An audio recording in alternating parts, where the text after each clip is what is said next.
Hello everyone and welcome to the stream. I've done all the things, I've got a tea, done my social media things, so we can just get right into it. As always, I'm Fae'ret, this is Lorelei Dracht, and we are on the moon. To talk with little bunny people instead of big bunny people.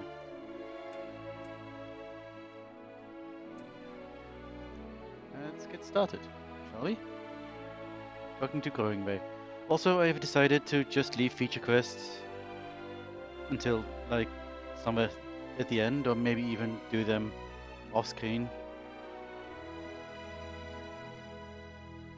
That might be better for progression, so that you only get to see the main story quest things. Well, unlocking raids and things, I'll probably still do on stream at least, but things like ether quests, I can do them off stream. Anyway, let's go. Welcome to Growing Bay. Growing Bay is keen to put his recent mishap behind him. It may not seem like it, but we've been planning for this far longer than I'd care to admit. Each time we woke up, we'd have long discussions about how to save as many of you as you can. Felt like everyone had an opinion on this or that. But the one thing we all agreed upon was that the people of Aetheris wouldn't take action to save themselves until it was far too late. That's why we're striving to make the moon a vibrant, magical place. They'd hoped at the chance to visit, rather than waiting for the flames of oblivion to get them off their tails and force them to accept our invitation. The residential quarters may not be up to the necessary standards just yet, but there are plenty of other places worth seeing. We've already had a look at the Curatorium, but wait until you see what's waiting for you at the east end of the barrow. Follow me. Okay, following you.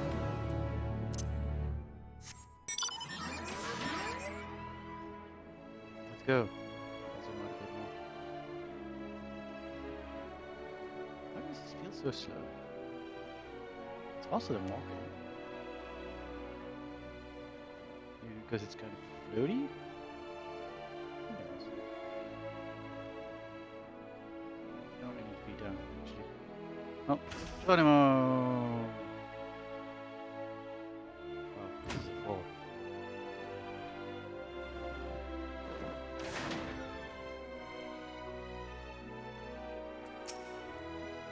Good, you're here. Through this door is the greatest Endsvale. It was named as such because this veil is the veil to end all veils, the most beautiful forest you'll ever see. You understand the people of Aetheris enjoy taking leisurely walks through natural spaces and the like, so I'm sure you'll enjoy it. How about we start with a nice stroll to the fountain? This way. Let's go. Oh, that's all the way freaking over there. Well, let's go. Oh, there's an ether current over there somewhere. You might as well take it. Instead of do it off stream, but if it's on the way, why not? Can I just jump this?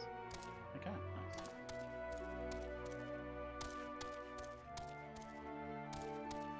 How's it now? To the east still. Good, good. Oh, I don't want to be attacked, please.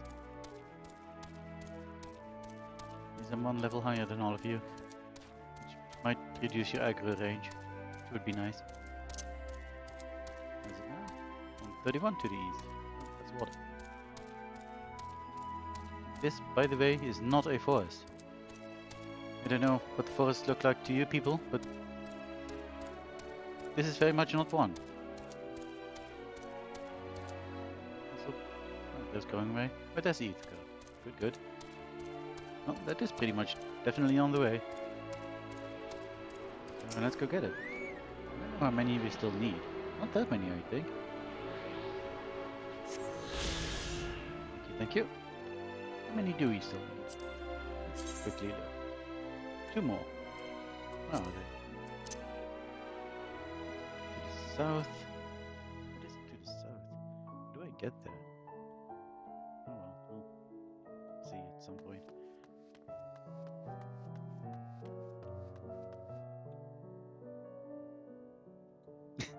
Yeah, they do try so hard. With the food and now with a forest, sure. They try to do good with the information they have, which is apparently not very good information. So it's really tough on them. So what do you think of the forest? Isn't it positively pleasant? Simply sublime?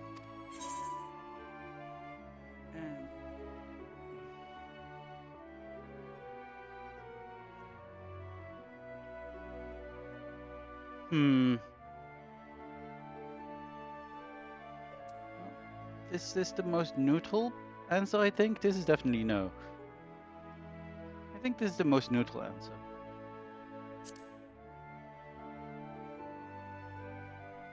And you are. Our forest is made of crystals and constructs, blocking the landscape as far as the eye can see. Building this place was a challenge, let me tell you. Since we were born here, we've never seen trees in person before, let alone a forest. The information sent by your collaborators was quite enlightening, but after much deliberation, we decided to use crystalline constructs in place of living trees. And thanks to our atmospheric circulation system, this place produces air as clean as that you'd find in the forest on the terrace. I will not. For them.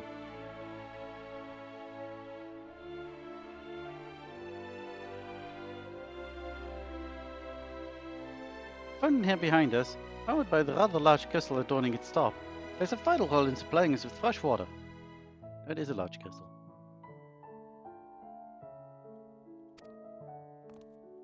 Much time and effort was spent making it the most spherical of spheres, and I dare say the unparalleled roundness speaks for itself.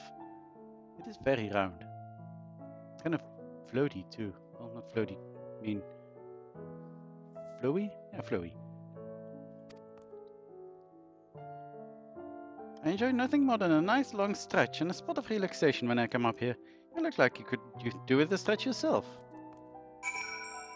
I'll do a stretch. Big stretch. Come on, do a stretch. There you go.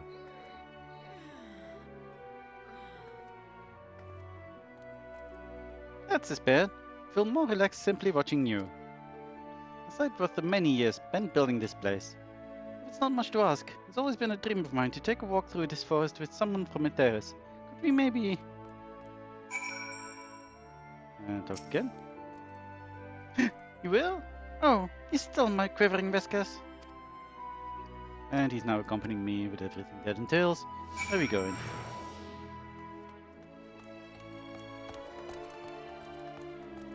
I mean, it is nice in a certain not forest way. I do like the crystalline construct.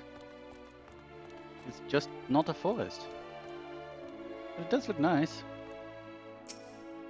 I was thinking, Lorelei, that I could be more helpful to you by teaching you a little about the moon and what it is we do. When we were first created, the moon's sole purpose was to hold Zodiac. There was absolutely nothing to be found here. Eventually, Herdlin gave us our first task: furnish the moon with propulsion systems capable of facilitating travel to other stars. It sounds impressive, and I suppose in some respects it is, but it was only possible thanks to all the knowledge Herdlin shared with us. We also had a lot of time to get it done, 6,000 years, give or take. But anyway, let's keep going. Let's. That's where we're supposed to go, but that's an information point. I'm going to do that first.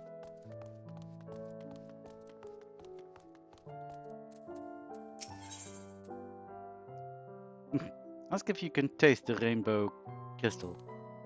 What? No, I'm not sure what it is you do with crystals down on it theirs, but you don't eat them. Certainly not this one. It's possessed of all 6 elements: wind, lighting, fire, earth, ice, and water. We use crystals like these to maintain the moon's elemental equilibrium. It's worth mentioning, though, that because of Hydlin's influence, being the embodiment of tranquility and stasis and all, manipulating the elements here is different than it might be on Earth. The conjuring of fire would sooner dry our clothes than singe them, for example, but simply, the etheric conditions are ill-suited to growth, which is why the surface is mostly barren. Of course, this was all necessary to keep the raging energies of Zodiac in check. But I want to taste the crystal. Rainbow.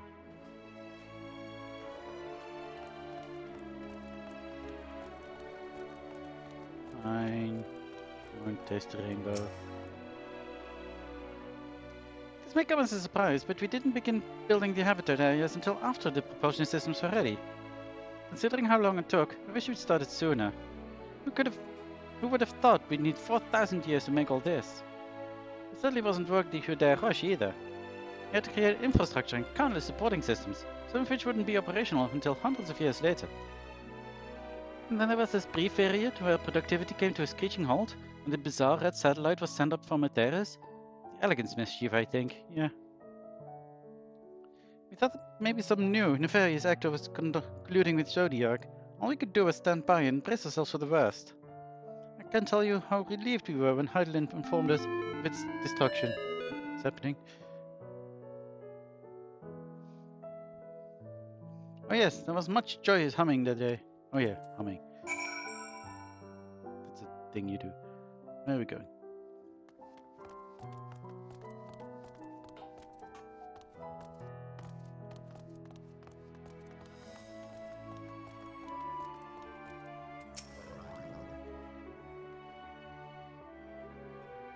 Say, do you notice anything peculiar about treetops? I mean, apart from the fact that they're massive crystals and not trees.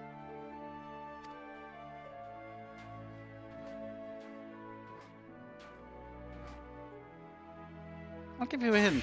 The golden rings emanating from the glowing spheres. Oh yeah, they're all golden rings. That one didn't have one. I was confused, but that one decidedly does. Along with the device fixed near the ceiling, they fulfill a role similar to our sun, and do so better even. The sun and similar celestial bodies in the great expanse radiate energy that is harmful to our bodies. These rings shield you from that energy while allowing you to bathe in a perfect amount of sunlight. Rather close approximation to it. Pretty impressive, wouldn't you say? Oh, and if you look closely, you saw different types of trees have ever slightly different curvature. Yes, indeed, this forest truly is the greatest.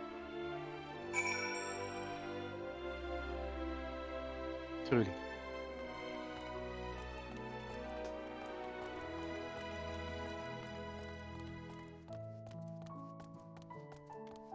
I mean, it is nice. You did a nice-ish job, and those actually kind of look like trees. Well done.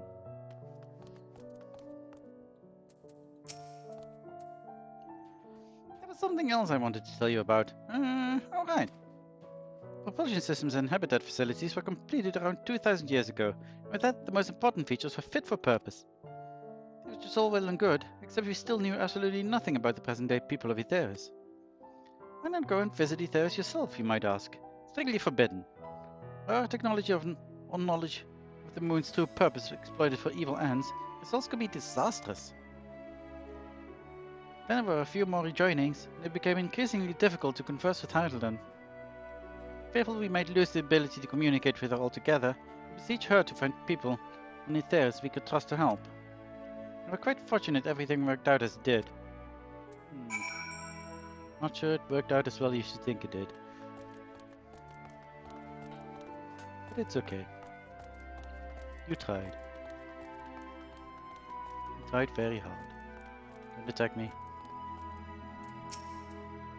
Oh. What's happening?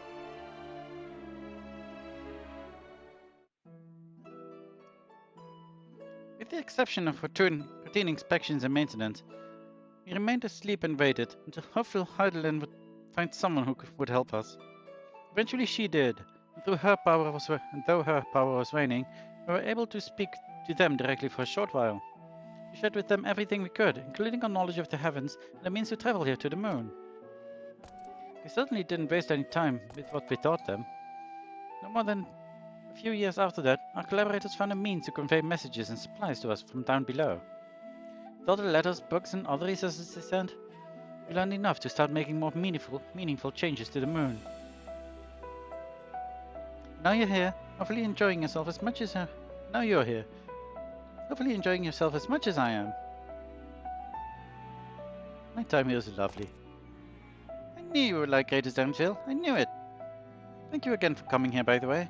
I know it was just a walk through the forest, but it meant a lot to me. There you are.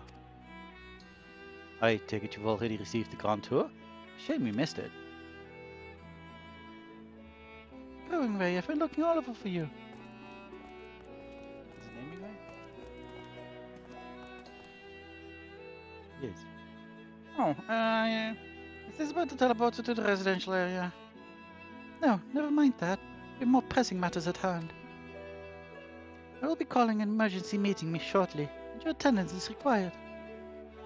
Really? I can't imagine why you need me there, but if you insist. You won't be away long, so you all are more than welcome to continue looking about the bow. Come along, Going Ray.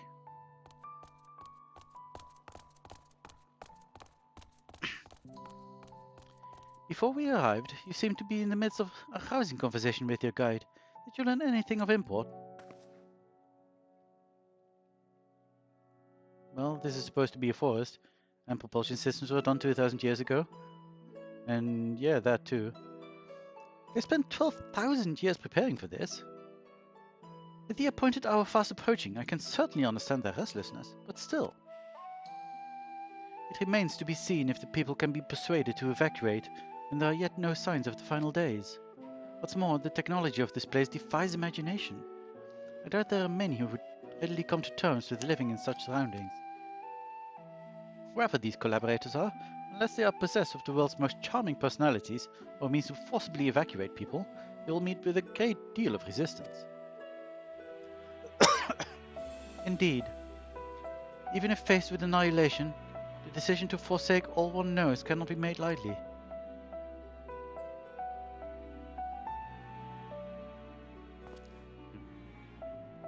Forgive me, friends, but I must beg your leave. There's another matter which yet begs for mine attention. Of course, I can accompany you if you like. Nay, that will not be necessary, if you will excuse me.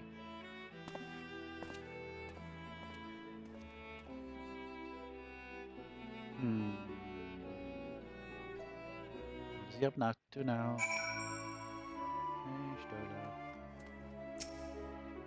Huh. What do you suppose has suddenly tickled his fancy? It is clear now that difficult decisions lie ahead of us. Preparations for the evacuation of Iteos is indeed crucial, but I am not yet willing to forsake our world and its reflections, and I trust that I am not alone in my reticence. Yeah, pretty much. Oh. By now, Tankred can tell when his friends are up to something. Did William J seem strange to you? More so than usual, I mean. I know he has a penchant for keeping his own counsel, but I'd be lying if I said I wasn't worried. Would you go and see if he's alright? Shirley and I will remain here and see what else we can learn about the final days. If you hurry, perhaps you can catch up to him. Perhaps I can. He's all the way over there. I might as well do... Side quest. Do this.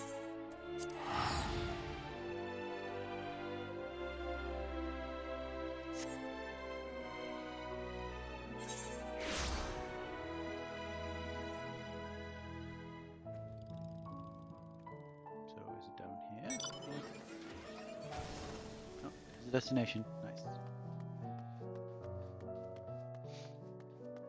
3 buns. Surveying. What happened?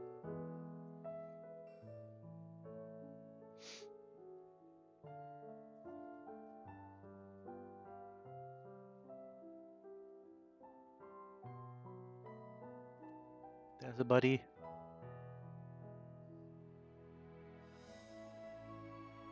Ranger appears to be heading towards the entrance of Bestway's bow. Do I need to follow him again, unseen and stuff? No? Thank God.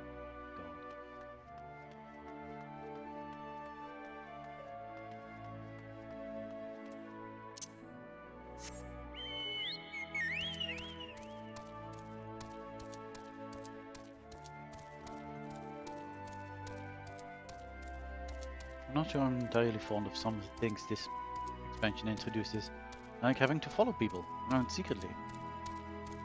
It's kind of fun, but also annoying when it fails several times, and you have to do it all over again. But oh well. 'Tis what 'tis.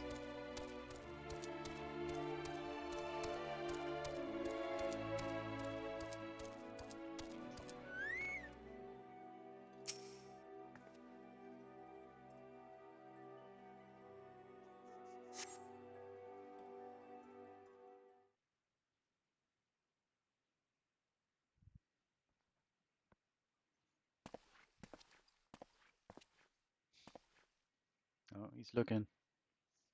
This is going to be one of those things again.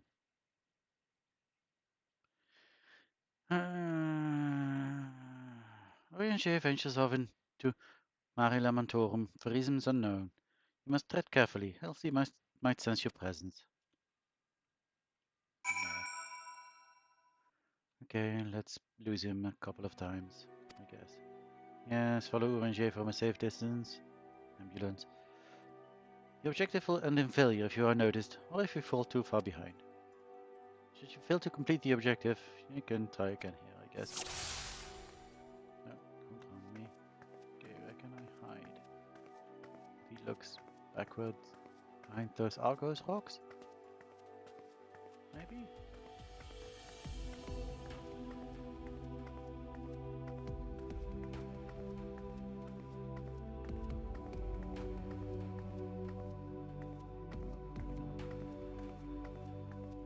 Go to... oh, fuck. No, don't do it. Yes, you see me.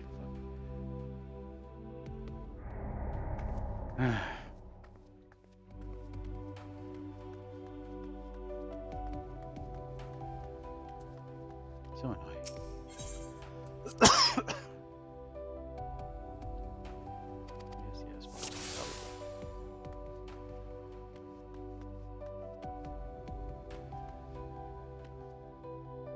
I would assume so.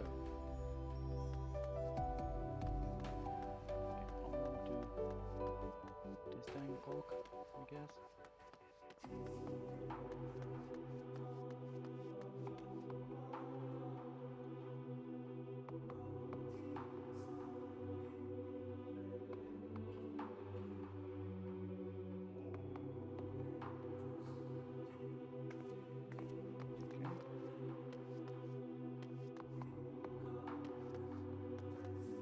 Behind this rock, maybe? No?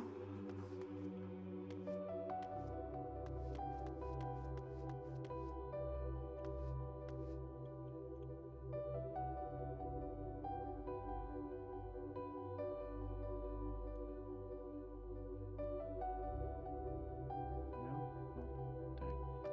No.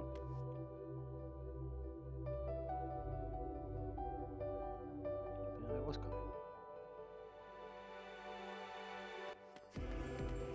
Come on. You're running. Why are we suddenly running? Behind this rock. There.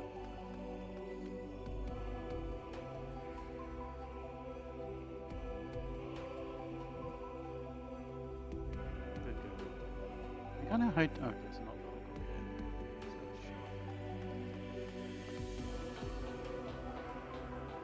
No, I'm stuck. No!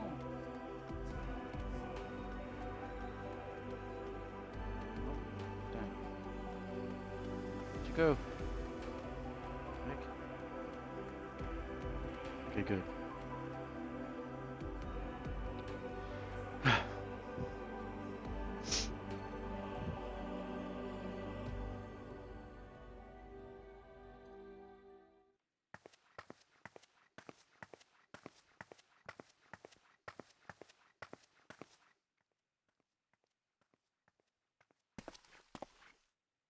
Thine arrival is timely as ever. Of course it is. I'm excellent at sneaking behind people. Thou didst chance to overhear my conversation with Livingway, I presume? I totally did. I don't remember exactly what you said anymore because it's almost a week ago now. 'Twas not mine intent to move in shadow. Nevertheless, I have been asked to do that and more yet again. How do you get yourself Is it into so these plain situations? that these strangers could intuit it at a glance? My capacity for silence and secrecy and duplicity? Apparently so. And Grahatir did contrive to deliver the first at the price of his own life. I was complicit in the scheme. A sacrifice averted for a mercy. Would that I could say the same for Minfilia. One life for one world. And by that bloody bargain brokered by my hand were the scions robbed of a dear comrade, and Flamine her beloved daughter. safer world. Two souls, whose selflessness was beyond measure, whose resolve was unshakable. They would not be moved even had I thought to protest. But protest I did not. Far from it. I pushed them forward. No effort did I make to seek out alternatives, ones that would not demand such terrible costs.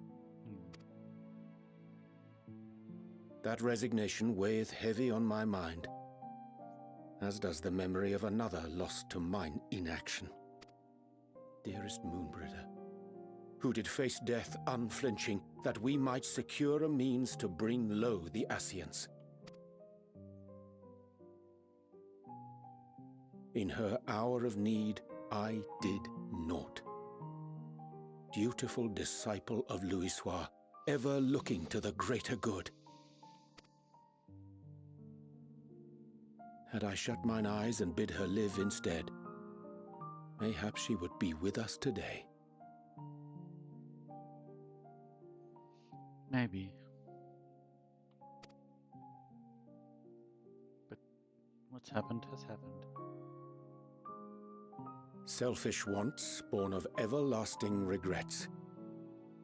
Most days I put them from my mind, but could think of naught else when asked to swallow the same bitter draught. Subterfuge and sacrifice. Mayhap the right moral choice, but one I regard with great trepidation.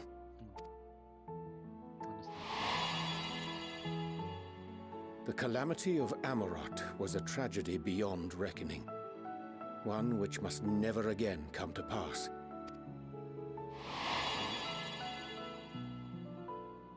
Thus must we struggle, haunted by ghosts of those we have lost, clinging to those we pray we can yet save.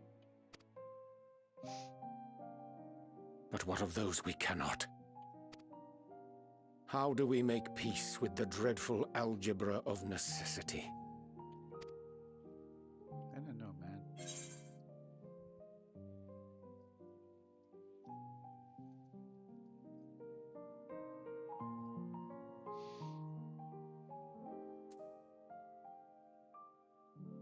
I mean, sometimes there really is no right answer. But I still feel this part of the sentence.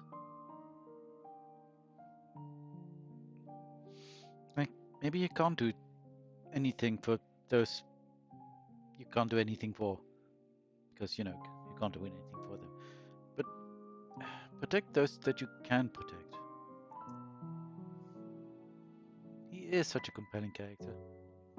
So, yeah, have faith in yourselves and your decisions. Take heart and protect well those you can.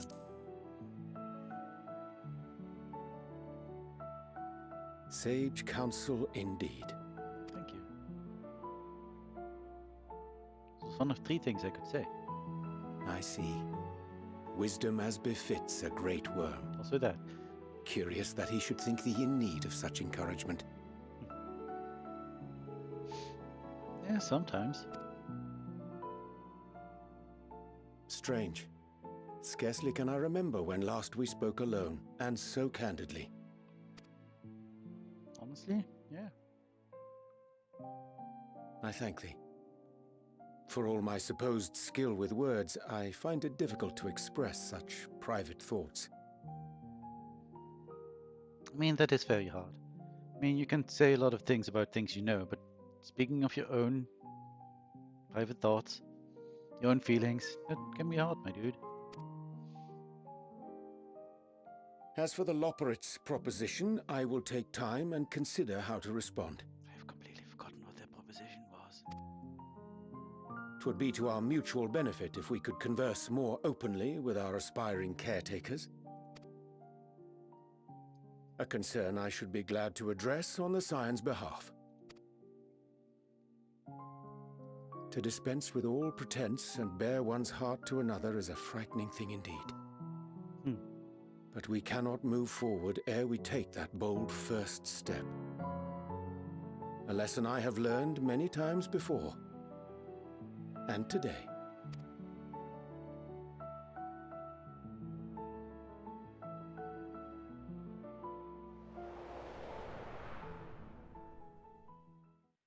What are they saying? Curse these ears! I've heard bugger all! No matter. We've got our plans.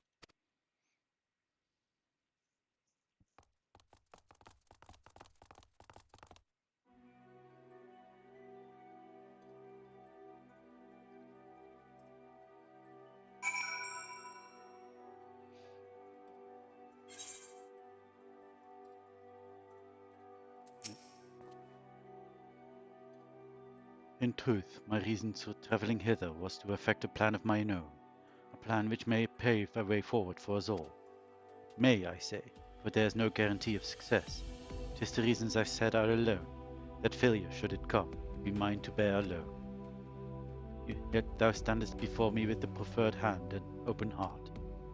'Twould be remiss of me to refuse thy amity, and so I ask, wouldst thou join me in mine endeavour? Yes? Sure? It is your endeavour. ONJ is quite glad for your company. I thank thee for accompanying me. 'Tis a simple plan, in truth. We shall not be long away from Bestway's burrow. Difficult decisions must needs be made in the coming days, but I nevertheless believe we are all of one mind in our desire to save the People Zoo and theirs. To make clear our resolve to the Loporrits, I would offer them a gift, but its making doth require a most singular ingredient. Okay? What is it? Where are we going? Where am I? Where's either go from here? That's way too far yet. What is this?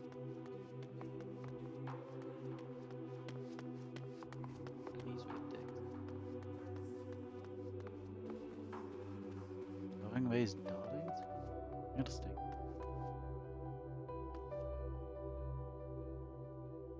Yeah, it looks like they're breathing. Oh dear.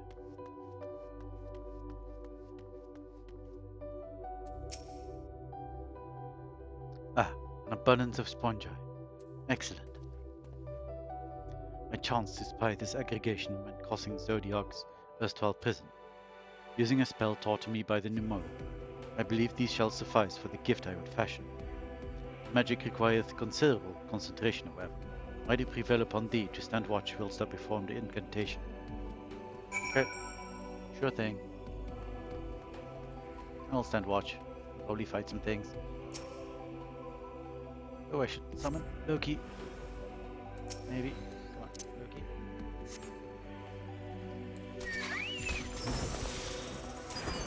Dance.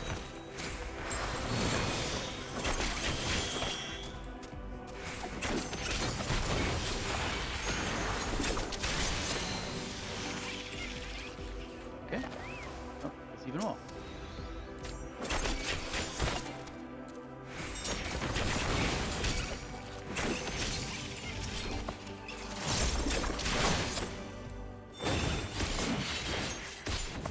Even more? Yep. Oh, that's okay. Nice.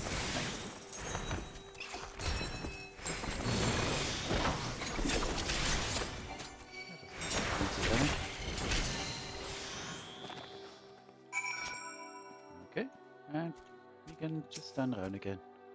Now it's not purple, it's probably fine. Surveying the nearby area, you see no sign of potential threats, because I killed them all already. This will be a good opportunity to see how Oriange is faring. How you doing? You're concentrating. Oriange remains fixated on his work. Oh, I thought we were going to do some more stuff, but we're just waiting.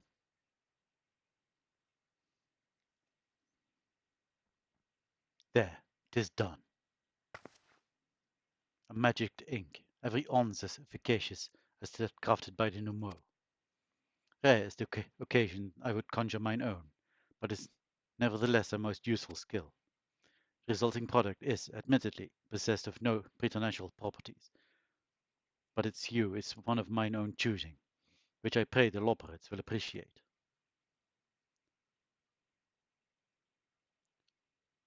Lorelei, Orange. Oh, thank goodness. I thought you had been eaten, or had perhaps fallen into a crater. Who are you? Oh, it's naming way. Could have guessed. Oh, living way. Who's naming way? Living way also. Whatever. Shola has been looking all over for you, Lorelei. She says she needs to speak with you about something most urgent, dire even.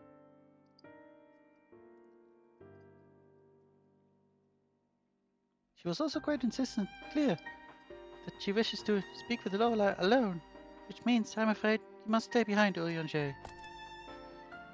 But not, why not? Just so happens we need your help with an errand. Delivering a package from Watcher's Palace to Bestway's Bows. It's quite large and heavy, perhaps even too heavy for we poor loperets, and we will be ever so grateful if you could lend us a hand.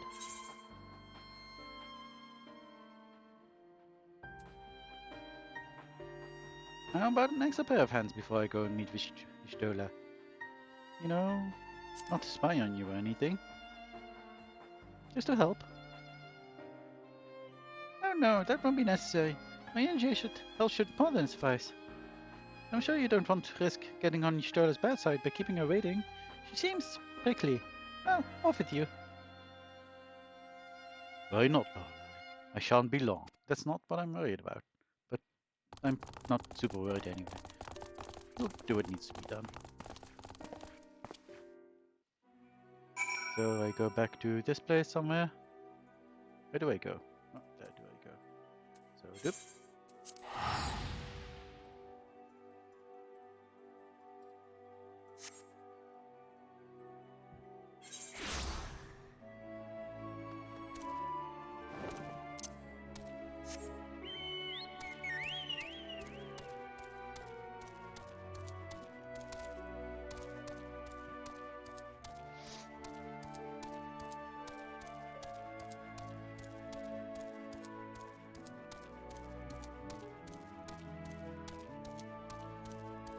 What Vishtola has for me. Suppose we'll find out soon. Just right there.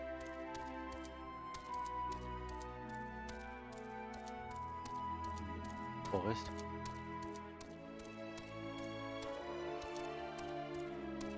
I mean, this is actually kind of nice. This looks like trees.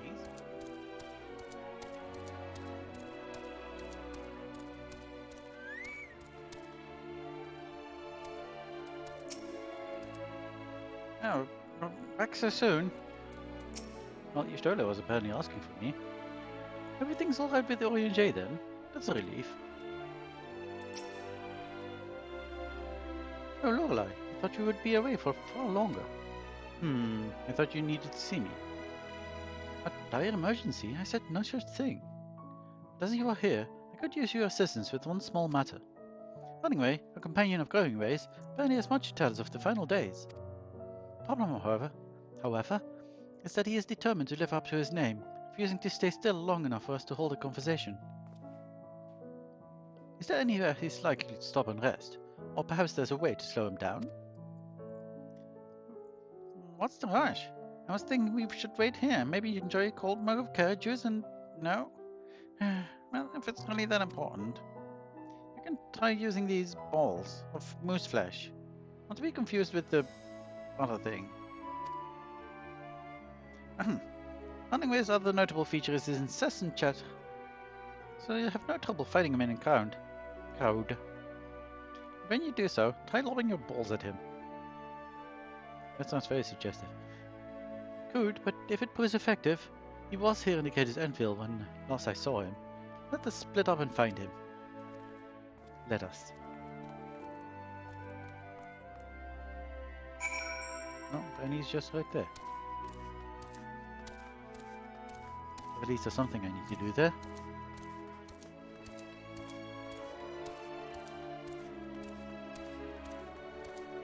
We have a destination. Apparently I have balls. I do not have them. Strange. Search your surroundings for running way. You may move the camera as well as zoom in and out here and then. Things.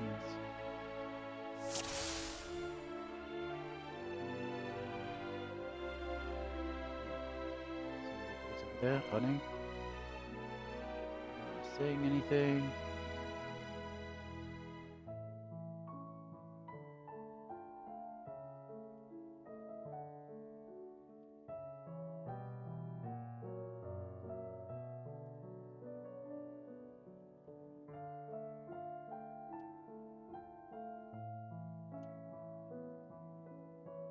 He's not running. Oh, hello.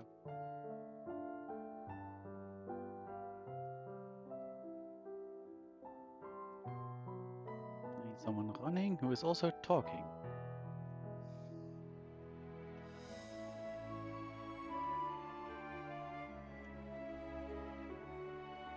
You talk. Ah, missed. No. No. No. Dang it. Oh, dang. Does he come back? Would this be him? I don't know.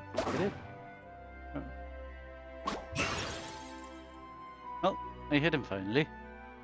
Oh, that's smart. If this is meant to be a joke, it isn't funny.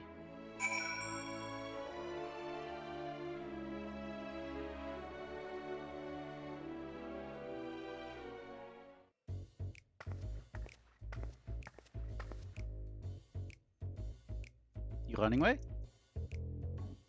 Yes, I'm running away. Do you mind explaining why you hit me in the face with your balls of moose flesh?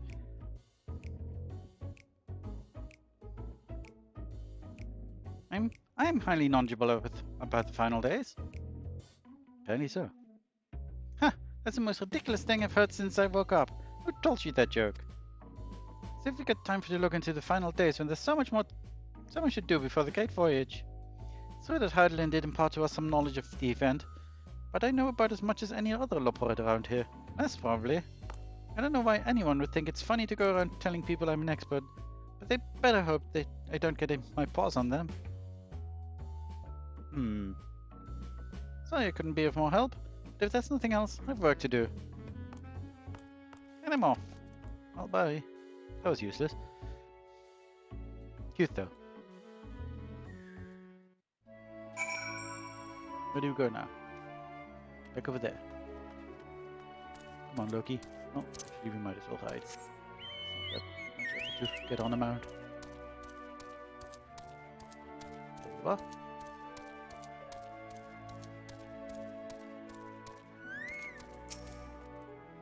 I don't know if you caught him. I mean, well done, you. What are you up to? Any luck? I tried near the entrance, but there was no sign of him.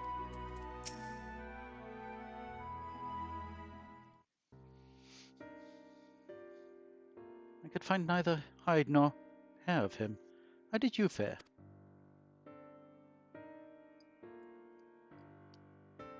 So he knows no more than the others. Care to explain yourselves, Growing? Well, you see, I misremembered. Yes, that's it. I want to do things with my ears like that. Terribly sorry about that. I'm afraid I'm drawing a blank, though. Try as I might, I can't remember who I was thinking of. On an unrelated note, what of Orianger? I assume you spoke with him earlier, but did he say when he'll be returning? Well, he's doing some job for the Loporits. On his way to the Watcher's Palace with Livingway.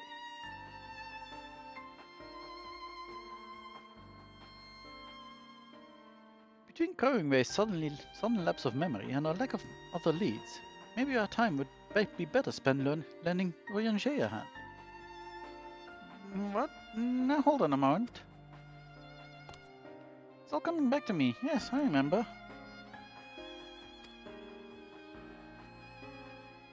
The information you're looking for is in the archives. Yes, that's where you find all sorts of useful knowledge, including that pertaining to the final days.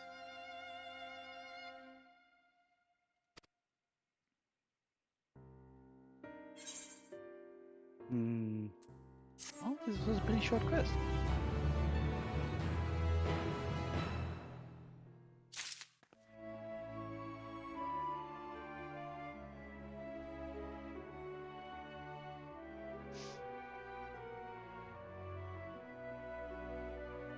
Well, let's see what we've got now.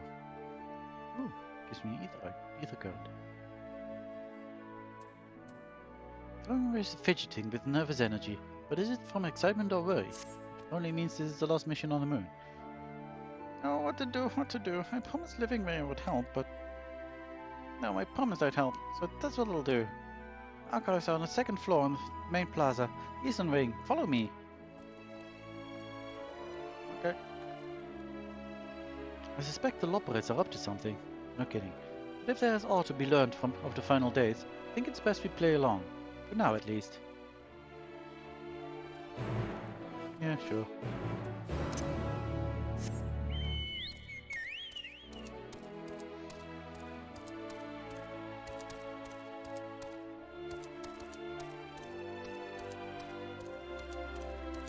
Greenway.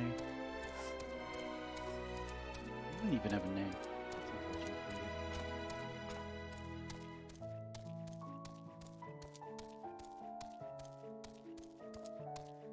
So, this was on the upper level, or just feature quests?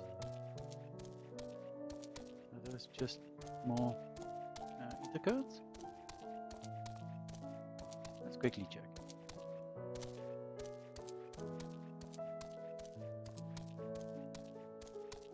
Walking way. That's an ether code. Fair enough.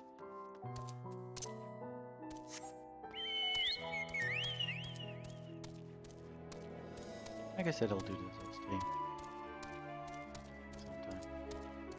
It's not really important for the main story quest to be able to fly, apparently, since by the time you can fly, you stop being in this area. Usually. So yeah, let's just go up. I assume that's all the feature quests I need for the ether guns. Yeah, because there's these two also, and get an ether gun now. And that would make 5. Yes.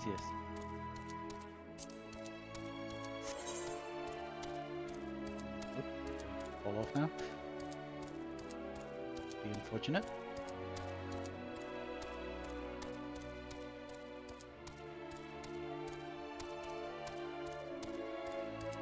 And now we run all the way around. Was there a way to get up here from? Well, I could have used the teleporter, I guess. Yeah. Well, now we're running.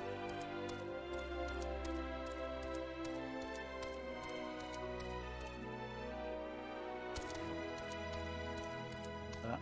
He's slowing down. Top.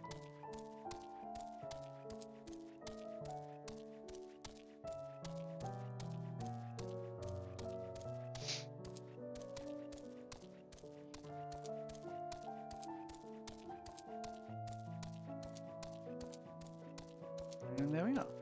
Hello. The architecture of this place is impressive, though more than a little confusing to navigate. Is it too much to ask for clearly marked exits? Or a map, perhaps? Would be nice. What other knowledge do you suppose we could glean from the archives? I don't know. Depending how archivey the archives are.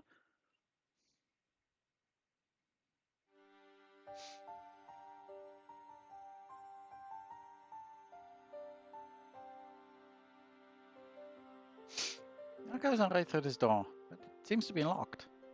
Guess we'll just have to go and find whoever has the key. Going, Ray, enough. If you have naught else to tell us of the final days, you need only say so. We can ill afford to be wasting time here, as you well know. Did you yourselves not tell us we must act quickly? Yes, we did, but... The moon was to be a perfect paradise for the people of Ethers. We're running out of time to make everything ready for their arrival. I hoped you'd see the wonders we have to offer, but you found nothing but faults and flaws in our work. I said I like the forest, it's just a crystal forest. It's fine. Only one of you saw our potential, so you others must be kept here. Ah, so that's Living Way's game. Run us around in circles and, failing that, lock us away so we can't put the plan at risk. Everyone except Urian J. understands what is at stake and what must be done. I faith misjudged us going away. Never have we decried the notions of using the moon as a means of escape. That said, my heart breaks at the thought of abandoning theirs and reflections to their doom. If there's a way to avert the final days, I wish to find it. We all do. We may fail, but our efforts would never be at the expense of your plans.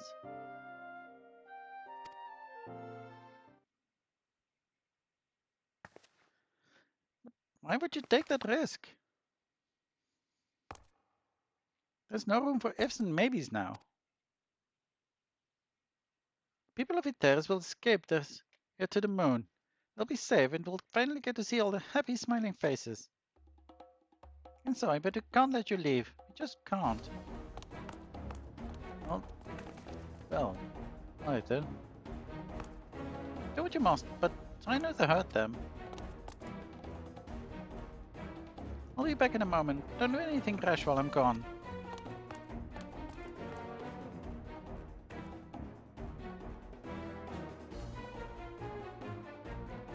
If we dally, they'll overwhelm us with sheer numbers. I say we knock these ones out, split up, and make our way to the exit. Agreed. Let us reconvene where Argo waits outside. Sure.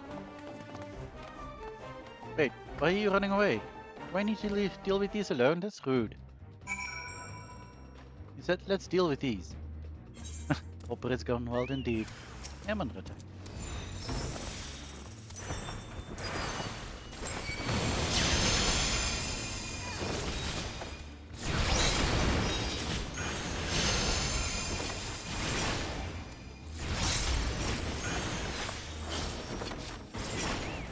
Oh. Dead end.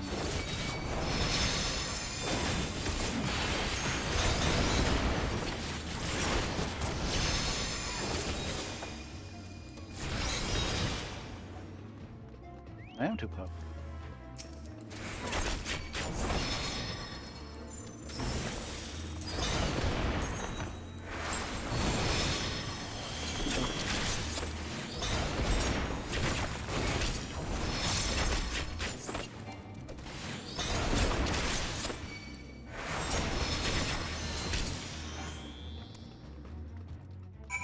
Well, we have defeated the Lopperids. Gone wild.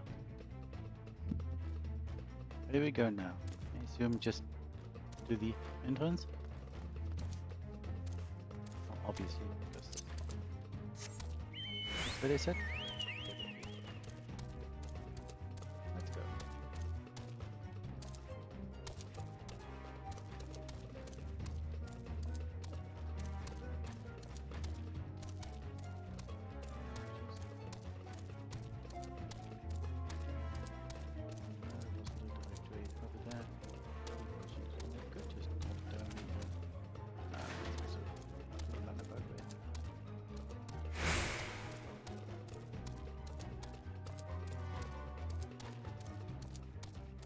No, they attacked me.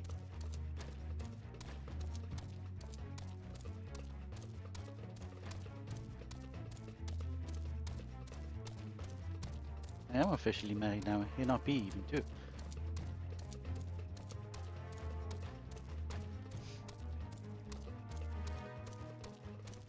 I wasn't abusing them. They were attacking me. I did nothing wrong. There you are. Didn't rough them up too badly, did you? No. Oh. Just thought I'd maybe talk to you, but apparently not. Good, you're here.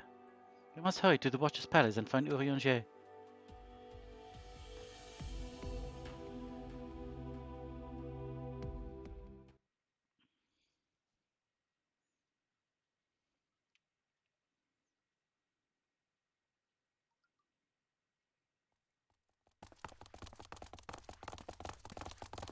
And what, pray tell, do we seek at the Watcher's Palace?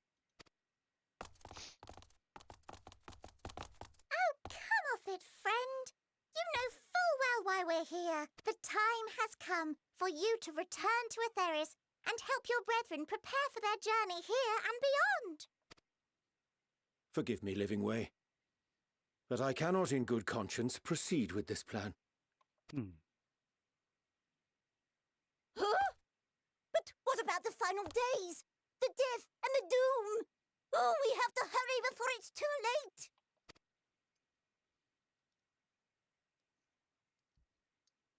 Your unflagging commitment to your duty is endearing, to say the least.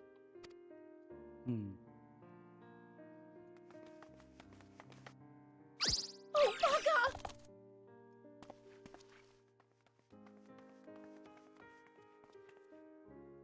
Oh, bugger. Be at ease. They bear you no grudge, nor do I.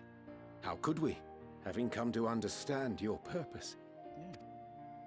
For millennia, you and yours worked tirelessly towards the singular purpose of this heavenly vessel's construction. An arduous feat by any measure. 'Tis clear you have spared no effort.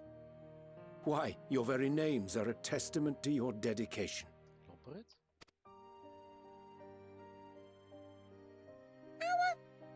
Our names? Oh, I'm not mean sure the I actual understand names. what you're getting at. Names are an expression of the self, a declaration of one's hopes and aspirations.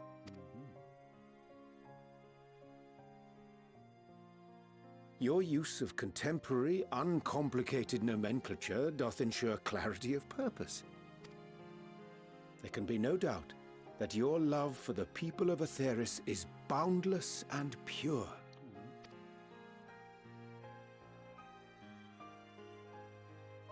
Yes! Yes! A most mellifluous phrasing. We Loporits were born of Heideland's love for Aetheris. That shining, shimmering blue jewel, brightest star in the sky, brimming with life and possibilities. For as long as I can remember, I've toiled in anticipation of the day when this vessel might be needed. Is this the same voice actor as for... I forget the name, that Numo. All Kind of I've sounds ever similar. wanted was to meet those she cherished so dearly, to serve and serve well. Except a bit higher. That goes for all of us, don't you see? So help us. Help us help them. Lead them here where we can keep them safe.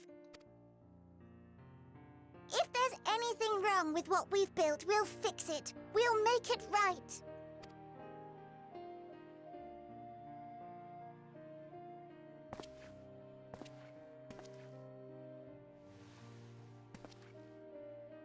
Your works want not for repair.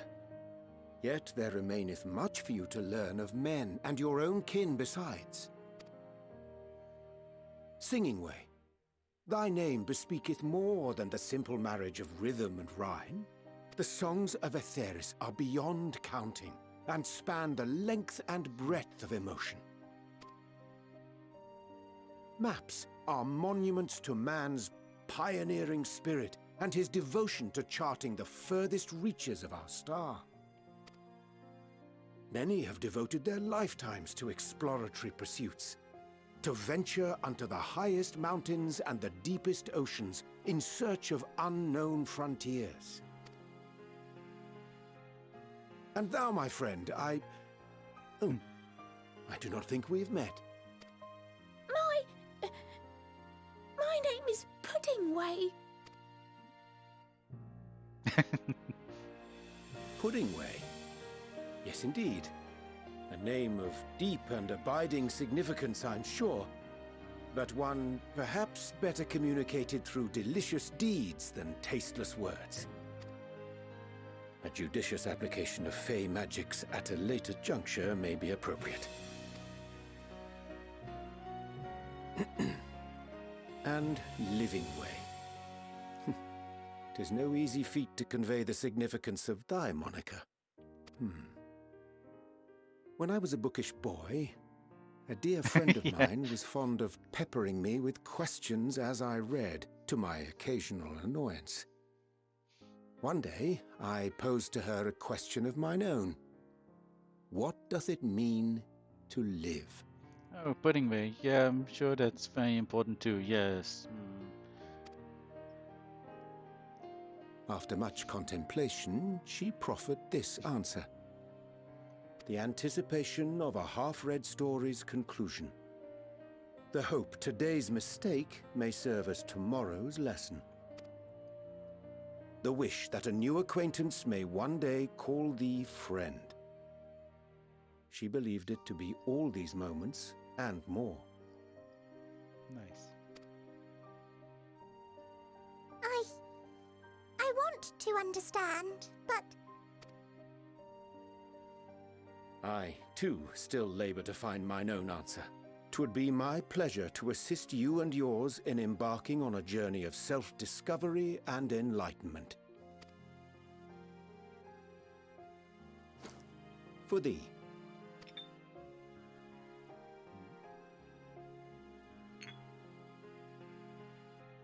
Ink as blue as the waters of Aetheris. Made in haste, though I assure thee, the quality has not suffered for it. The people need not be persuaded by honeyed words. Nay, I have faith they shall do what is right in due course. Until they do, I beg your patience, friends. And with that ink, let us fill the empty pages of Livingway's compendium. An open exchange of ideas will surely afford you all a better understanding of modern man, and with it, ideas for improvements and renovations. But more importantly, it shall empower us to together find a way forward.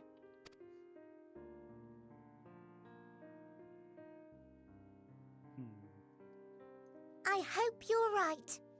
Thank you for this lovely gift. Ringe certainly does have a way with words.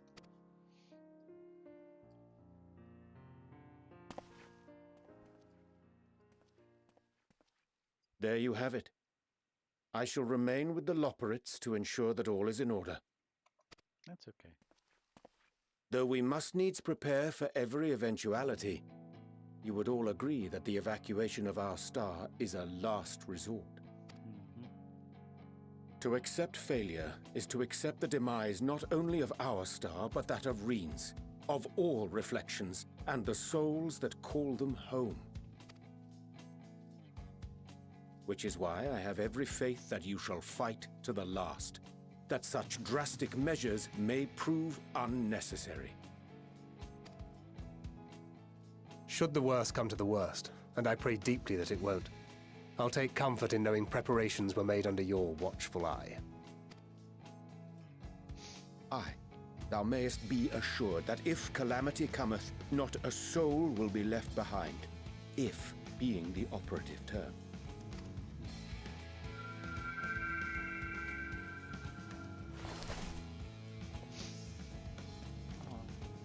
Good.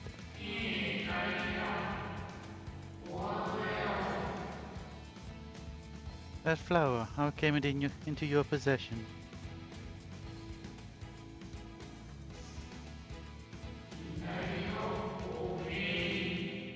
I'm very like her.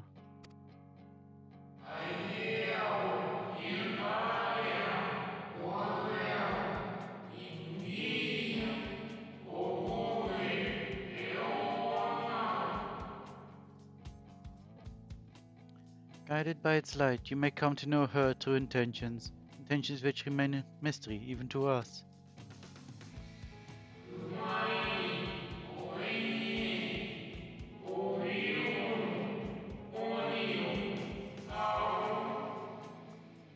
In our time, we called it Elpis. You would do well to remember the name.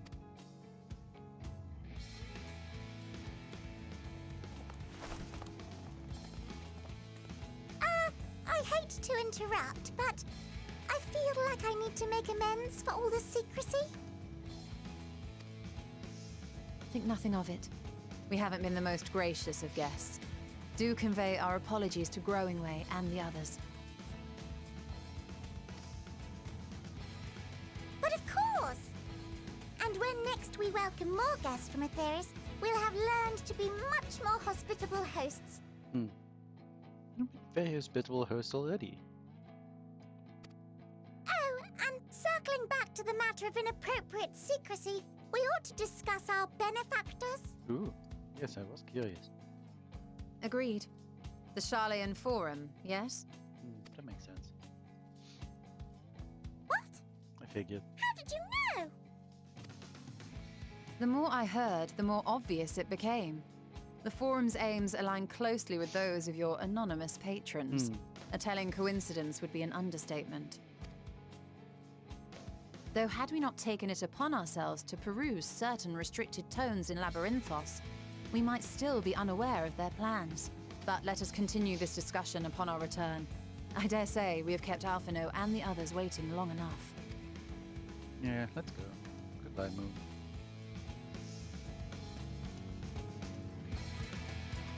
We would have been able to fly now, so therefore we must leave.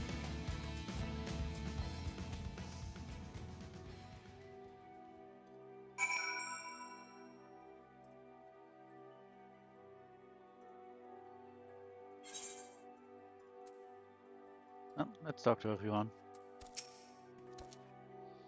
I chanced to spy you crossing the chasm, and I feared something was amiss. But all is well, and more importantly, I have been given the opportunity to behold a wonderful sight. Keep the Elpis close, and its light will be your guide. Declaration of hopes and aspirations. I hadn't thought of it that way before. Loporits may be in good hands now, but that doesn't change the fact that a plan as a last resort I'd rather not employ. Let's see it doesn't come to that, for the first and all the other reflections. The Loporits think so highly of the people of Iteris, yet it seems this evacuation plan is the only way they know how to express their adoration. If we had been more clear in our intentions from the start, mayhap we could have avoided this wrinkle. Something to keep in mind in future.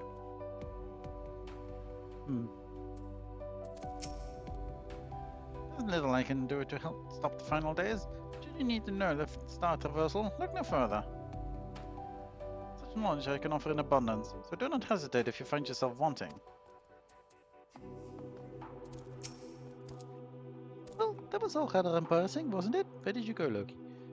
At least we're on the same page now, people and the terrace. We'll save both, or at least give it a good try.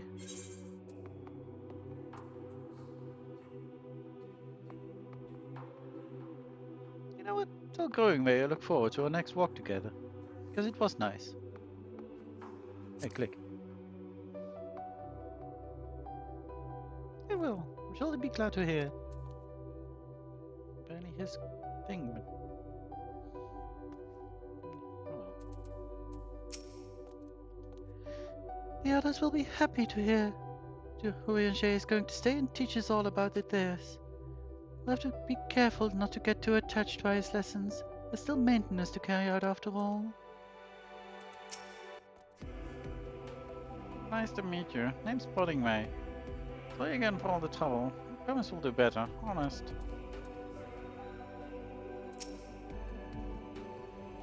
It was a relief to say Living Way was pleased with my gift of ink. To serve and serve well. Though their knowledge may be lacking, their boundless love is a blessing without peer. It will be no easy task to prepare them for what must be done, but gladly do I embrace this duty, even if it doth necessitate that we part ways for a time. Forgive me my absence, but I have the utmost faith in you, and all our fellow Scions. When next I return to Iteris, I pray I find you all in good health and good spirits.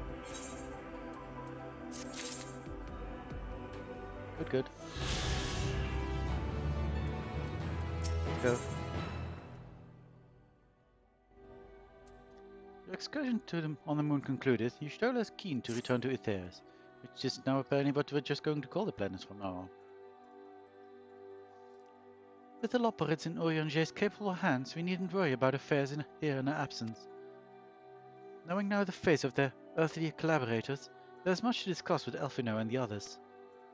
Let us return to the Tower of Babel. Our battle for the star will soon begin in earnest. We must be prepared. Tower of Babel, right? So we go to... Well, we need to go to the Nether Gate, I guess. That's right.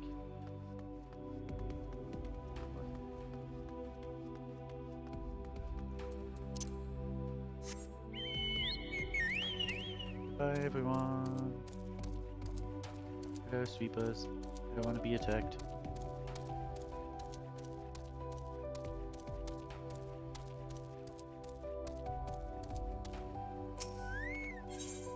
Here we go.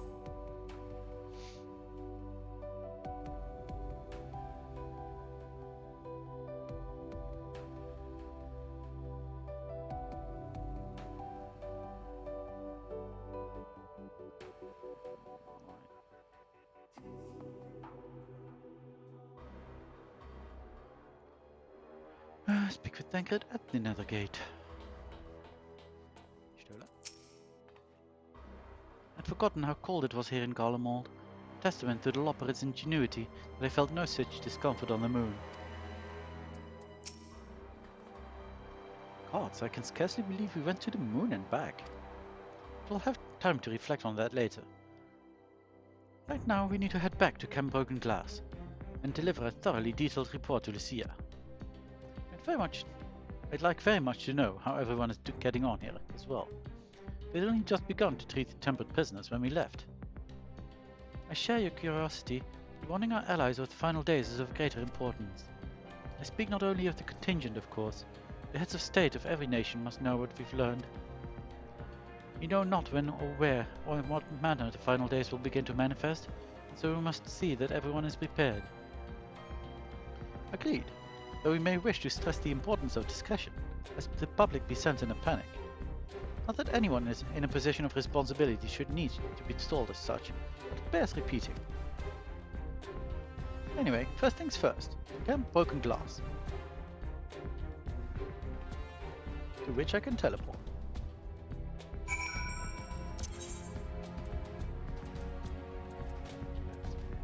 The bar.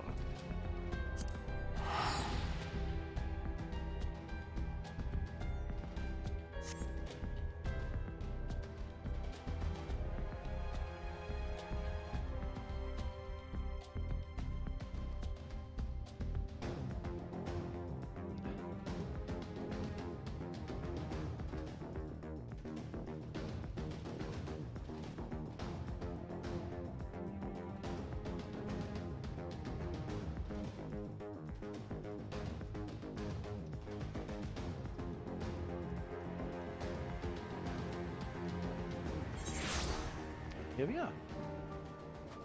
So many quests.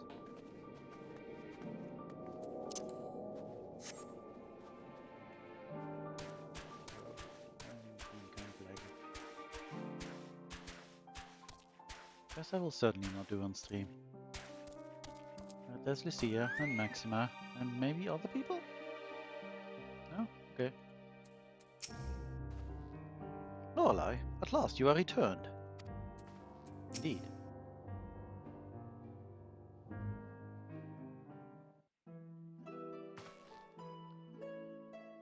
It's good to see you all again. No worse for your lunar adventure, I hope. We've done what we can for now, and believe me, we intend to tell you all about it. But before we do, might you tell us what's become of Garlemald in our absence? We succeeded in subduing the Tempered inside the Tower of Babel. It took many alive. Combined with those who were already in our custody, the number requiring care has grown exponentially.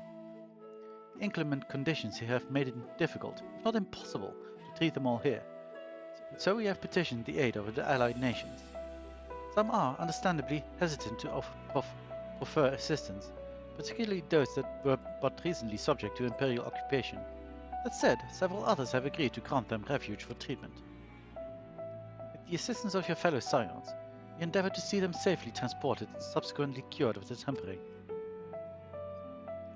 Will all the tempered be relocated? Not at all, no. We have sufficient shelter to attend to those whose treatment was begun, and enough healers have volunteered to remain until their patients have recovered. Ulysses is one such patient, though he is not yet fit to receive visitors. Truth be told, it was a miracle he and those in his company were not harmed in the chaos. If not for Elfino and Alize's timely assistance, I dare say none of them would be with us today.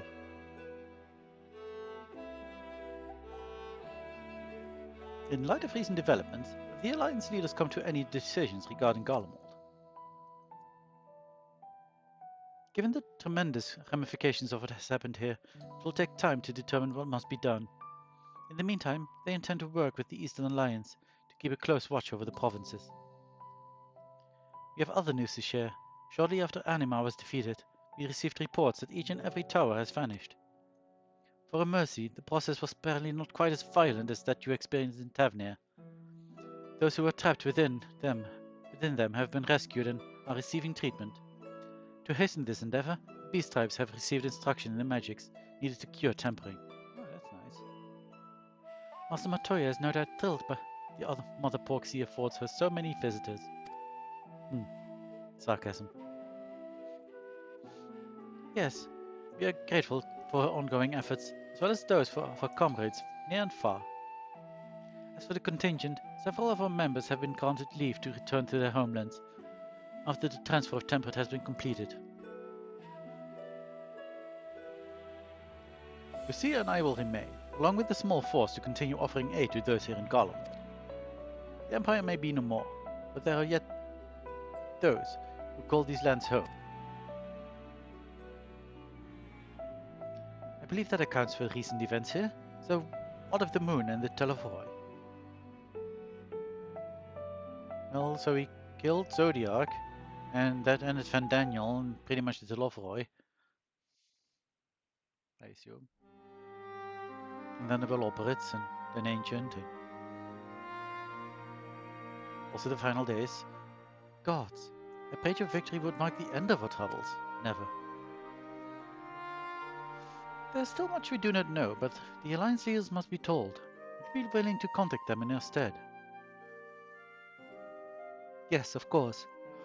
I will send word forthwith. We'll also release our fellow Scions from their present duties, that they may return to Sharlayan. Your energies are better spent finding a means to avert the coming apocalypse. Speaking of your fellow Scions, you will be happy to hear that Mistress Kyle, though still on the mend, has been moved to the Baldessian Annex and given into Tatao's care. Thank you. I look forward to seeing them both upon our return. Let us be on our way then. One last thing, if I may. After your confrontation with Zodiac, you said Xenos took his leave, and in all likelihood he has returned here to Garlemald. I have a mind to dispatch scouts to try and ascertain his whereabouts, but first wish to ask if you believe there is merit in doing so.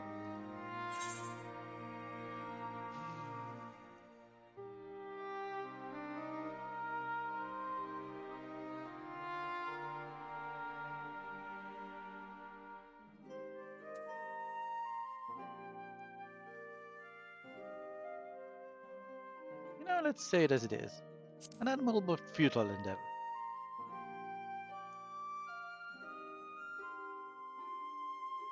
Mayhap you're right. And I suppose if anyone is to hunt him down, it must be you. Who else could even hope to bring low that monster? Pray forget I entertained the notion. While on the subject of Xenos, the 10th Legion has made an official proclamation. They denounce the Crown Prince and condemn his role in the Empire's downfall. Its very title has become a source of shame among his former subjects, and its continued use serves only to hinder relations with foreign nations. For this reason, he has been declared as Xenos Viator Galvus, outcast and enemy of Garlemald.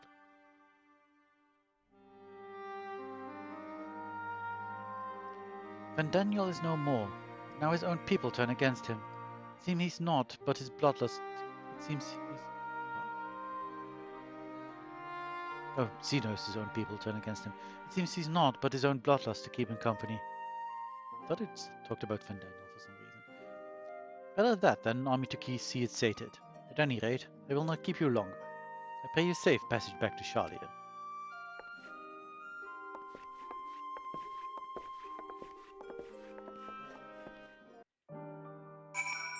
And we go to Sharlayan. Goodbye. I like that others finally fills out a bit. You know, you should have these things. But now we have more things, like the moon and Charlie, which is very expensive to go to. More expensive than the moon, actually.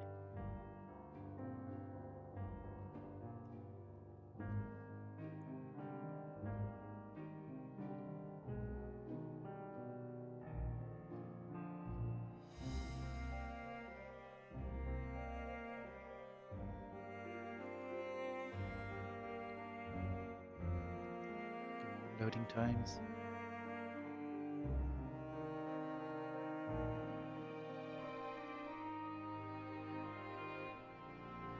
Why does things have to take so long? Laptop, desktop, something. A new PC anyway.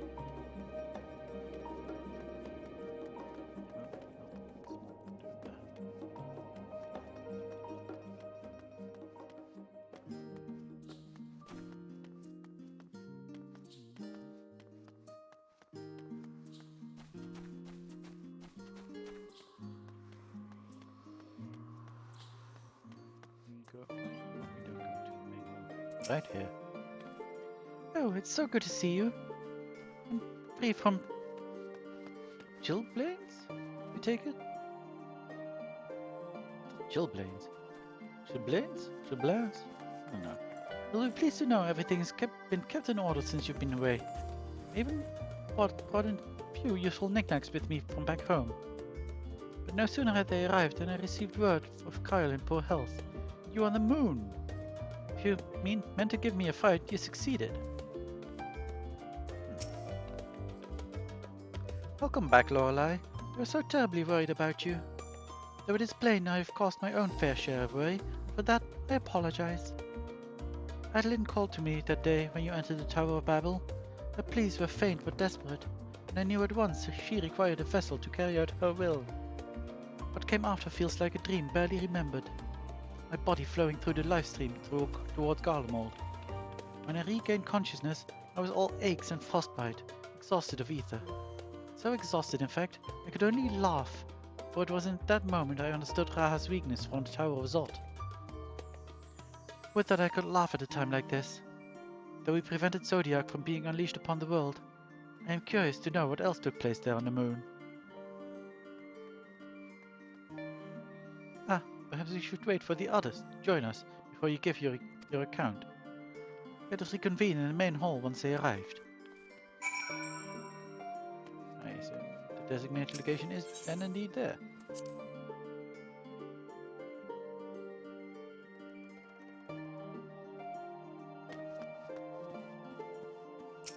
There we go. I will wait for my comrades to arrive.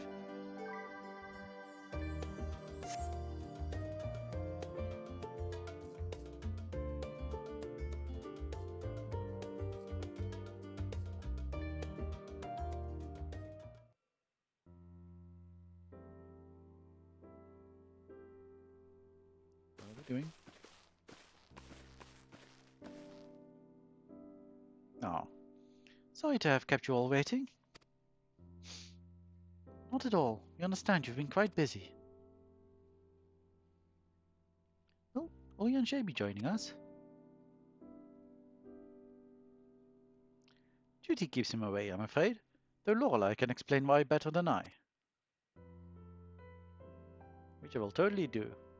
So we were on the moon and there were Loporrits, and then Oyanshe found them actually kind of helpful, and then he decided to stay help them more.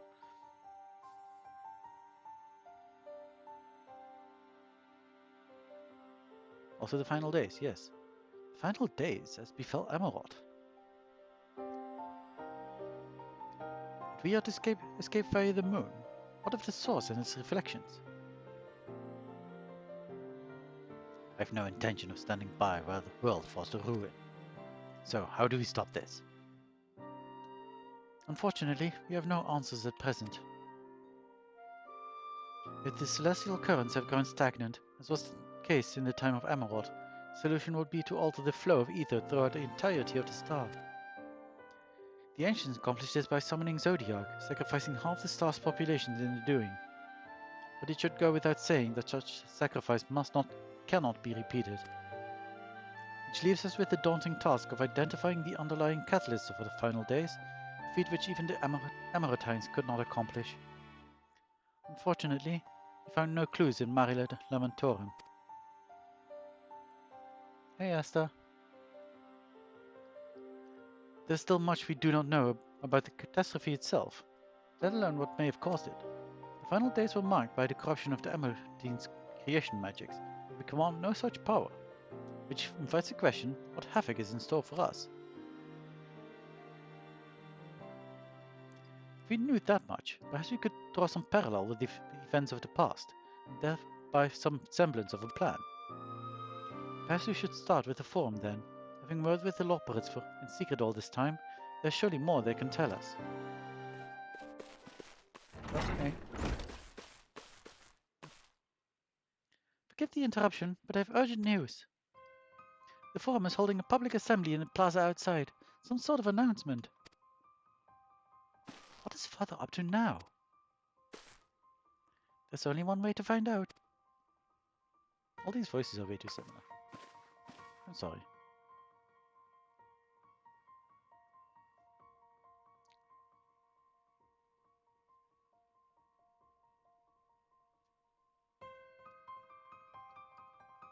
Thank you for the follow, Corset. Yeah. Much appreciated. Hey. Welcome to the stream as well.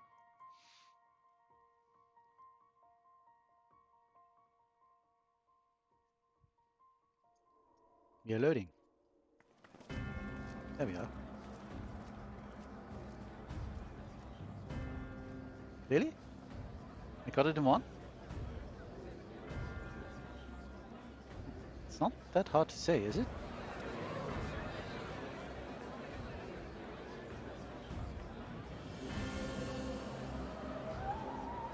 Well, I was doubting myself maybe, so maybe not.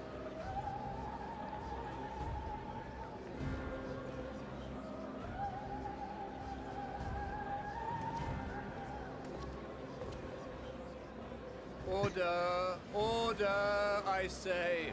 That's fair.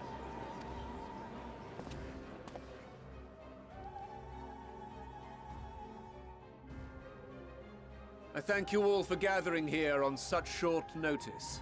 This day we must speak of grave affairs and their implications for the future of Sharlayan, nay, of this very star. Said affairs concern all citizens, and so we have called for a public assembly.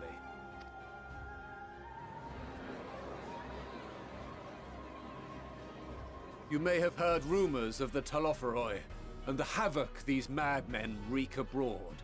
Under normal circumstances, we would pay little heed to petty disturbances outside our borders. The final days, however, are another matter altogether.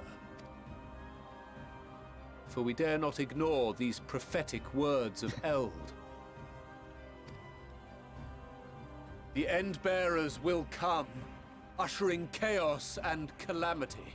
The final days descend and devour the very star. Endwalkers, Endbearers. So many ends. Yeah, sure. Enjoy the story. It is very enjoyable, I find. I've never heard this prophecy. Is it true? Will all that really happen? Calm yourselves. The time has come to speak of the Forum's most sacred duties. But first...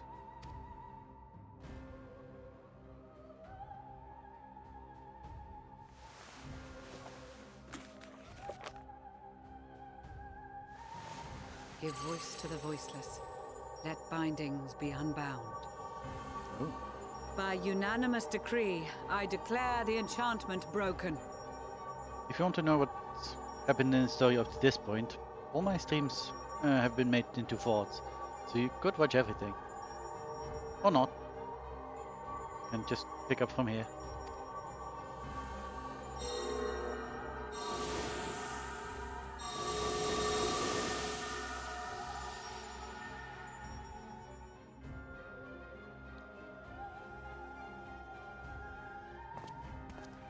Master Leveilleur, if you would.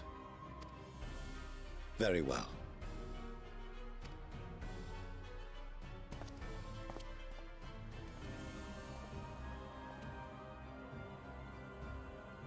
"270 years ago, our forebears began an expedition in the Dravanian hinterlands, in search of a route to access the ethereal sea.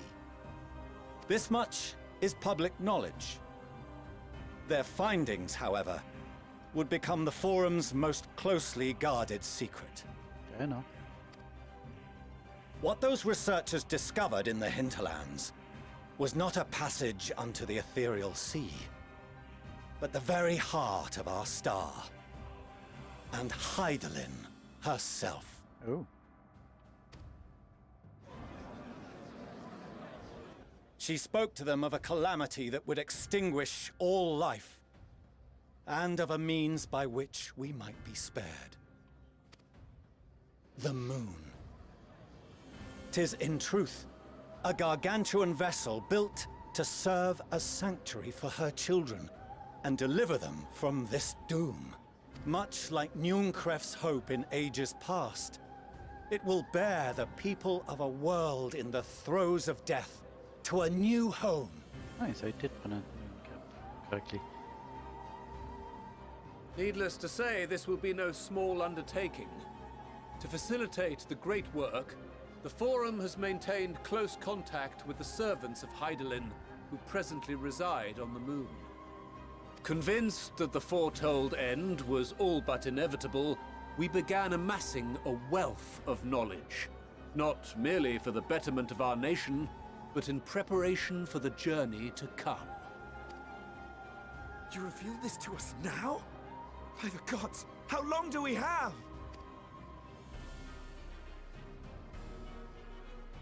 While we cannot say with certainty, we believe the hour to be nigh. We received a transmission from the moon suggesting as much not long ago. Did you? Which is why we must in earnest begin preparations for the great exodus. I mean, I suppose you did when Zodiac was defeated, probably. For his impressive contributions and the leadership he demonstrated during our withdrawal from Dravania, we have elected Master Leveilleur to oversee this initiative.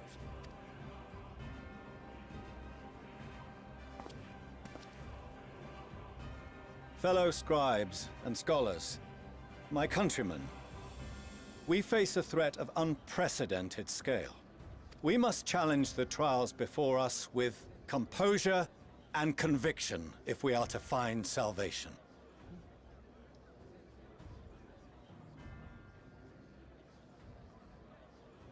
Well, it will be there on Twitch, so if you have the time, feel free. The wisdom of Sharlayan has ever been a shining beacon in the darkness, and so it shall continue to be.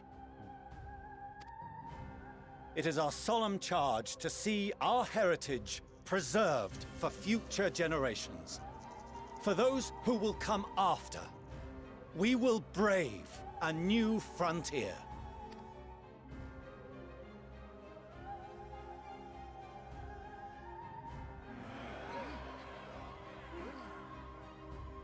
Administrative edicts will be relayed to all major institutions ere long. In the meantime, carry on with your duties. With that, I hereby call this assembly to a close.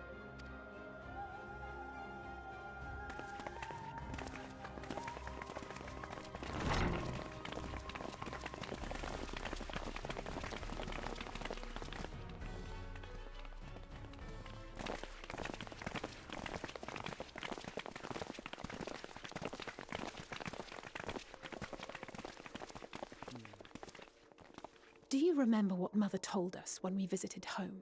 That it wasn't until after we were born that Father seemed to lose himself in his work. If that great work of his was the evacuation of this star, then... Yes. It wasn't for his benefit. Yes, you dumbass, this was for yours. Would you mind waiting here a moment? I wish to speak with Father before we leave.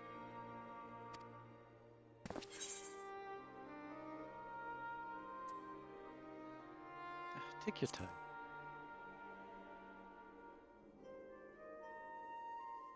Thank you. I shan't be long. If it's all the same to you, I have a few choice words to share with Father as well. Maybe I should have told her to keep it civil.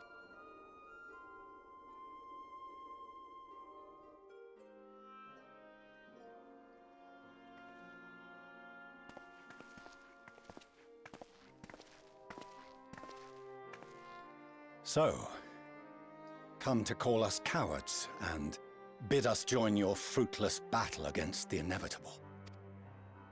Nay, we do not object to the Forum's proposal. On the contrary, those who wish to flee have every right to do so. Urianger is cooperating with your associates on the moon to ensure that all is ready should evacuation be our only recourse. Then whatever your business, I suggest you be brief. Though we cannot boast the boundless wisdom of Sharlayan, we have first-hand knowledge of foreign cultures and have conversed with no small number of peoples. These experiences have taught us fundamental truths that cannot be recorded in any tome, nor charted on any map. The beating heart of this planet is its people, many of whom would give anything, even their lives, to protect the lands they love. Many may choose to join you in the end. But what of those unwilling or unable, for whom escape will never be an option? What would you have them do? To ignore the plight of those one might conceivably save is not wisdom, Father. It is indolence. This is why we choose to fight. We'll not ask for your understanding, Father. Only that you don't turn a blind eye to the good we have done, that we can still do. We're not children in need of protection. Hold fast to your principles and let the world burn if it please. But we believe there is still another way. And if there is, we will find it. You see if we don't.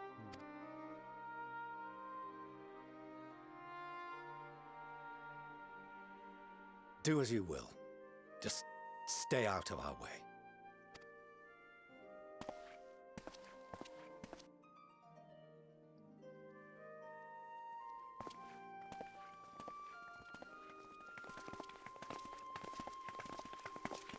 Were he not so consumed with self-righteousness, he might tell you how proud he is of you both.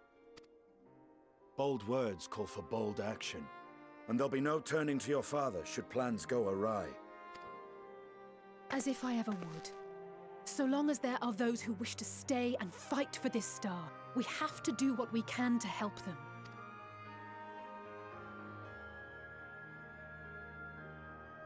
And if we're to do that, we'll need to be well rested.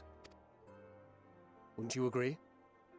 And having triumphed over what we once thought to be the source of all evil, I can think of no one in greater need of at least a dozen winks.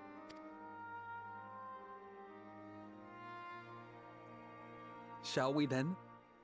To the Annex, to prepare for tomorrow. Let's do.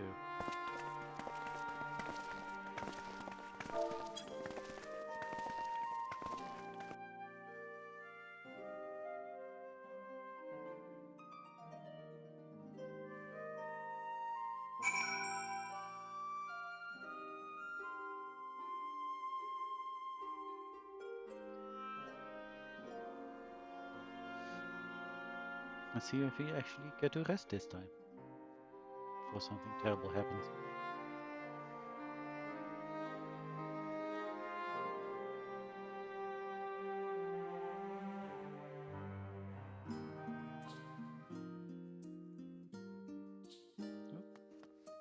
Back to that thing we go.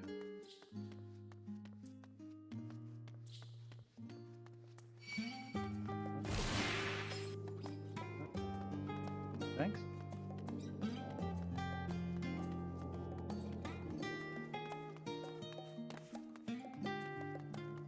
Where am I going? Yep, I'm going entirely the wrong way.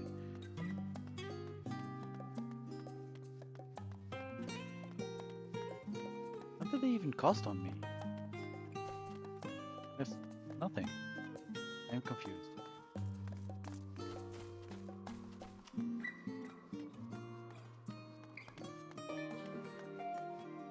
Oh, hey Ujika.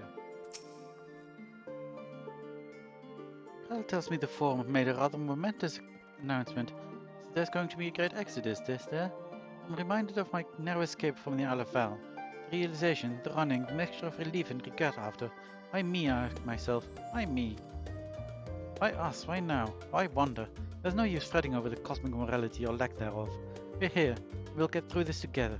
And who knows, maybe my luck will rub off and grant everyone a narrow escape. There's no harm in praying for as much. Oh, but enough of my rambling. I'm sure you're exhausted. Your chamber awaits. Yes, I will retire to my chamber and complete this quest.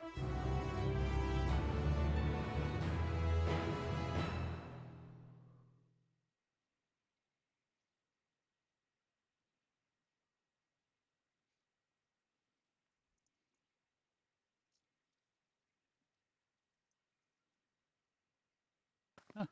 Actually, I have almost enough followers to make affiliate, I think. I need 20 followers for that. Now, if only I could also stream consistently. Yep, that's the moon. You were there. Oh. Say hi, Lynn. I suppose. Oh, no, provisions.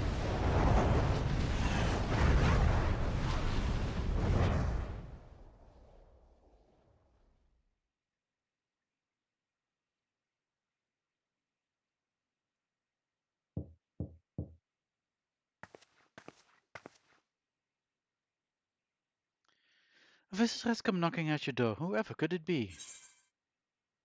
Oh man, I need to choose. Oof. You know what? I'm going to go with the Stinian, my fellow dragoon, even though I'm a dancer right now.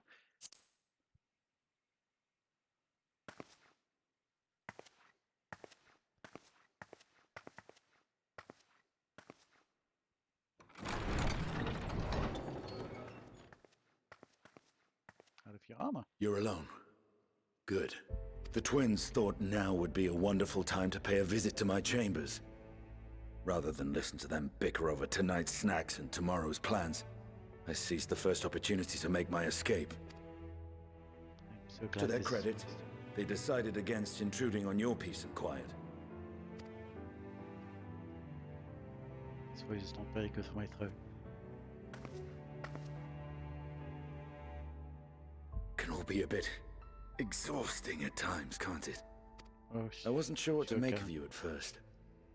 During the Dragon Song War, how quick you were to take up a cause not your own. But I came to see that is simply the way of you and yours. I will not pretend to understand this talk of ancient primals and the final days, but I trust in your judgment and choose to believe in your cause. You and Alphino have my lance, now and always. You'll need it. Rack and ruin looming on the horizon. Calamity bearing down upon us. There's no place I'd rather be than here. Standing shoulder to shoulder with friends on the front line. I like these. So do not hesitate to send me against your enemies. I'll make them rue the day they met me. Now, if you'll excuse me, I could do with a little air. If Alphino asks, I was never here.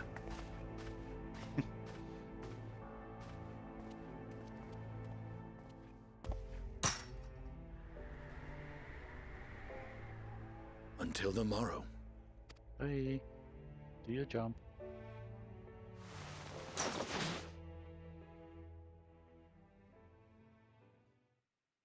Such a dragoon.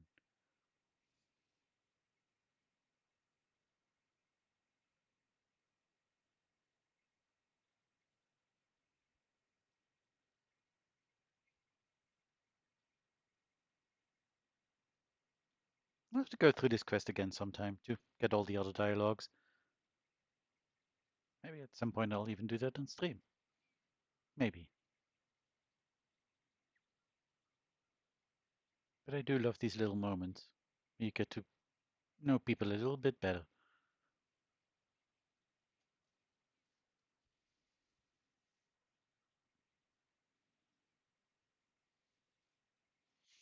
A short while earlier in the Alamegan quarter.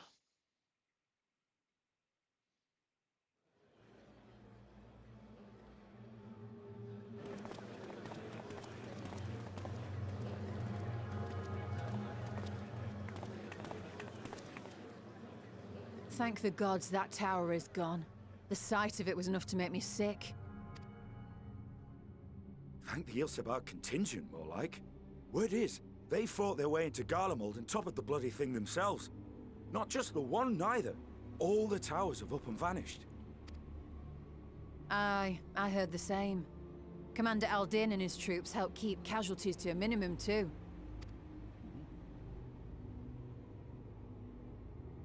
But is it true they brought back tempered Garlean soldiers? As Commander Aldin tells it, they've a treatment for that now. But don't you worry. Cured or not, they've no plans to bring them into the city proper. I see. Well, that's a relief then. I know we've brothers and sisters among the lot, but I can't say I'm eager to welcome them home. Understandable. Wanted to think about it for a while yet. They're to be looked after in Alagana for the time being.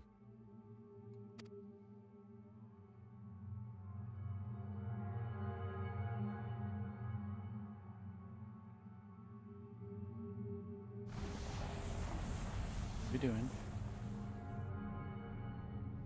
Are you Misty?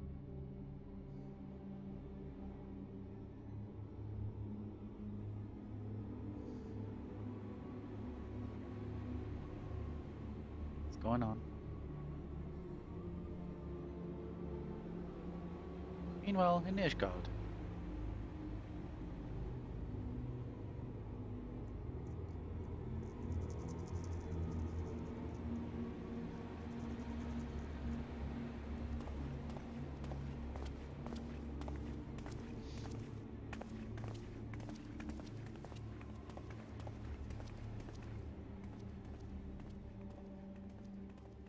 Oh, hey, it's you, Anvil.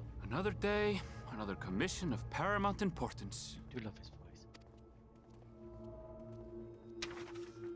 Well, what have we here? A drunk person. Maybe? Or maybe not a drunk person. Hey, are you all right? Yeah, probably not. Don't know what's going on with him there. Well, off he goes. Oh, he's doing a misty thing. Was that? No. The shadows play tricks, nothing more.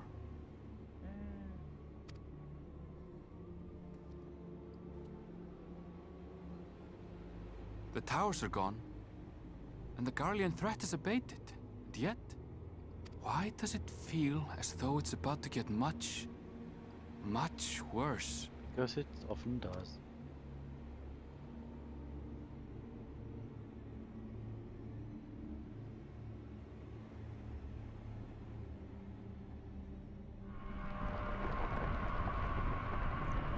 What's this now?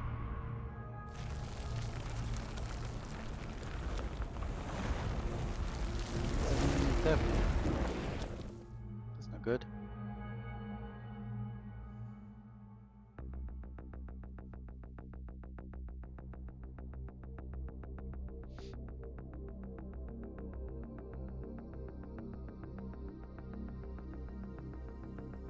You'll find out eventually. Oh, maybe not. Thought we were going there actually, but no. Well, where do we go? To Taro.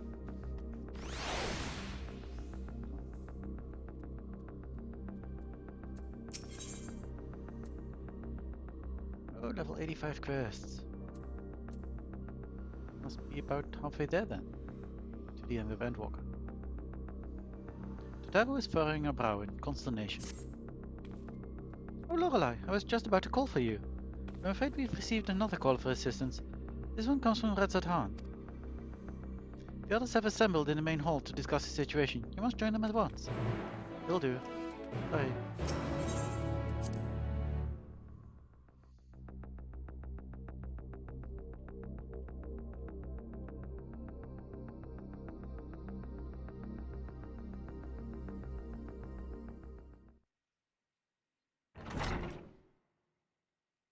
Hey, it's me. I actually had some rest apparently. Ah, there you are. I am here.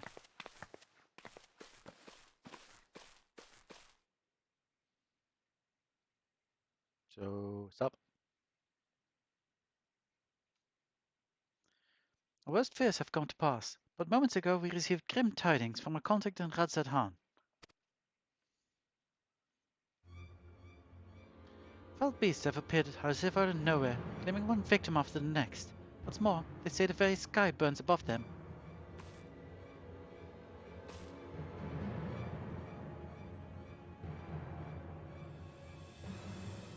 Good gods, are the final days already upon us?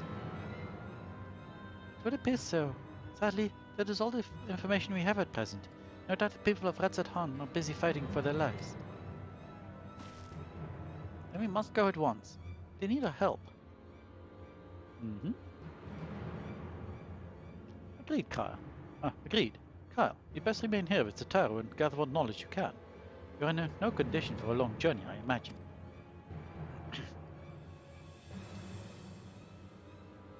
Very well. Similar phenomena may have been observed elsewhere, and if so, we must know about it at once.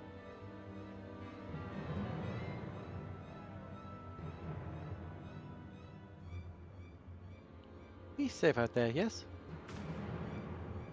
Let us make for Yadlimad. We must prepare ourselves for what may lie ahead. People are texting.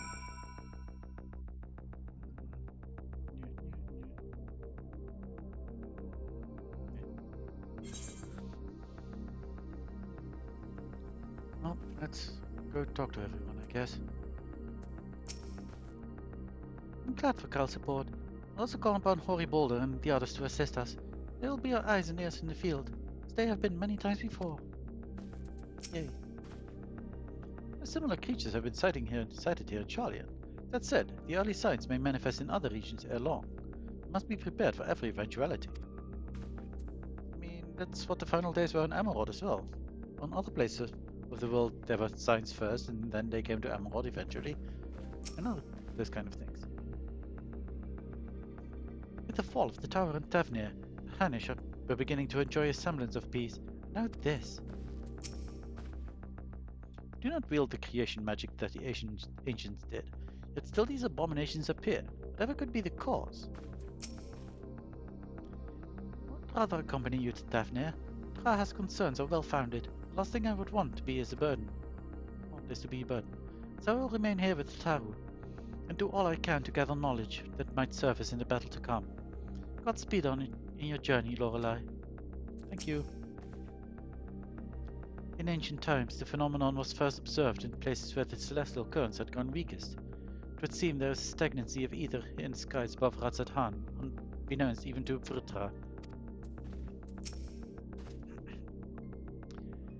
If the might of Vritra is not enough to hold these fiends at bay, Radzat-Han is in dire straits indeed. We must go at once. And you? If this calamity has indeed come to Tavnir, it is all too likely that Corvus across the strait find itself in a similar predicament. Even now, it remains an imperial province, and as such, it may be some time until we can ascertain the situation there. We can only hope that Kyle and Tataru will be able to provide us with some insight sooner rather than later. That's everyone. Yes. Let's go to Tavnir. Let's go to Tavnir. To Yadlima.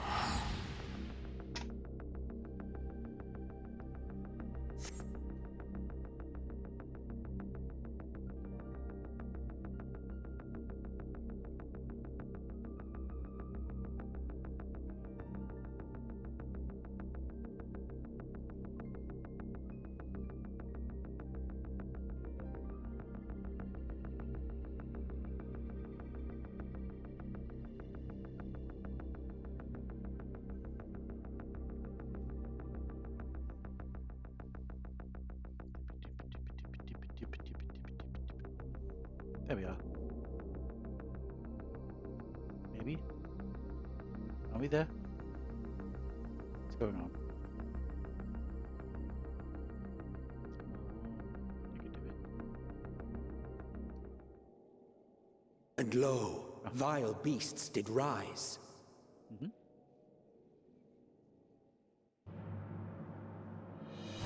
Yeah, this doesn't look great.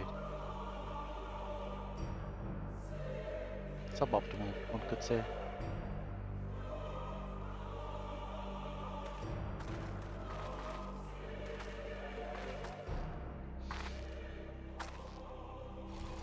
Leaving naught in their wake but blood and ash. Sun scorches earth and boils seas. And our sins ascend unto the heavens. 3 dooms to unmake all we were.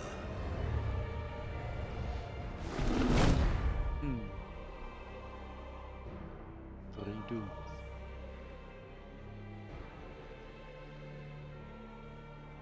The sky burns.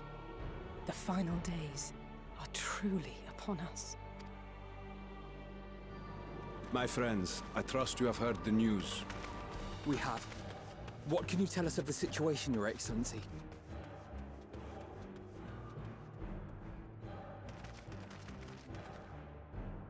Last night, the isle was rocked by tremors, and the earth itself cried out. Aloft, the heavens began to burn. From all about, unholy beasts, the likes of which we had never seen, came forth in fury and rage. No. To say they came forth would be inexact.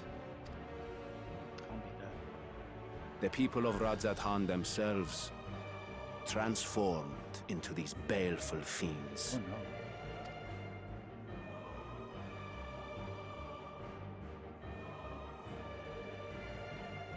Though the phenomenon was observed throughout our lands, the first creature, the largest and most dreadful of the lot, wrought havoc upon us here in our fair city.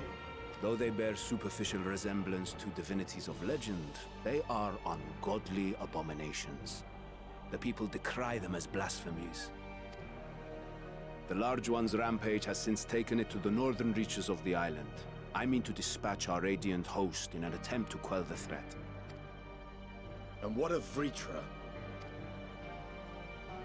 Vitra too makes for the north of his own accord, and yet he knows the blasphemy and its minions were but yesterday his beloved people.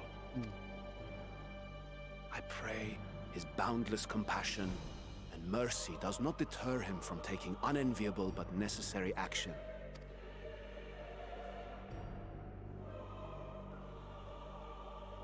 Understood. I ask that you allow us to aid you in quelling this threat. You would risk your lives to help us yet again? Of course. I have no words to express my gratitude. Thank you. Our regiments approach the north from several directions, with a number of units set to depart from the docks of Yedlimat. They will make landfall in an area of dense jungle, where one can expect to encounter dangers even beyond the fell beasts we hunt. I leave you to your preparation. You will find me at the docks when you are ready to depart. Righto.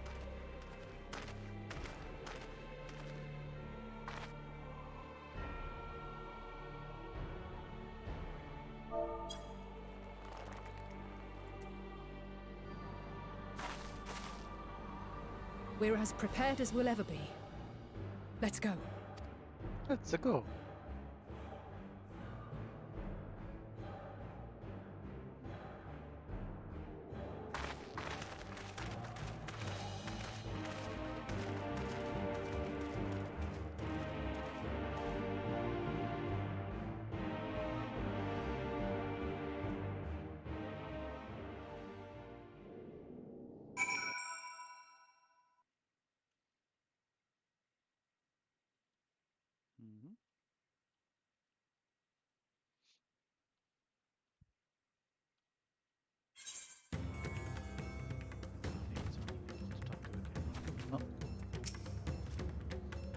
Usually the most dangerous foe in a worm's domain is the worm himself.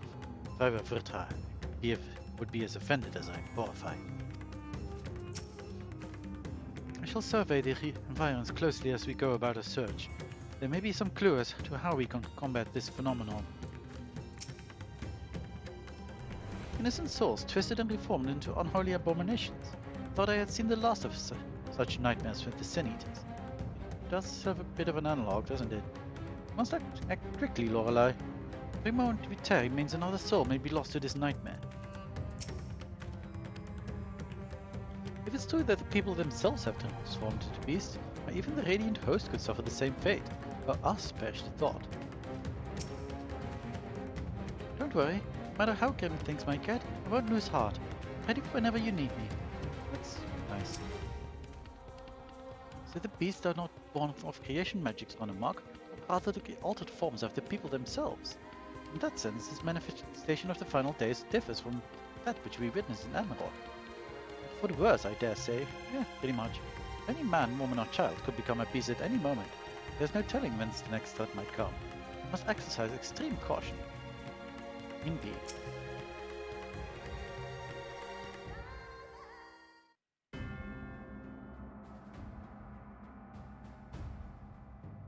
Everyone has assembled, yes?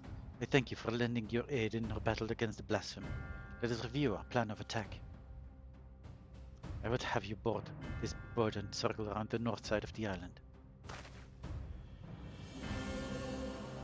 There you will find a dense jungle we call Vanaspati. It is a sacred wood, home to many temples and a number of villages. Fae'ret and the Radiant Host have gone there ahead of us. I ask that you join them. Do all in your power to destroy this blasphemer.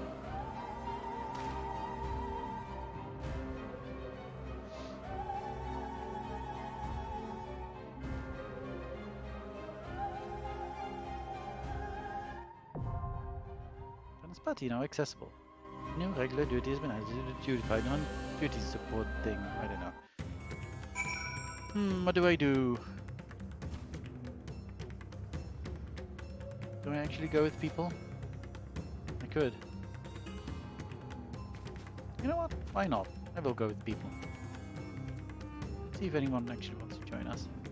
Without miss.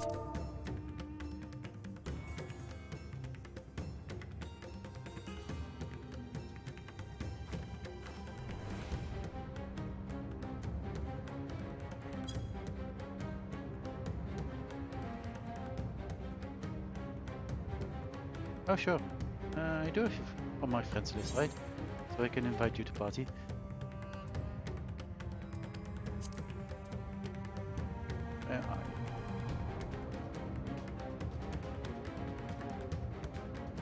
Should be online then.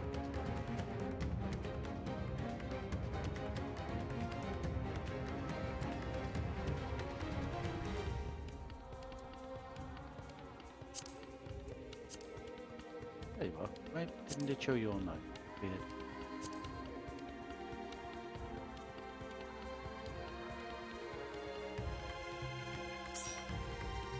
Okay.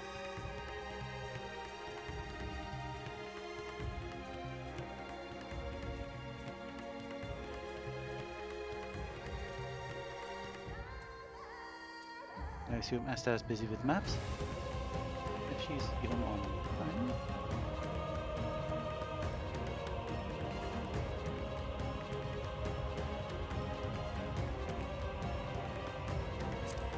Oh, she is. Why is it not showing people online properly?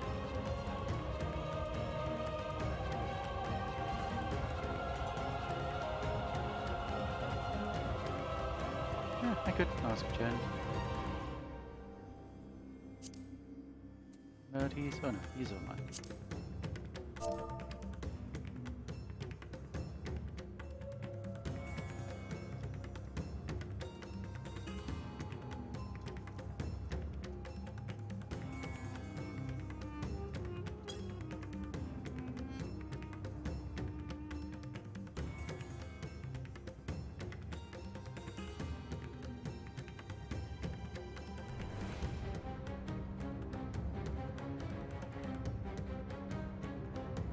I suppose I could just ask on the cafe Discord as well. Oh, Hope would join. So if Jen would join, then we'd have enough people.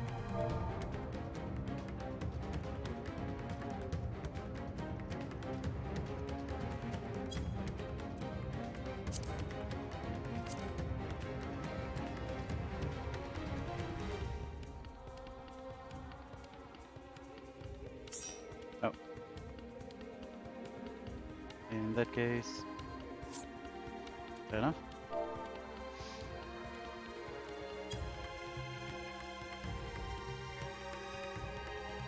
Hope needs to log in with Quattle. Oh, thunder. The weather is apocalypse. That's good.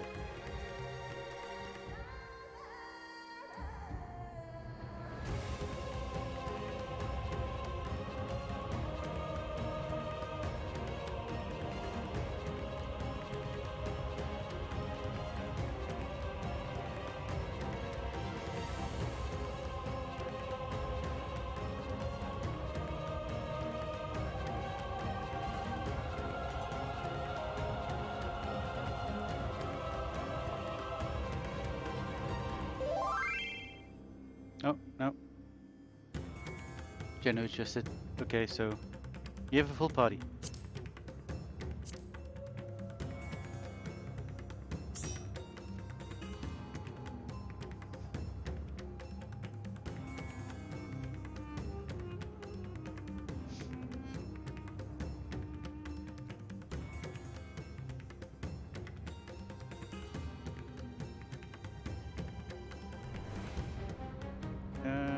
Oh dear.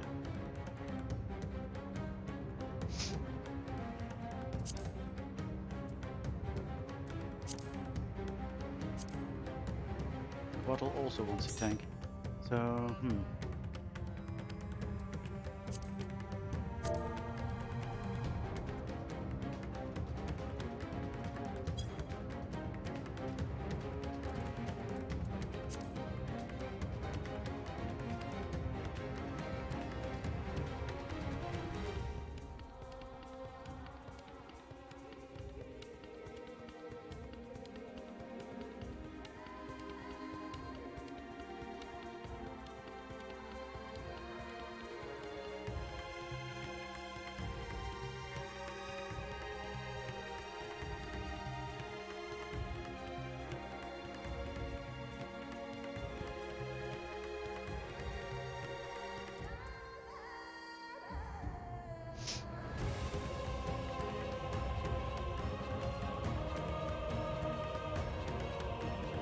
oh, okay.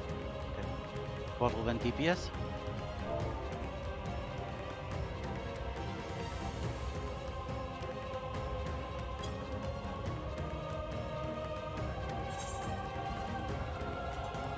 Jens and Spatty. They joined.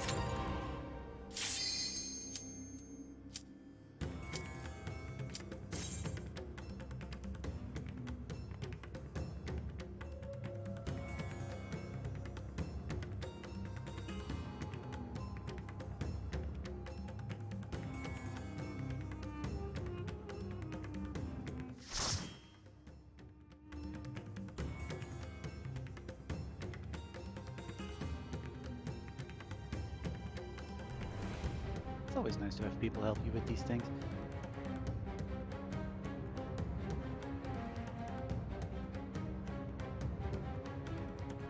Quickly check if there's another thing coming soon. Let's see, there's Anastasia, then no longer in any 85 quests, and I assume we don't get to do any more than that today.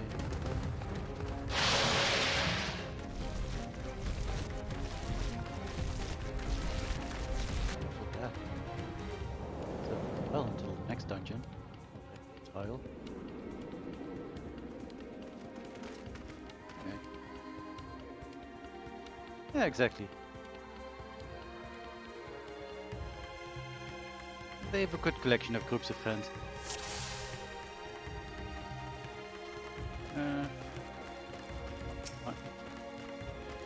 she will be my dance partner of the DPS. My friends, heed me. These are children of Fae'ret. Forgive me. I could do them no harm. Am I nearly dead?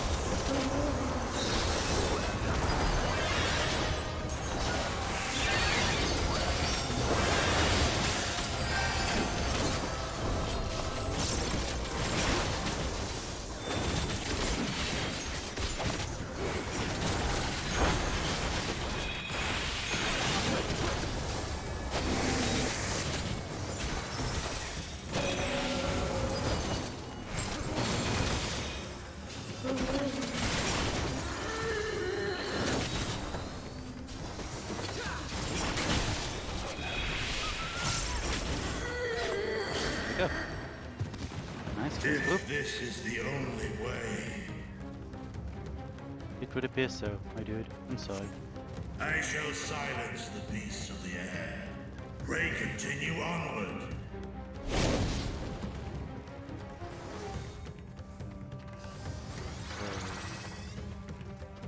Okay.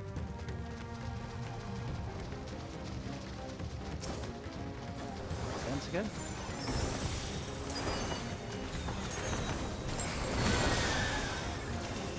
Section.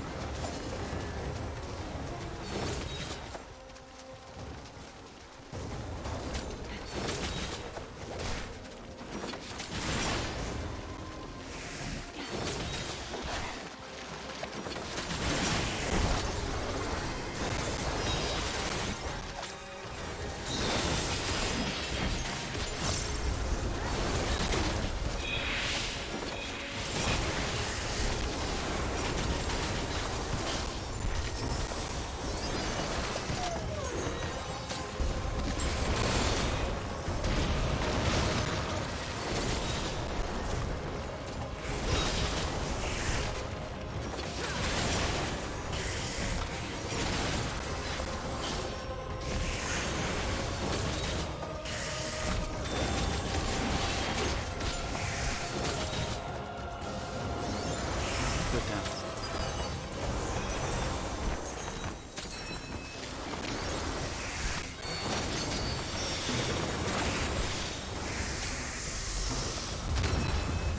Wait a second.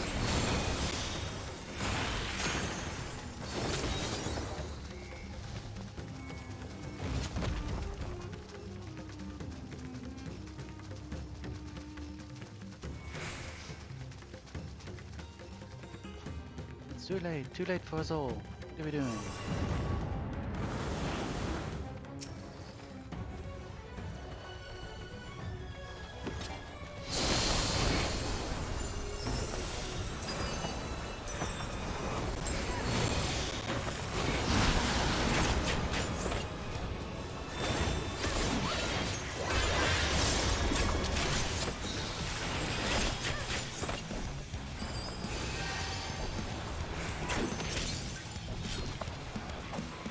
Oh no. Let's see. Ow. Oh well.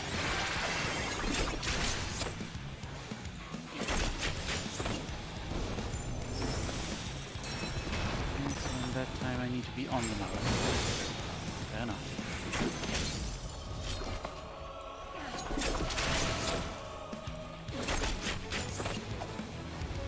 Not be on the map? Oh, I see. Let's close the map. Thanks, no. I can speed things.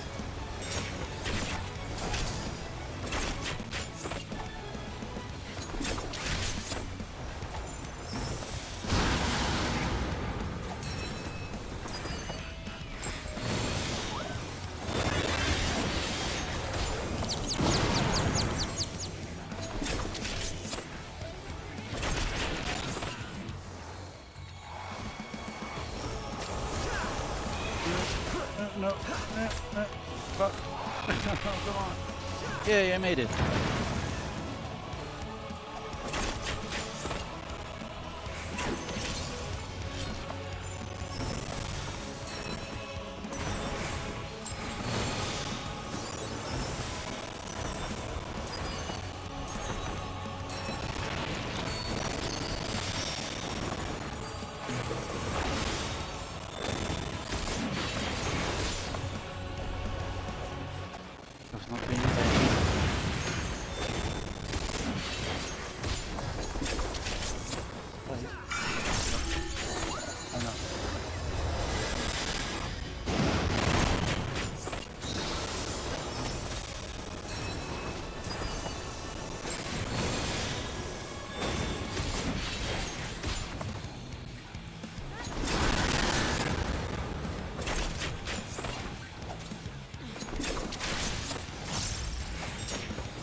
this again.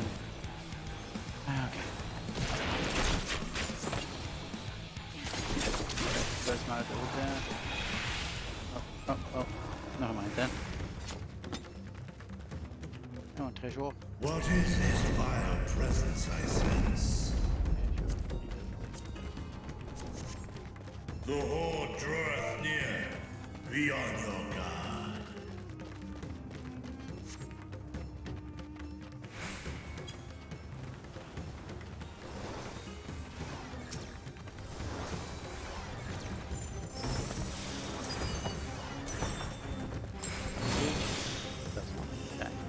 Oh well.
Jenna was complimenting my how badass I look.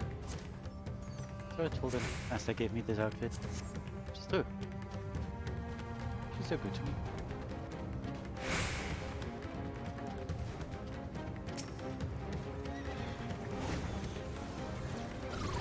And once again, I am completely forgetting that I can make people faster when they're not in combat.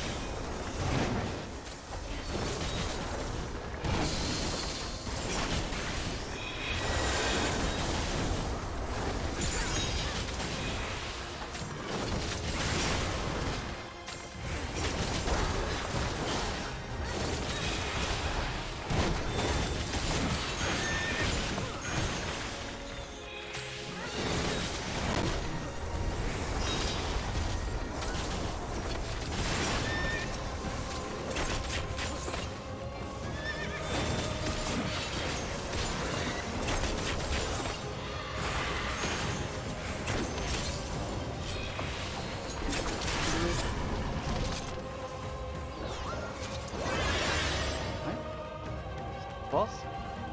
With this plus science about? Okay, got stuff. Oh, there's some stuff I can. Wait a minute, we should probably can't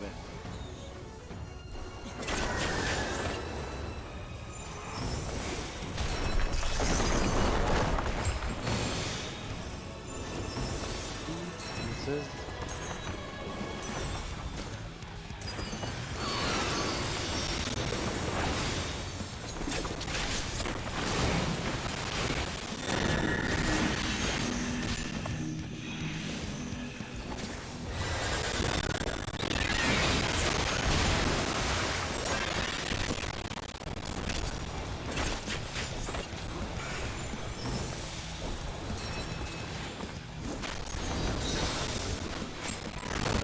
button.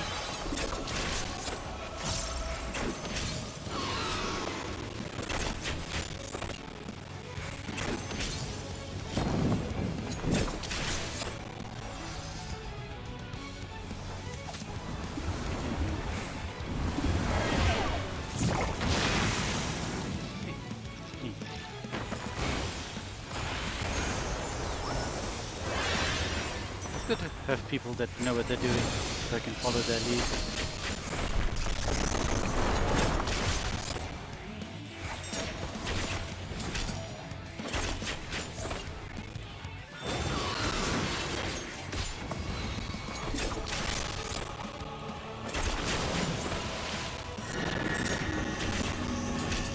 This again.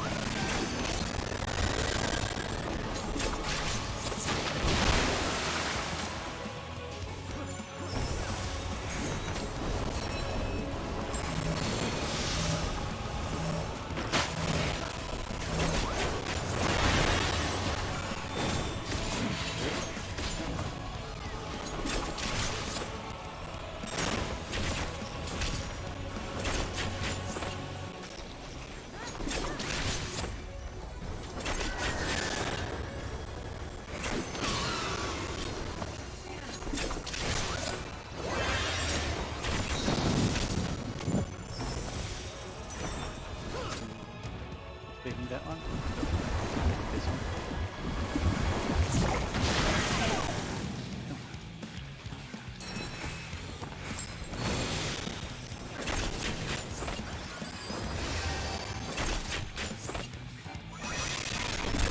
Oh, I almost nearly dead. Maybe not. That's nearly dead.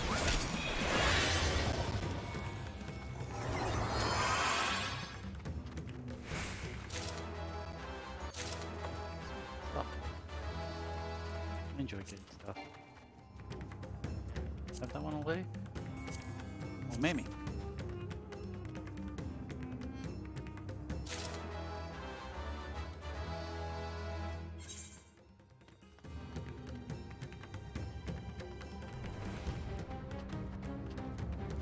To the last boss. Hey, look, I can actually run.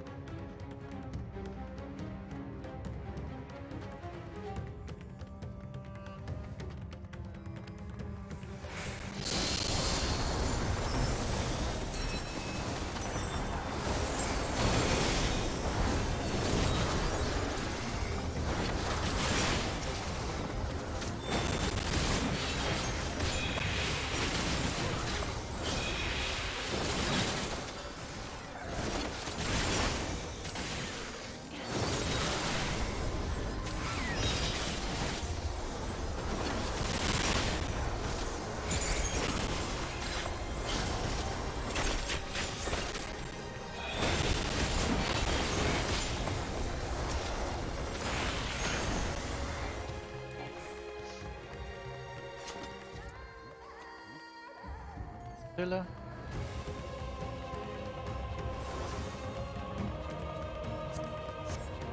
Major lead. And some more.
choice.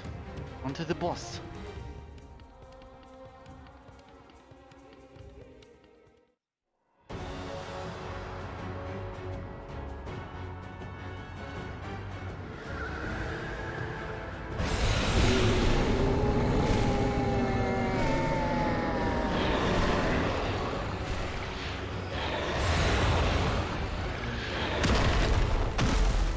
Oh, jeez.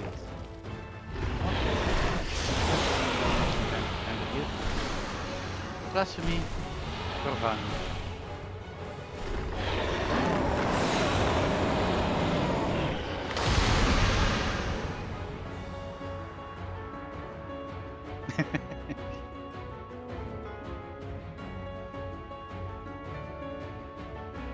Are you there? This guy is hentai.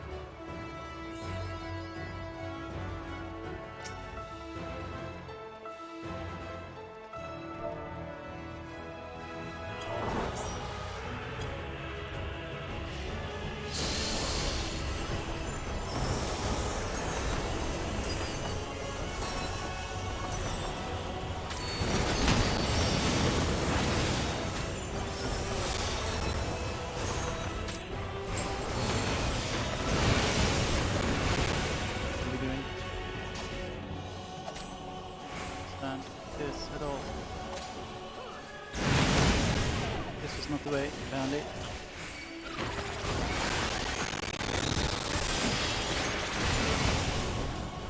Once again, do not understand. Okay. Do I need to be on that I am... Oh? Nope, apparently not. God damn it, I don't understand this one. Opposite. Oh.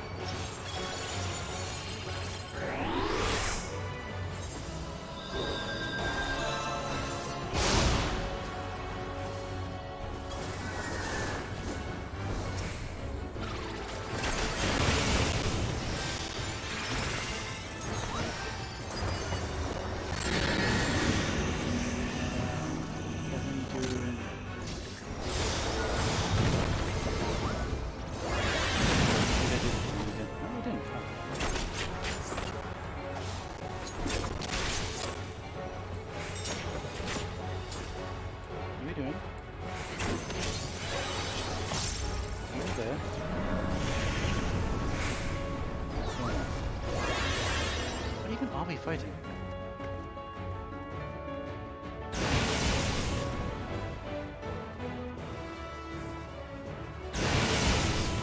What's going on?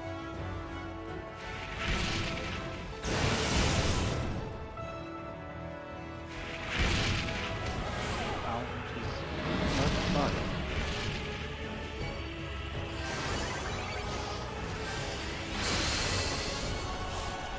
Oh, let's get a stage puddle.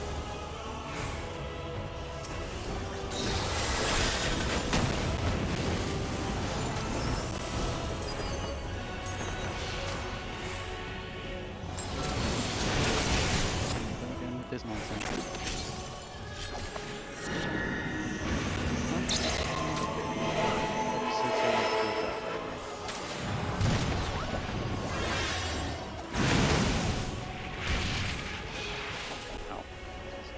Fight.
know with these things, if I have to match or if I have to do the opposite thing. But in this case, of course, the opposite thing.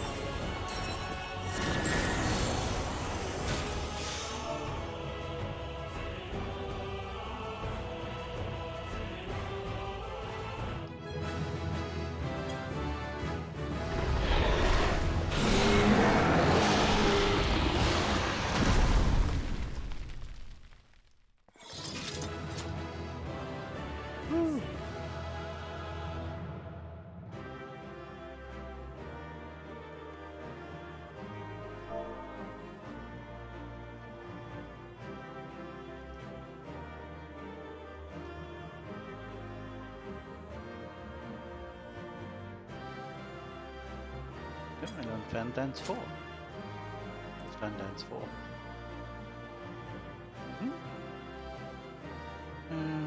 Okay, that's the AoE version of this thing. There's not enough space on my hotbar. So maybe I can move Saber Dance somewhere else and then I can just... I think I need to do that. Since Saber Dance is dependent on this bar and not the fourfold feathers.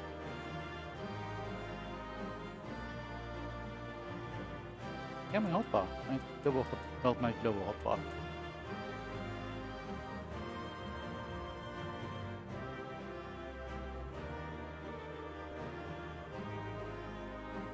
Well, the thing is, in the lower hotbar I want to have all the skills, all my weapon skills basically, and things that are dependent on my weapon skills. So, Jenna, quickly.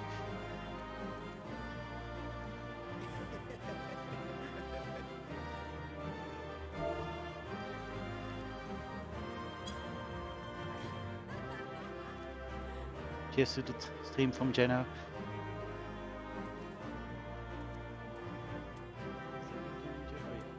Ooh. Oh no. But I will take this.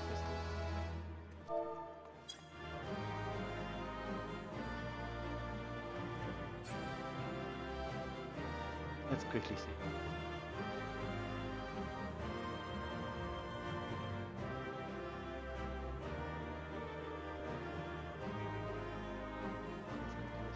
Discord will load. It's just completely full, isn't it? And I don't even really use my top bar, like at all. Even my second bar I don't super use, except for the 2 dances and maybe sometimes healing, I guess. And running if I remember. I'm not good at using things.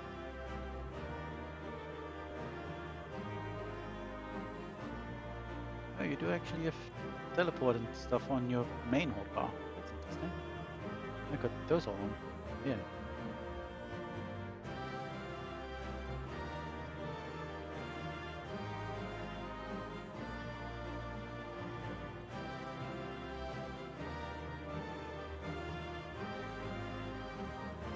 But yeah, that's quite a hotbar.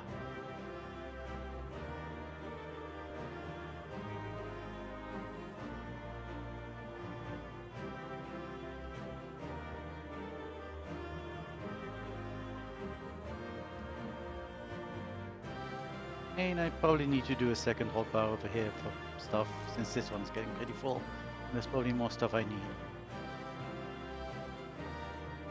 And my emote hotbar is also getting pretty full.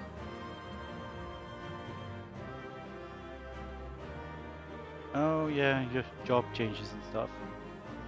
And emotes, yep. Wow.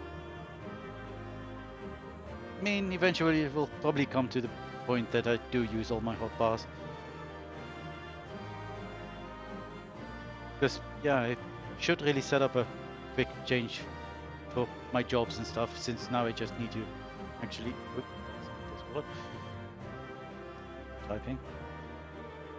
Since now I actually just need to really go into my gear set list and equip this manually.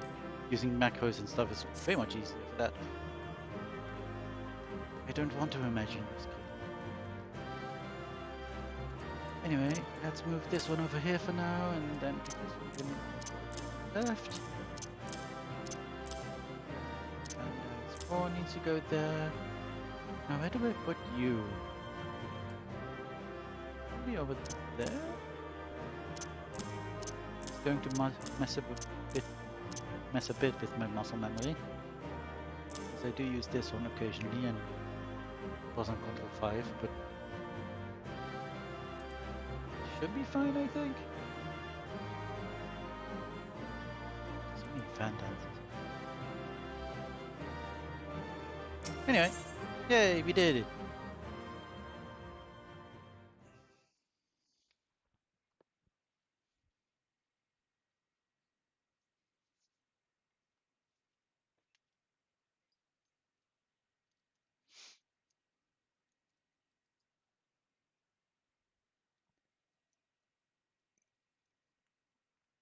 We killed what are ostensibly civilians.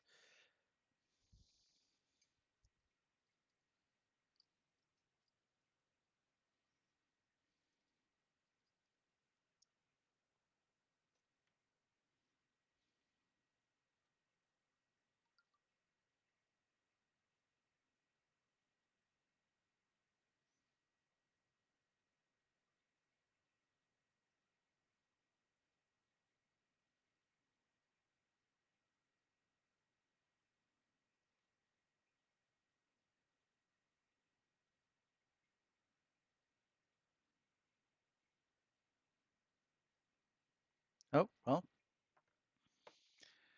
One moment while I turn on my screen and restart. Final Fantasy, apparently. It does this occasionally. It's very unfortunate. But I suppose that's what I get for needing to run it in DirectX 9 mode. Because otherwise sound is atrocious when I do dungeons. Come on, stop. Let me play the game. What are you doing? Thank you.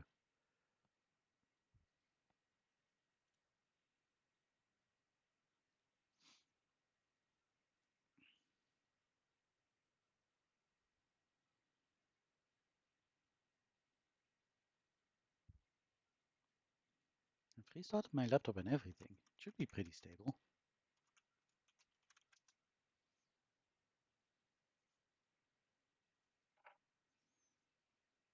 And play. I suppose I will say that I will be right back.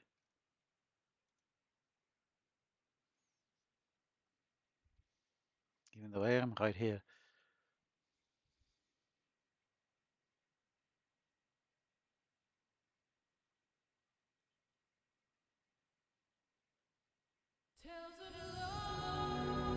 Yep.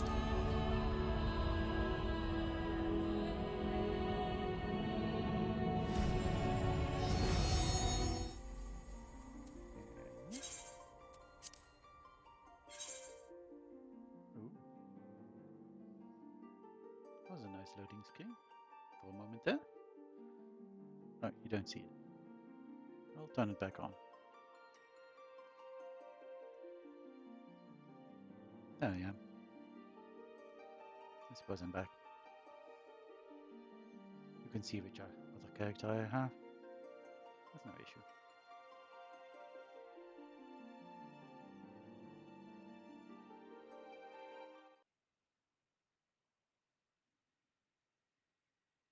But wow, this looks wow, amazing. That's actually what Outside Hand looks like in concept art. Pretty.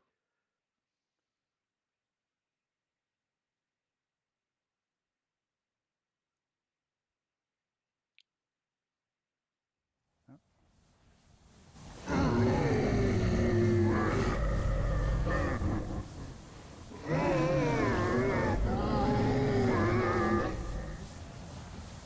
Very ruined indeed.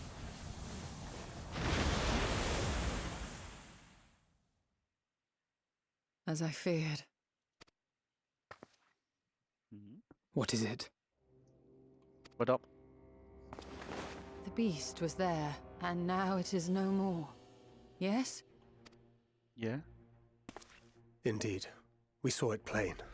But you didn't, did you? I saw nothing. Not the blasphemy that perished here, nor the other men turned beasts. And because of this, I now see all too well. There is no ether. Where the creatures should be, I saw naught but emptiness. Emptiness? But that would mean...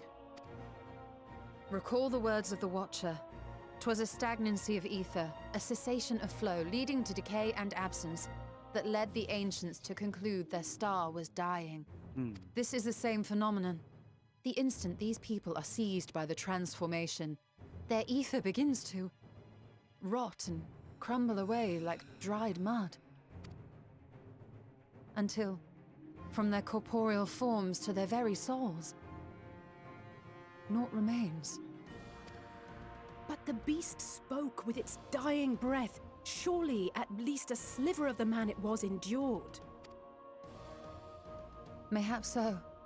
But even if the process was incomplete, it was little more than a faint residue. Gods be good. You're saying they cannot be saved? Not by any means known to me, or by any means at all, like as not. For there is naught left to save.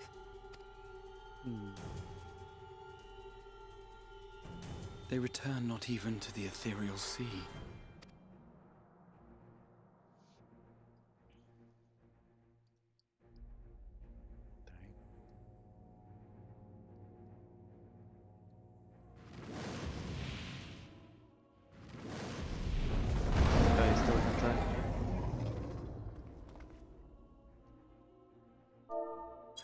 The beasts rage on, their hunger insatiable. Even deprived of their master, they perpetuate his legacy of hate. Once proud sons and daughters of Thavnir, all of them, and now I spill their blood.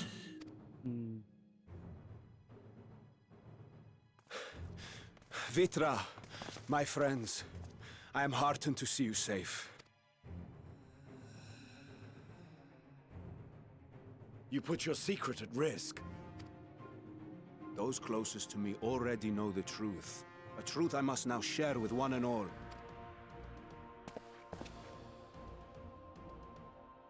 Vitra, calamity has come to Radzatan. Our fair nation is rent by screams of pain and despair. More than ever, we require a strong leader to shepherd us through the storm. Reveal your true self to our people, Vitra, and guide us to salvation. What madness is this, One? Thou dost forget thyself. Were we to reveal our duplicity, it would do naught but foster confusion and chaos. Nay, I shall remain the Satrap's loyal ally, and do battle with the beasts. Easing hearts and leading the people to safety is thy task, and thine alone.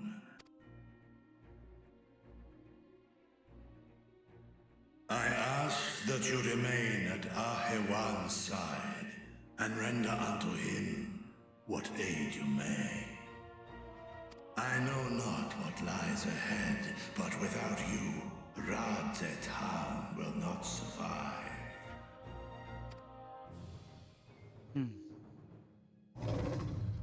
Take me with you. I am as at home fighting in the air as I am on land. Take me with you.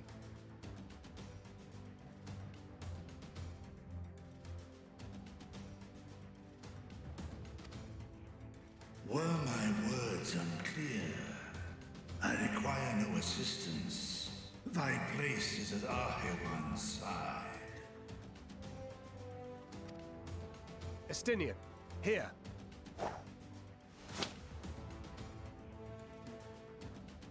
The last thing you ever wanted. A link pearl. We'd gain much from knowing your elevated perspective. And it'll keep you from getting lonely, which I know you loathe. You heard the man. Seems I'm coming with you after all.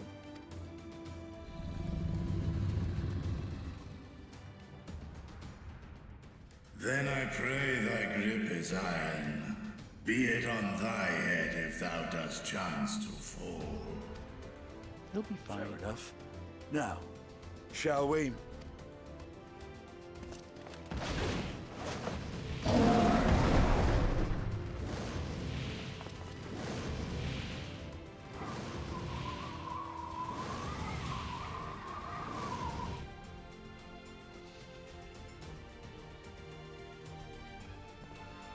I fear it is as Vitra says. We will not survive this on our own.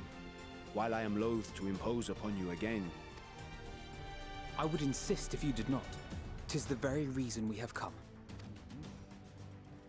Then once more I find myself without words to thank you properly. Let us return to the capital and plan our next course of action. Sure.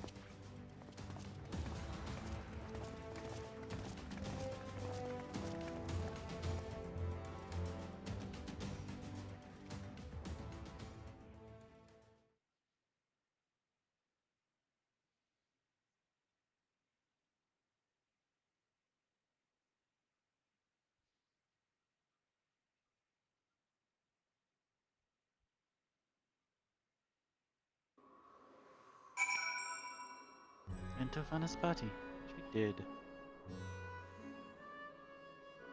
Yeah, lots of people here. All life must end in death, yet death in turn gives birth to new life. Such is the flow of ether. To think that natural cycle could simply be cut off. The very thought makes me shudder. Yeah. After so long, so many sacrifices, we finally found a way to cure the tempered. But these poor souls, they've vanished without a trace. Is there truly no saving them? Palestinian and Vritra defend Ratzat Han from above. We on the ground must find a means to prevent these transformations. And soon. Stillness in the air puts me ill at ease. We must be wary. No, worry not. I can see your ether, and that of our companions. We have not suffered the fate of those unfortunate souls. I mean, I think we would know if we did.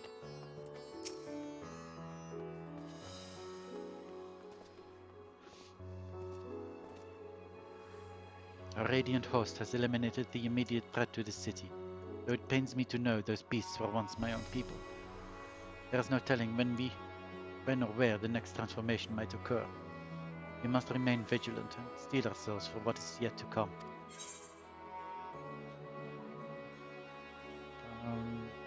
Yellow.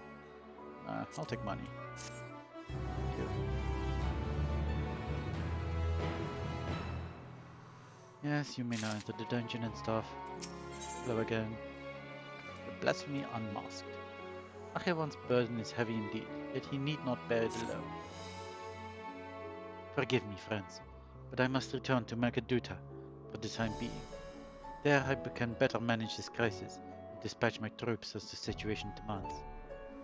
In that case, we shall carry out an investigation of our own here in the city. Mayhap the residents can tell us more about the first of the transformations, and the conditions under which it occurred. If we can ascertain what exactly triggered these tragic events, it may give us some insight as to a possible solution. Time is of the essence. Let us split into 3 groups, that we may cover more ground. Elisei and I will see to Paxa's path. Tankred you Stola. Make for Dharma. I leave Arthur to Graha and you, Lorelei. Any information you can gather on the first blasphemy or the manifestation of the final days in the city would be most helpful. When we have completed our respective inquiries, let us reconvene in front of Magaduta, that we might share what we've learned with the satrap. Sure thing.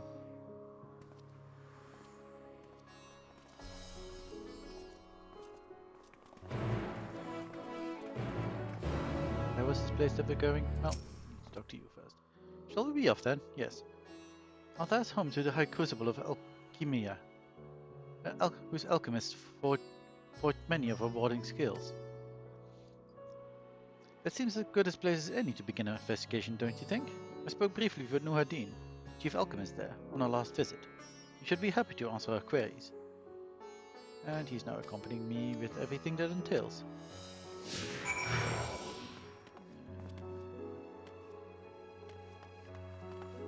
Didn't I have an Ethernet shard over there?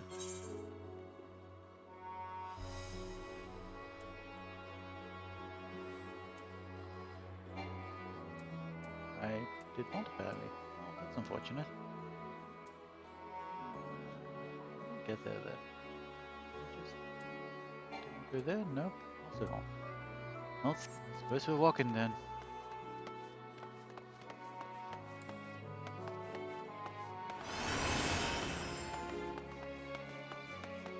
I'm going in the right direction. Yes, yes. Can I get the ether right now? Is it active? Let me.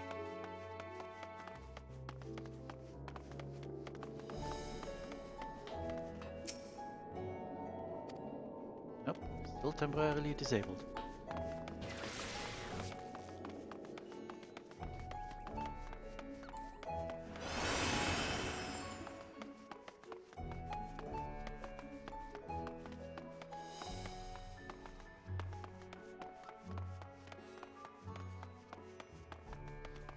Nadine, hello.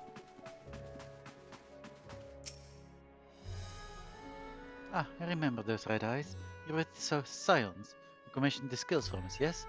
I welcome you back to the High Crucible. What brings you here in these troubling times? You are assisting the Satrap in investigating the crisis that plagues the city. Did you happen to catch sight of any of the creatures? I did. As I was going about my work, I was disturbed by crashing footsteps, so powerful that the ground shook. I rushed outside and could not believe what I beheld. The night sky was burning. Suddenly, I heard panicked screams coming from the direction of Balsan Bazaar. In the next instant, a monstrous beast poked its head out from amidst the stalls.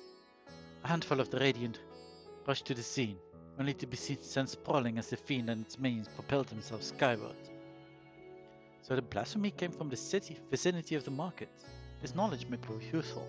I thank you for sharing your tale. Well, I do believe we now know where we should inquire next. To the bazaar then. Yes. To the bazaar.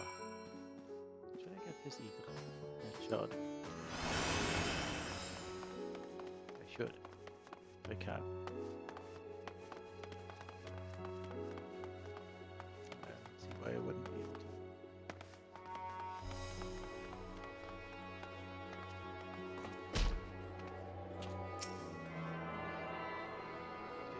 Isn't that shard nearby? Well, up we go again.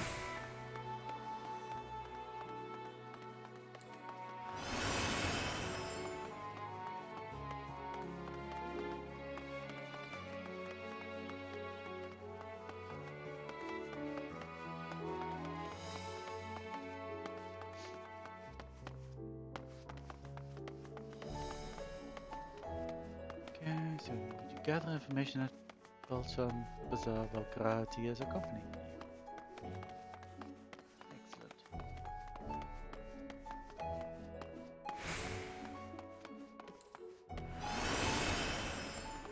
Need to run faster.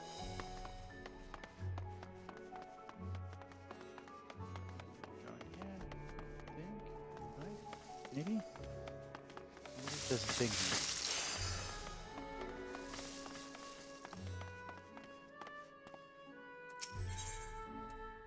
Discuss the textile stores because there's totally time for that. So this is Tafnarian weave, I must say. It bears a resemblance to the traditional fabrics of Corvus. Small wonder really, given that it's just across the water. Not that I'm much of an expert on Corvosi culture, of course. I've not had the occasion to visit my ancestral home since coming to Charlie, and like as not, I will never reside there again. That said, in recent days I felt more acutely aware of my heritage. I'm grateful for it. It is thanks to my forebears that I inherited the royal eye, and with it, the wisdom of ancient Alag. So, well, I simply hope that my countrymen are safe. And one day, when this calamity is but a memory, I would like to see Corvus again, if only once. Basra? Forgive me, but my shop is closed until further notice. Needless to say, we've more pressing concerns these days, I'd say. We have come not in search for wares, but information concerning the enormous fiend that tore through the bazaar. Did you perchance witness anything? Afraid not, my friend. I was here the whole time, so I only saw its little minions. Made a mess of the place, they did. While that was all going on, a great big one tore through the west side of the bazaar. You'd have better luck asking there. Okay, thank you.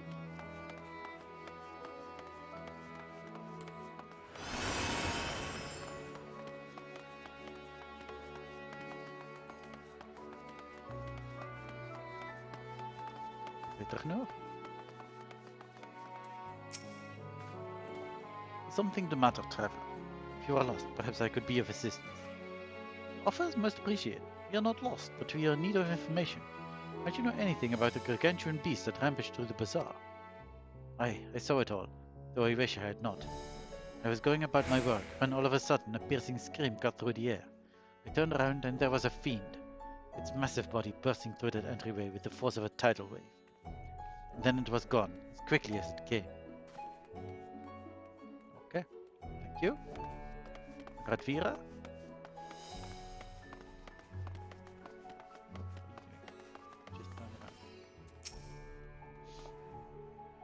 Sisters, have mercy. What is happening to the world? What am I to do? Is nowhere safe? Settle down, friend. The danger has passed, at least for now. If it's not too much painful to remember, could you tell us what you saw? First I heard the screams, then a horde of ravening beasts came charging toward us. One of them was huge, bigger than a marid, throwing people about like rag dolls, and it was eating them. I hid, under the counter, so others do the same. But the shrieking and wailing kept getting louder, more voices in the throng. Beasts of victims I couldn't tell. I knew not what was happening, I still don't. That is enough, my good man. You are brave to share with us your tale. I'm sorry. Many of your fellow merchants are safe. The High Crucible too has survived mostly unscathed. Pray stay close to your friends and loved ones, and rest your body and mind while you are able. I suspect that is the most we can expect the people here to tell us. I think it best we find a place outside the bazaar where we might rest and review our findings. To the north.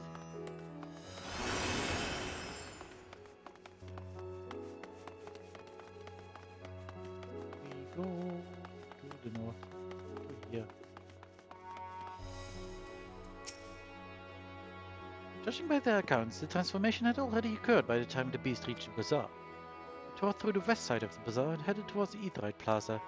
In other words, the blasphemy mayor is first appeared in this vicinity. That being the case, the people in that Mayhain may surely tell us more. Mehane?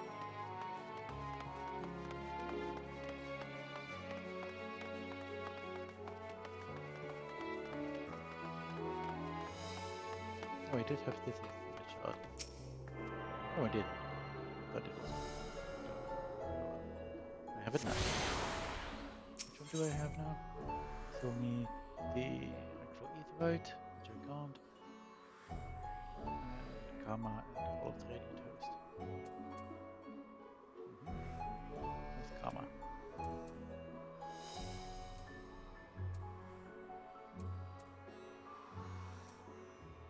Must be this one, yeah. Fair enough. Fearful Hero. Going after that enormous beast, are you? Aye, I saw it. Including the very instant that poor bastard transformed. Damn the gods for putting me there. It started over there by the window. A few men, merchants probably, talking and drinking. Conversation must have taken a turn for the worse. Next thing I know, the leader, I suppose he was, raised his head in his hands and black mist was swirling about him. Then his whole body burst apart, and there stands a hideous slavering beast, massive and foul, all gaping maws and bulging eyes. His friends started shrieking, then the black mist comes again until the change takes them too. Stuff of nightmares, I tell you. Nightmares indeed. Incidentally, do you perchance know who these merchants were? No, I'm a decorator by trade. Not much cause to mingle with or sort. Oh no, why am I getting yawned? For Milil, the barmaid, chatting with them though. She might know something. Who's Milil? That is Milil. But before I talk to Milil... Oh, apparently I don't need to talk to Milil yet. But there's a lookout point. Might as well. Meridi's Mechanic.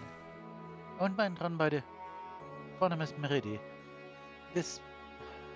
Why are these words so wordy?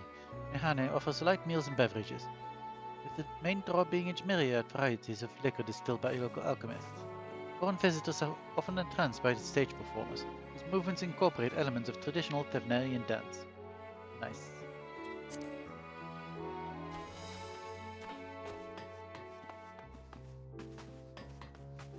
Mera?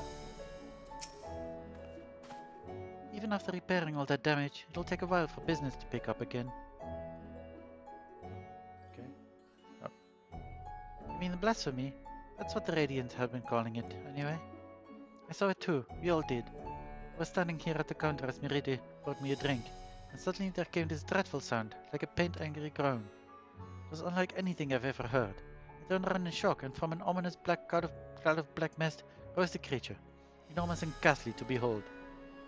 As for what happened next, to recall it sends shivers up my spine. By some stroke of fortune I was able to slip outside before the beast got its claws on me. But the sight that greeted me offered no solace. The blue sky above turned red as blood.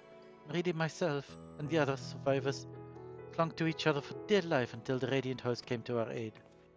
Wait, did I hear you correctly? The beast manifested before the sky began to burn? I'm certain of it. Windows were here offer a clear view of the sky, and I saw nothing out of the ordinary until the beast appeared and began to rage. Interesting. And Milil? You have been mentioned? Oh, please?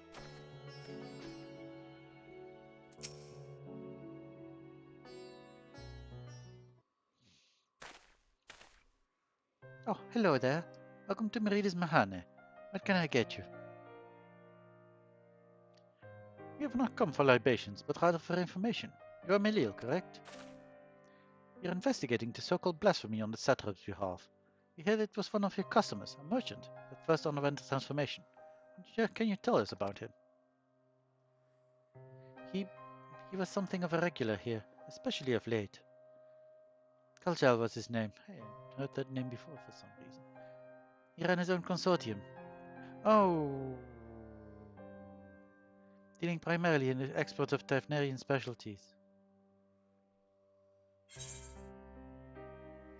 Yeah, I remember now. It's through him we met Matsya. Yeah, that guy was nice. Yes, the name rings a bell. Didn't you meet them both on your first trip to Tavner? I did. If I recall correctly, Kolzel ran a trading operation in Yadlimar, and it was there that you made Matsya's acquaintance. Yes, that is the same Kolzel, no doubt. Rather successful man, from what I gather. That said, it was clear that he had fallen on hard times of late because of, you know, all the towers and stuff that was happening, ruining his trade. Oh, that's also what Jay said. I should probably read before I say other things. Those ghastly towers popping up everywhere cannot have been good for business. Even now, with the towers gone, the collapse of the Empire has led to all sorts of problems elsewhere. The market for luxury is surely not what it once was. Trying times for the head of a trading consortium indeed. Kolzel was a compassionate man. Even if his own business suffered, he did what he could to provide for the artisans, fishermen and many others who counted on him to sell their wares. Indeed, that was the very topic of yesterday's meeting, as far as I could hear. Yet as they discussed matters further, Kolzel's tone grew grave and grim. It was then that... Forgive me. I would not have you recall the memory if it brings you pain. If I could, I would ask you just one more thing. Did you notice anything unusual about Kolzal in particular? Please, anything at all? Sorry, nothing springs to mind. Perhaps someone else can help you. Kolzal lived for his work, and had no family that I know of. His employees and associates knew him best, but they too are lost to us. Still, perhaps his neighbors know something I do not. I can direct you to them, if you believe it would help. What do you say? Sure, that might be helpful. Thank you.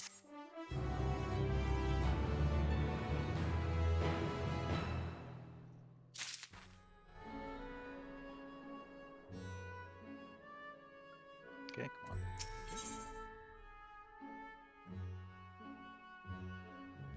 Elil has information that should serve you well.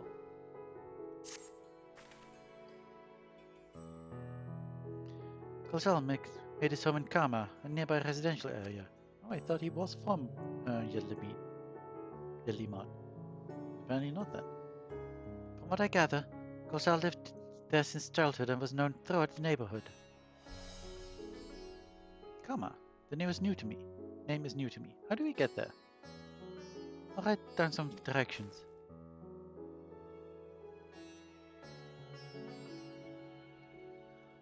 I cannot promise that you will find what you seek there, but if nothing else, it is a start. Indeed. Come, let's see where this lead takes us. And he was already accompanying me. I should send this message again. It was not necessary. He was already accompanying me. But okay, fine. Fine. No, alright. There's lots of stuff we need to discuss apparently. Though the thing is over here and I can just go... I don't know. Can I actually? I need to probably go across this bridge or something.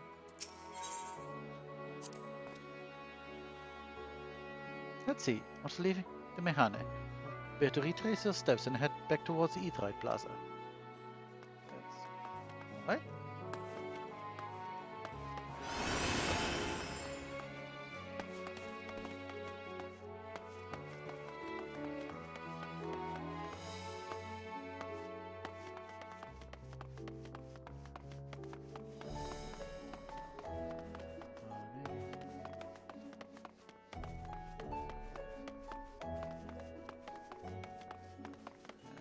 Plaza probably still doesn't work. I assume.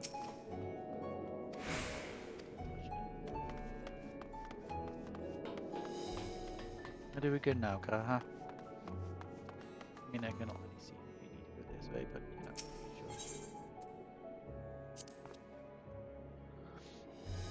From here, we ascend the stairs. Oh, that is actually good advice. To go this way. Oh, of course not.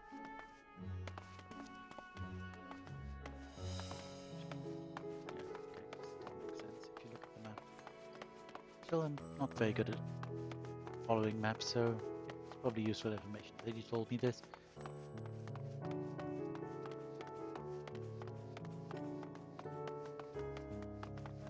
This place?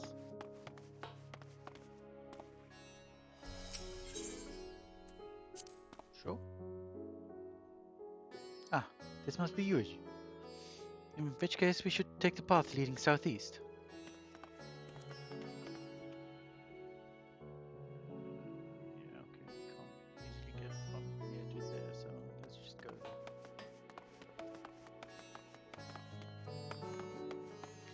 East.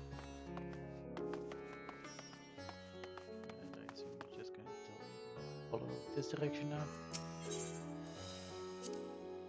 we keep going this way, we should arrive in Kama before long. Walking these unfamiliar streets is quite the adventure, is it not? Can only hope we can explore Razathan at our leisure once this crisis is past.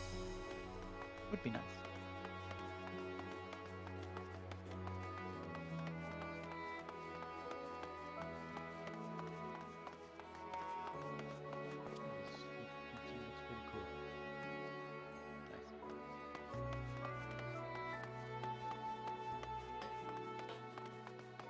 Before we move. This will be fine. And this must be Kama. We've arrived at last. Let us begin questioning the residents without delay. No doubt someone here can tell us more about Kaltal. Given recent events, I imagine many are taking shelters indoors. Probably.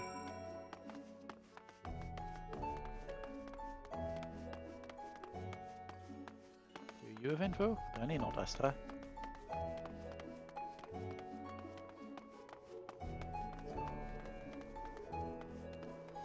Wait, can I actually go inside places? Oops. My bad. Riga. Could you come back another time? I just woke up and I'm not exactly in the mood for idle chit-chat. Well, that's one way to avoid the panic, I suppose.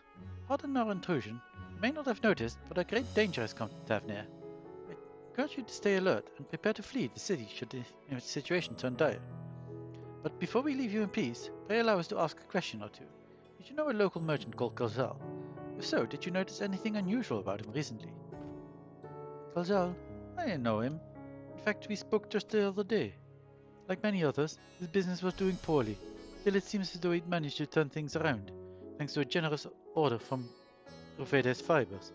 Why, he was practically dancing in the streets. I haven't spoken with him since, but I assume it all went well. Maybe the deal did, but after that, probably not so much. Jinabaha might be able to tell you more, though. As I recall, he was the one who brokered the arrangement. Jinabaha drew Fae'ret's fibers. Let us make a point to visit him after we're done. We've spoken with the other locals. Okay. Let's get the Ethernet shard.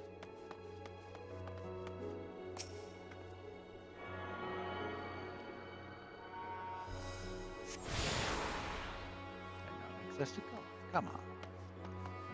This then is a place I can go into. That has possibly a person. Marty! Kalzal, you say? Yes, I've known him since he was a boy. If there was ever a man who was born to be a merchant, it was him.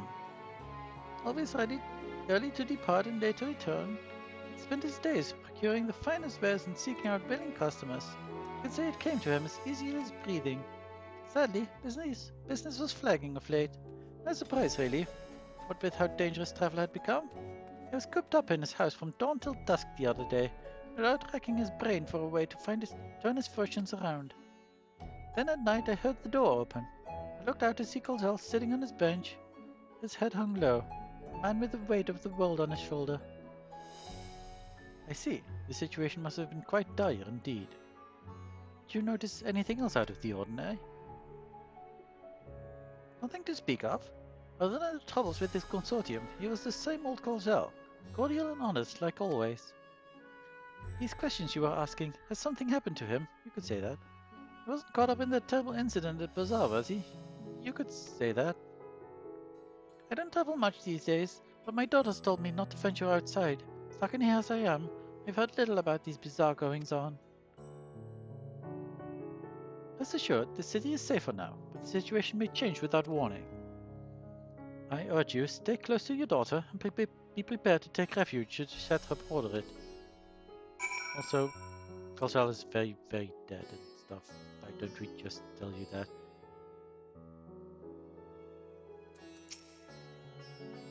Yes, I shall do just that. Thank you for your concern, and pray stay safe as well.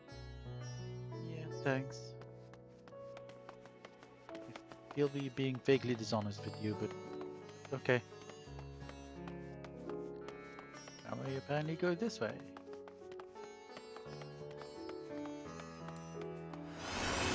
Warning.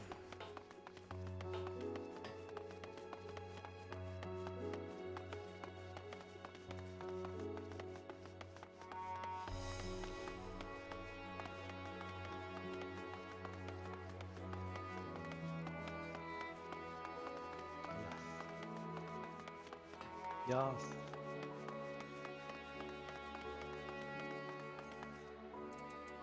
We ask for more directions. Discuss the way to Dharma. If I am not mistaken, these stairs lead to Dharma. It is quite the sight, this red sky above. During the final days of yore, the heavens burned and the stars fell.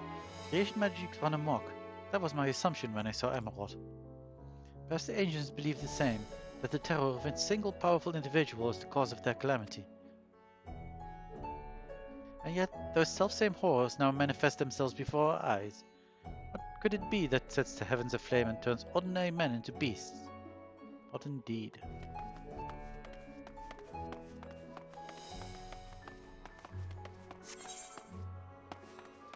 What indeed?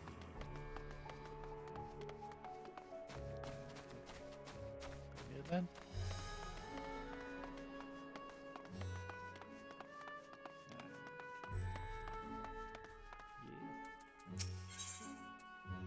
Those Reveda fibers? The farming silkworms. This must be Reveda fibers. Where we should find Jinabaha. Okay. Yes.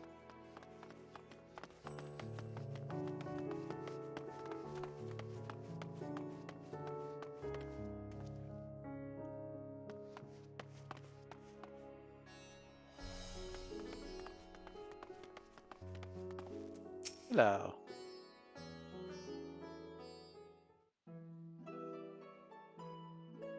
And hurry, I say. There's no time to waste.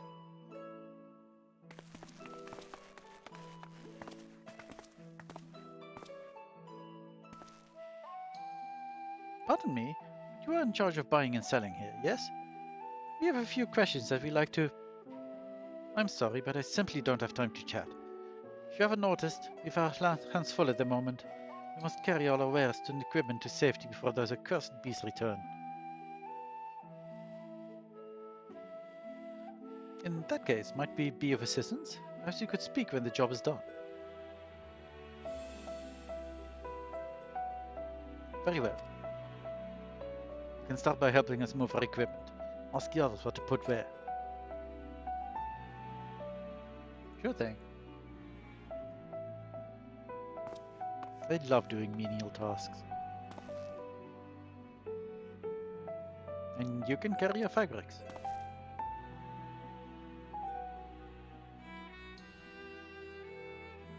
Go through that door and speak with Kamala. She'll tell you the rest. Remember, these textiles are our livelihood. Handle them with care. Sure thing.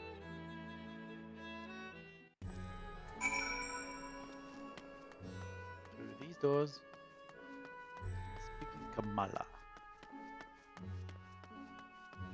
There's Kamala. There's Kamala. Oh, Kamala. Didn't we meet you as well? What are you doing? Oh, carrying things. These are areas for employees only. Out. I'm an employee now. What's that? You've come to help? Oh, praise be to Mendruva. Kind strangers, I welcome your assistance. On your way here, you passed 3 storehouses, yes? Probably. I wasn't really paying attention.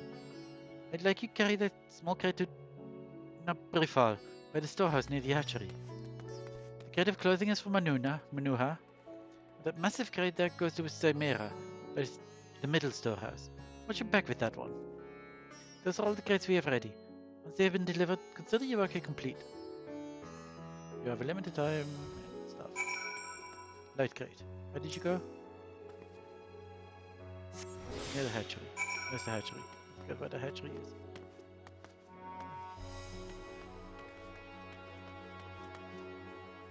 Nice. That is it. Then you've come to the right place. We thank you for your aid. We need to hurry.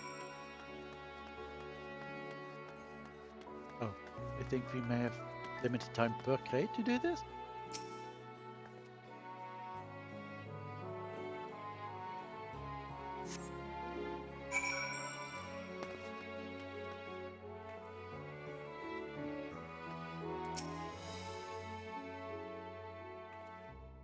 If you have any crates finished products such as carpets, clothing and the like, they bring them here to our primary storehouse.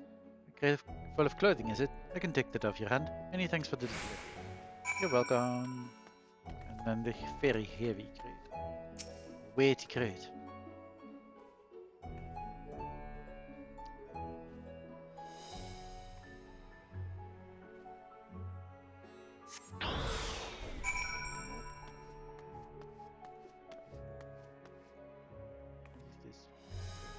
Road bear. I see. Also transporting. I say, you're quite the brawny one, aren't you? Good thing that. Never know when you'll need to defend yourself in these unpredictable times. A crate full of fabrics, is it? Exactly what I was hoping to receive. Here, let me put that away for you. Yeah, I did.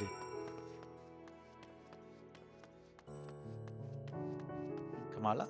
Hello? Not that close to this door. Come on, click. You've carried all the crates to the Star House, you say? And so quickly, too. I have never seen anyone so strong. I and my associate will see to the rest, so please return to Jibnabaha and assure him our work is proceeding apace. To tell the truth, we're grateful for this distraction. Too many terrible happenings of late. But generous souls like yourself give me hope that we may emerge from this trial even stronger. I pray we meet again in more peaceful times. Wouldn't that be nice? So now I will go speak to Jinabaha. Aha.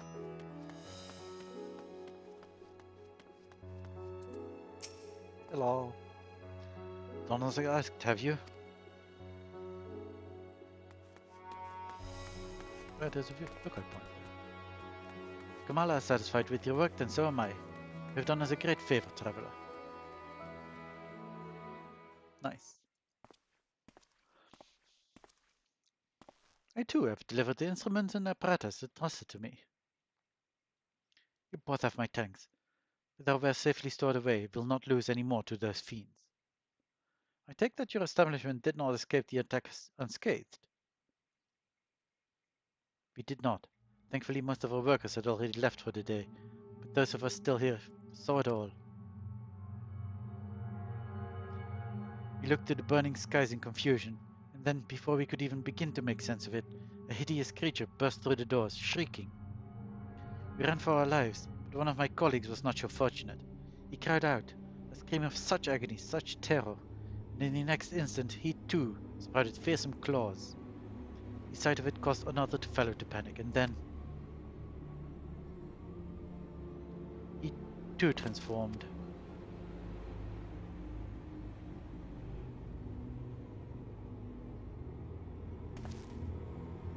I'm sorry, there was something you wanted to ask? Indeed. You knew the merchant Gonzal, did you not? I believe he had some dealings with your establishment. Gonzal? I know him well. He'd arranged for his consortium to deliver a large shipment of fabrics, but in the end, he received a better offer, and had to turn him down. Oh no. I understand his business is struggling, but so is ours. Another of our most reliable trading partners agreed to transport the goods for a much smaller commission, and we'd have been fools to refuse. I felt terrible for withdrawing the offer, but you must understand we simply had no choice. He tried to put on a brave face when I delivered the news, but his dejection and despair were plain as day. He said he'd discuss it with his associates, but I could tell he'd all but given up hope. Interesting. Dejection and despair, indeed.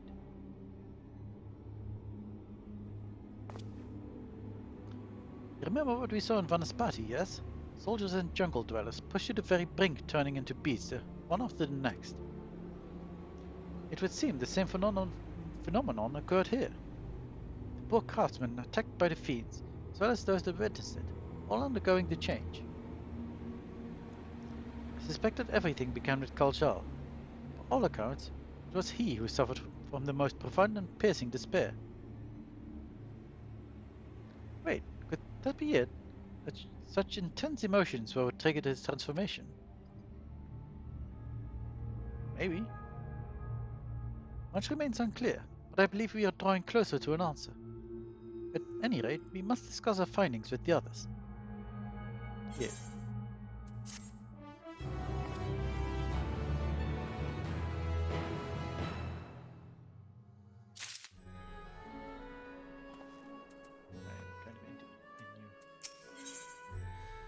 Kahati is eager to share all you have learned with your companions. We were to reconvene with the others in front of Magaduta, were we not? That should be just outside.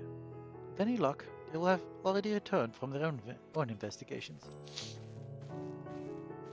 My friend, we must take our leave. I pray that your establishment is spared further tragedy. But remember, your lives are far more precious than any wares. If you are ordered to flee, do so without hesitation.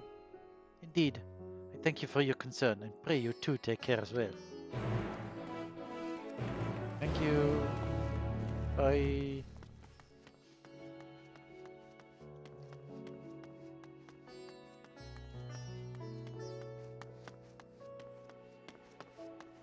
Yeah, whatever. Sure, this is fine. Hello everyone. Jullie Tanker den je stolen. Finish your Hansel and ready to share? Yes. Yes, I am.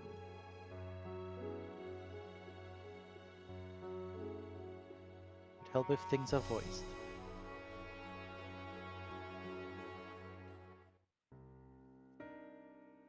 Probably won't be streaming very much longer. Still need my voice tomorrow. There you are. You've spoken with the survivors? Yes. Indeed. We thought to share what we have gleaned, that we might together gain a greater understanding of present circumstances.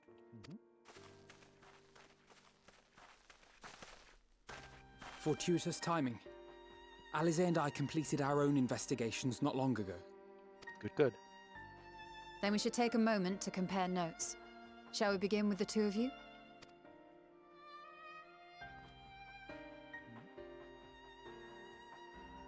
So talkative I am.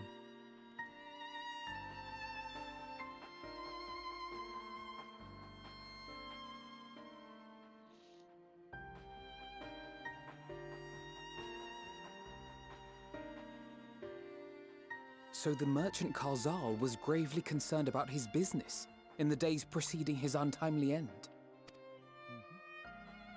Seems so. The tales we heard were much the same. The first victims to be changed into blasphemies were all overcome with anguish of one manner or another. Then those who saw their loved ones stolen before their eyes succumbed to a similar panic, setting in motion a chain of transformations. Fear, unease, despair. These negative feelings serve as a catalyst. If so, then it is not unlike the calamity that befell the ancients. With their creation magics, they unwittingly gave form to untold horrors. Had they simply lost control, surely it would have manifested in many forms, not all of them monstrous. Yet somehow, this phenomenon is triggered solely by the darkness in their hearts, a common thread with what we now witness. Yeah. Common, but not identical. While the beasts the ancients faced were forged with magic alone, those of today are born of sentient beings. Why remains to be seen, but there is one fundamental difference between us and our predecessors. Our souls are sundered, whereas theirs were not. Perhaps that single variable makes all the difference. Maybe. If I may, there was another detail that troubled me. Sure. We have it on good authority that Karzal's transformation took place before the skies began to burn. This is true. What? If that's true, then the situation's more dire than we realized. It means even if there's no ominous sign presaging the final days, anyone, anywhere, has the potential to become a beast. Even in lands we thought safe, even as we speak.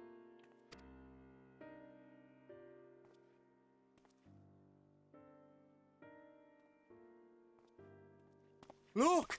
It's the satrap! The satrap! Whoa. Thank the heavens.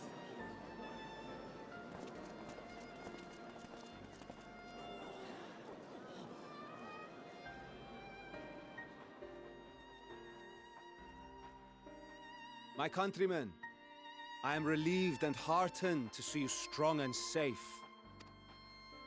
While the danger has not yet passed, far from it, allow me to assure you that the beasts that raged within the city walls have been exterminated to the last. Outside this sanctuary, The brave men and women of the Radiant Host and our dragon ally continue to battle our unholy foes. I pray these tidings put your minds at ease and help you calm your hearts. Have faith that we shall soon conquer this terrible trial. Your Excellency, is there any word from Palaka's stand? My grandson was bound for there yesterday, and I worry for his life. We are still awaiting a report, but I promise you, as soon as I have aught to share... Your Excellency, I bring grave news. Don't do. You are?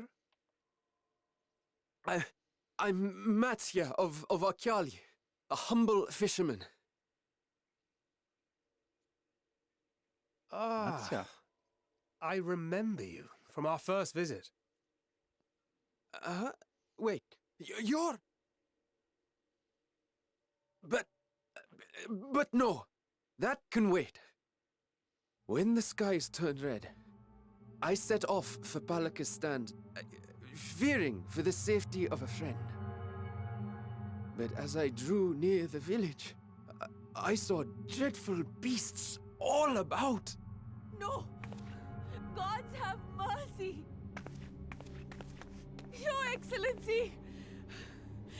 Save my grandson, I beg of you! We will spare no effort to save all we can, but you must remain calm. Calm? You tell me to be calm? You saw those beasts?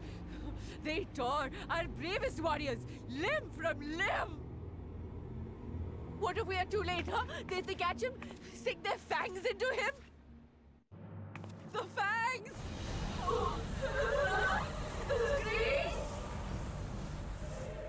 Get away from her, now!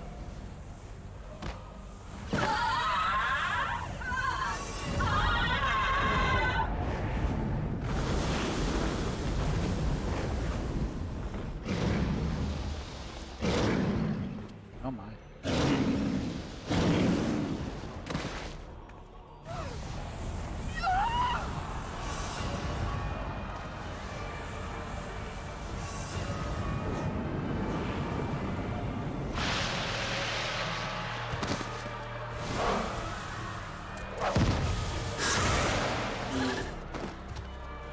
Damn it!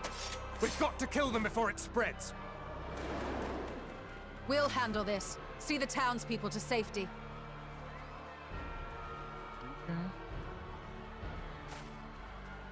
Run as fast as you can!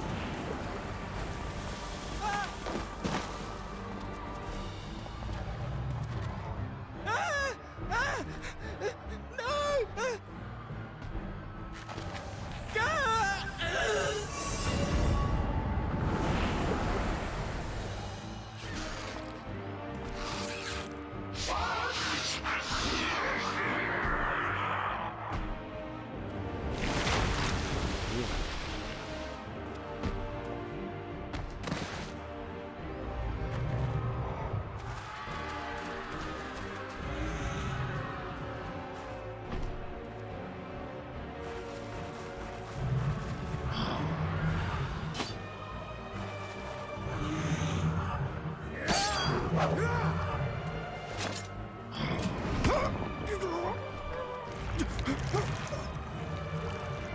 Vitra, our people, you must save them.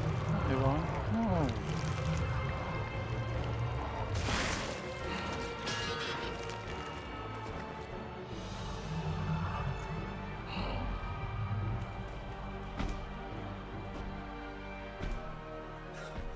My son.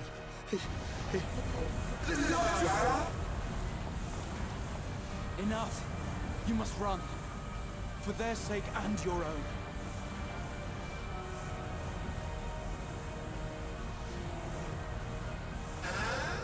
Yes.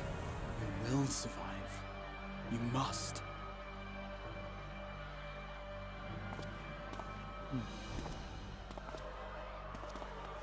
So it is reversible in the moment.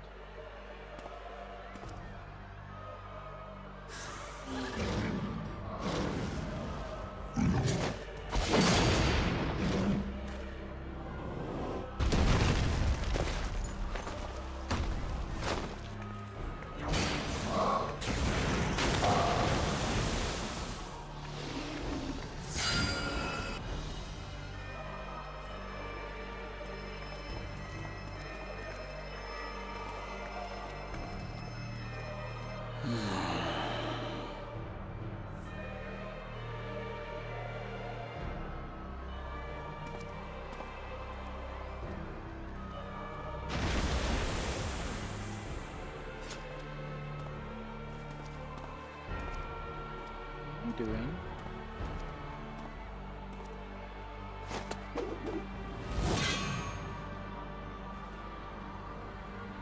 Be strong, my friends! Fear not, for we will defeat these abominations!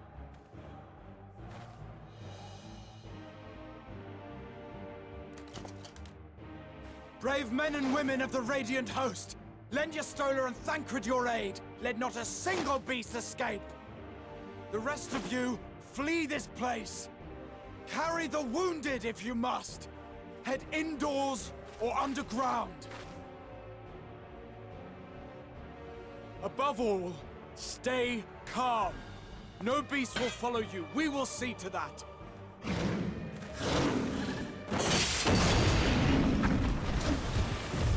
Alphino! Alice! Leave the city to us, and make for Palika's stand at once! Matsya, show my friends to the village! I promise you, they're more capable than the host's finest! Right! Okay, that's a Go bit with rude, them, but will you? I guess. We will save these people.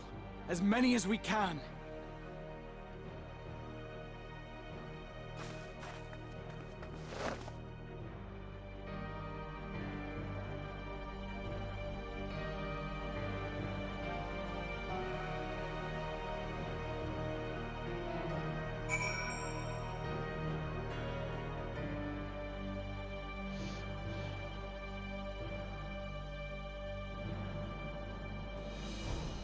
So, negative emotions. Over here. Go to the city. We meet again. You do remember me, yes. Saved my skin twice over in Yalimad. Now I find myself turning to your help once more. Let us tarry here no longer. Damn it all! Staying calm isn't exactly my forte. No, it is not. We must save Palika's stand, whatever it takes. Matsya, it pains me to put you in harm's way. I would ask for your aid as well. Of course, Palika's stand is not far, just down that hill. But as I told His Excellency before, the path was blocked by terrible creatures. I had no choice but to turn back. In that case, this is what we shall do. Lorelei, I ask that you take the lead and dispatch any beasts you encounter. Alice and I will keep Matsya hidden amidst the trees, and follow when the path is clear. Righto, let's go. There's no telling what dangers await us. Keep your eyes peeled. And don't go ahead of me if you want me to clear the way ahead. It's silly, you know?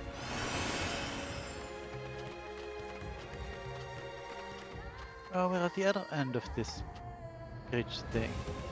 Here's the entrance that we were at before, I think. So now we can actually go into this other area. Nice. We have a destination.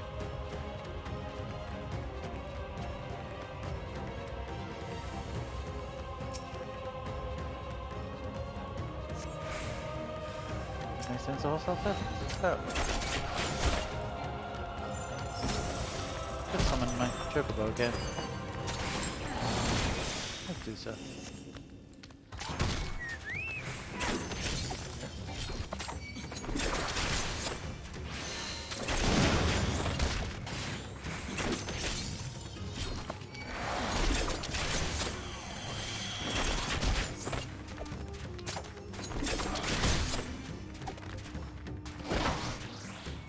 Forward.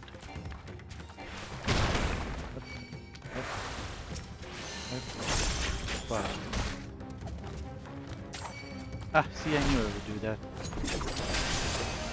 I was trying to heal myself and make click whatever this is. Definitely.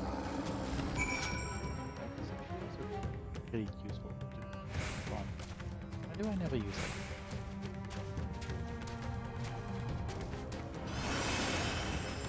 Destination?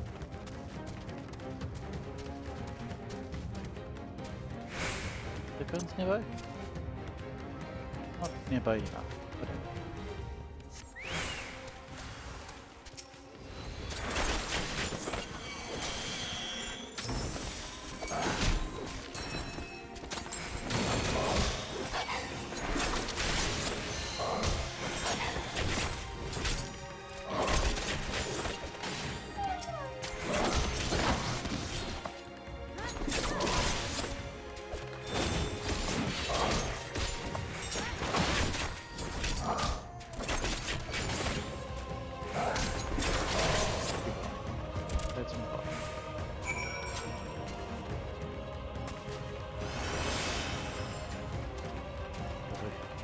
Location? Nice. How many of the guns did I have in there? Not a lot. So I still need to do a lot of running around here. Once again, I will do this off stream.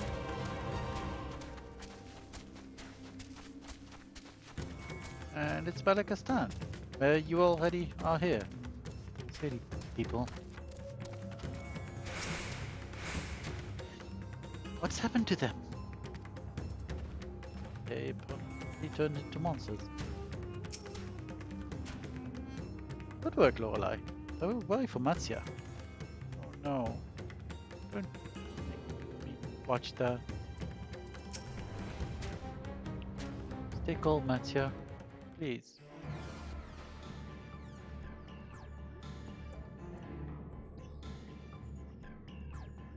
It cannot be.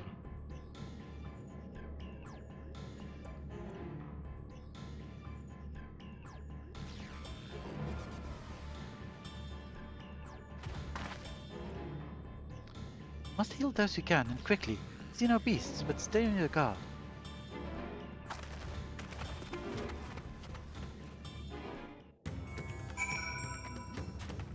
We'll do so in a bit.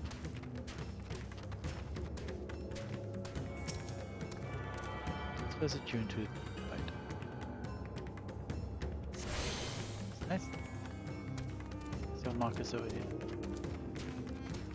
Motionless villager in a cleft here. Villager has no pulse, nor do they appear to be breathing. Unfortunate. Cooling body has already begun to stiffen. Massive wounds suggest the villager was gored by a terrible beast. Unfortunate. Is there a person named Matsya?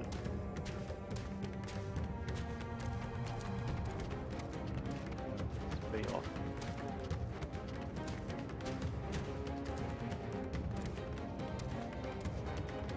This one then? Oh, there. Exhausted you. Suggests they're alive. But the villager's injury do not appear to be life-threatening. He does not respond to your efforts. His breathing grows more ragged and shallow. His vacant eyes are those of a man who has lost the will to live. If I wake, the nightmare goes on. No, leave me to sleep. You call out, but the man does not respond. That sucks. Is he in this house? No. Okay. This is last person. Up there. Frightened outright.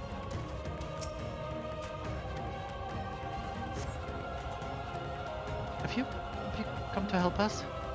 Too late, my family, my friends. Unfortunate.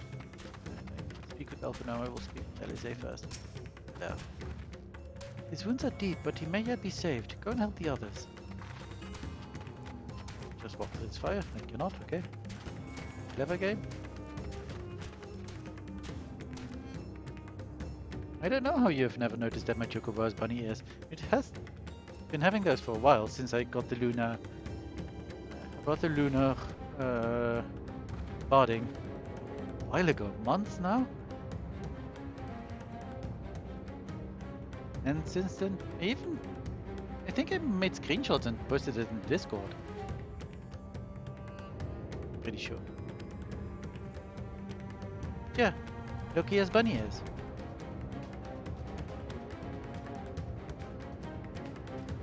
It's cute.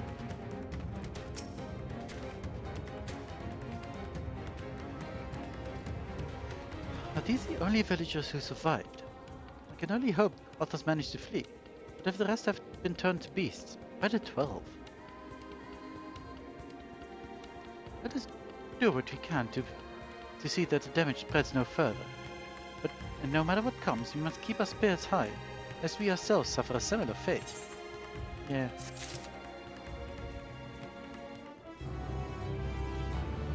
Close are we to being done with the level 85 quest? Let's see that we might live. But we can keep going a little bit longer. Won't see the end of the 85 quests, but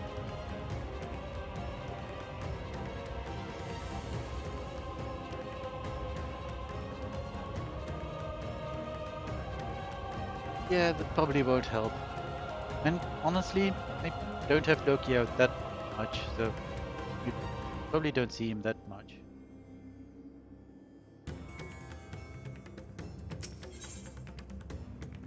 Alphino is determined to offer the villagers what succor he can.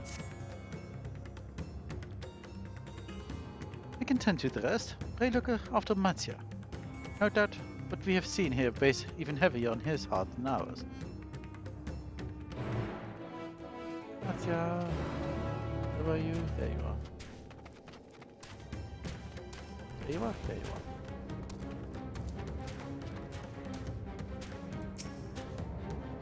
The horror.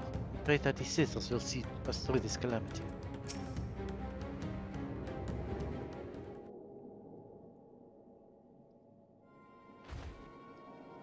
Oh, Lorelei, Lorelei! This is Yerovet, the elder here. He is hurt, but praise be to the sisters, he still lives. Young Matsya here told me everything. I have not the words to express my gratitude for your aid. When the heavens began to burn, we were afraid, but did our best to carry on as we have always done. Until today, when those unholy beasts came pouring into our village, a flood of midnight and death. Death. There are no words to describe what followed. Men and women I have known since they were babes and struck down by these creatures, only to rise again to join the murderous horde, in the guise of those same hideous fiends. In the chaos, a handful of our villagers fled for their lives. We can only hope they have found their way to safety. Matsya, do you perchance remember Karasiv and Mevan, the young couple who always bought your freshest catches? How could I forget, Elder? When I first came to peddle my wares, desperate to eke out a living, they showed me such kindness. Others shunned me as an outsider, as is their way, but Karasiv and Mevan bought my fish and sung its praises. They turned my fortunes around. Alas, I fear they are in terrible danger. I saw them running toward Gamma Temple, one of those beasts in close pursuit. They had their child, still such a tiny babe. To elude these fiends while caring for such one so young is an impossible task. Surely, I beg you, go to their aid.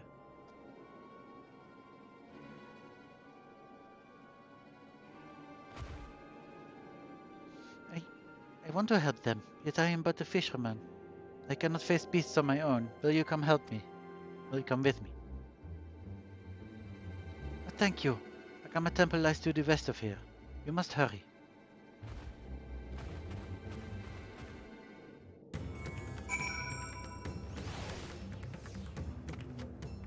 Is there anything nearby that I can teleport to? No, doesn't look like it.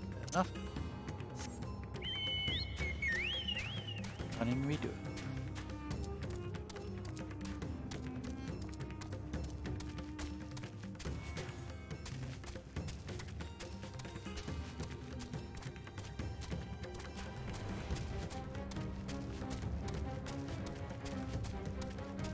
I hope you won't be woken up at 6 AM much more. That does suck to be woken up at 6 AM every day. Oh, he's a guard. Hello there. Might as well. You're right here.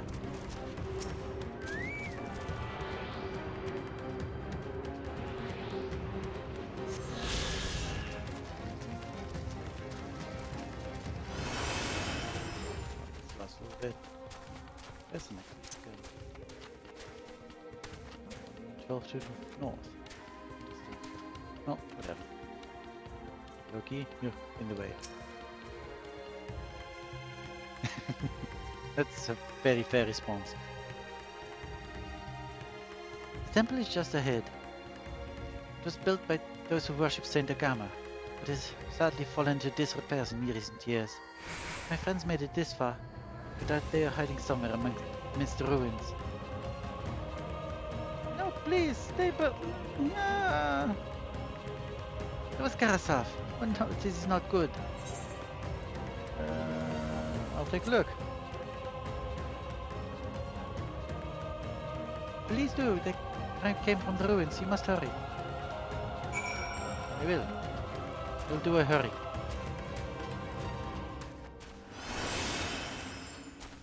No, don't attack me. God damn it. I specifically request you not to attack me. Ow. That hurt.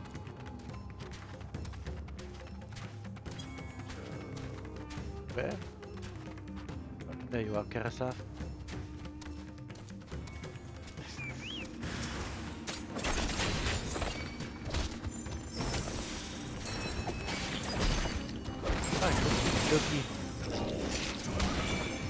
Could give you.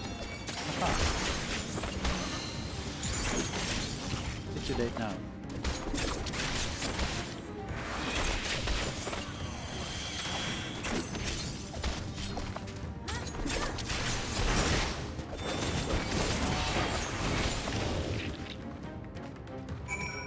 Karasaf, are you fine?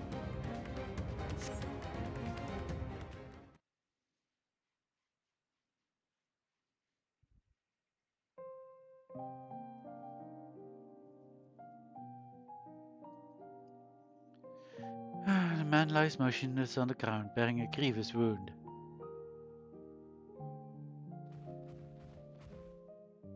I'm sorry, Lorelei. I tried to stay behind, but I couldn't.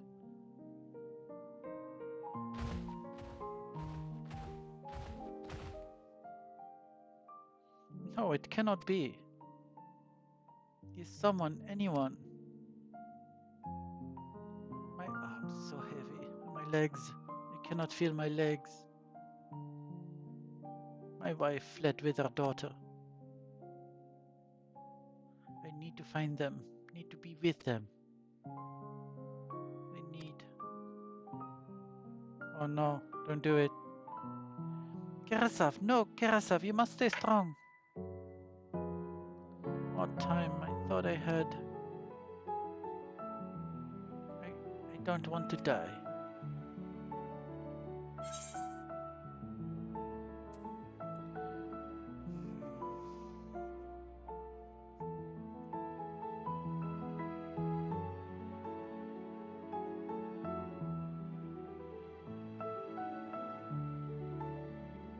We'll try stairs. Seems like a nice gesture, I guess.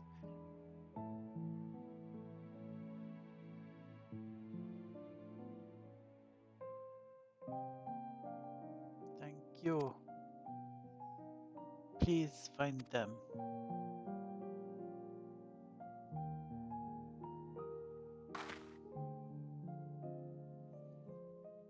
My aunt still lives and she has her child.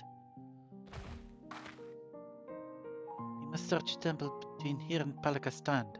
There's nowhere else she could have gone, I think.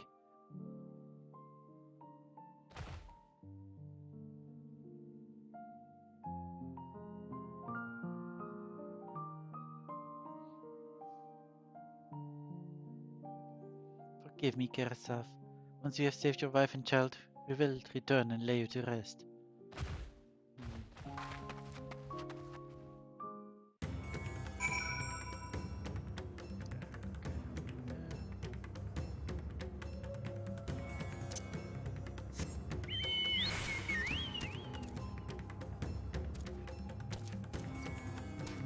through you.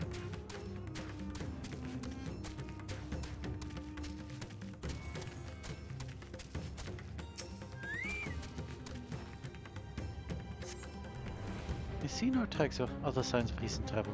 Nirvana shells must be elsewhere. Okay. Then elsewhere we will look. See we eat right. Eat.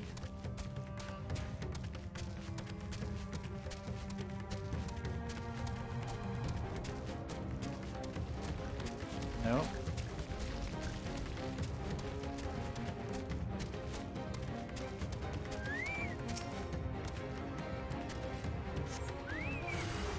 Hello.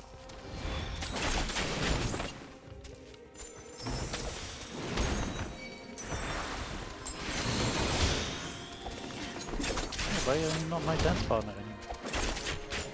What happened?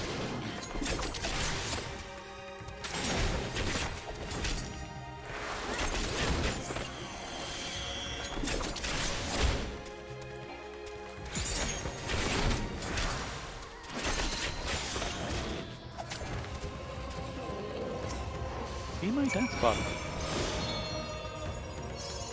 Oh, every time I probably bite you, probably. Yeah, okay. That makes sense.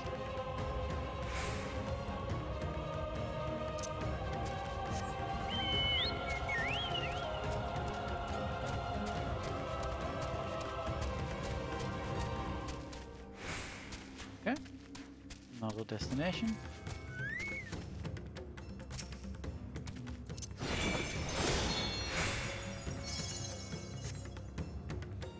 If Nirvana and her daughter came through this area recently, you say no evidence of their passage. Only we go back to Palakistan.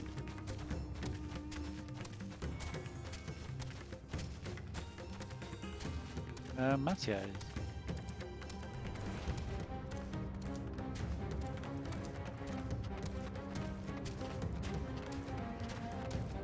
Matsya. Did you see any sign of them? I found nothing. Perhaps the beasts have chased them farther from the village. Oh, gods above, I beseech you, pray deliver Nirvana and a little one to safety. I hope so.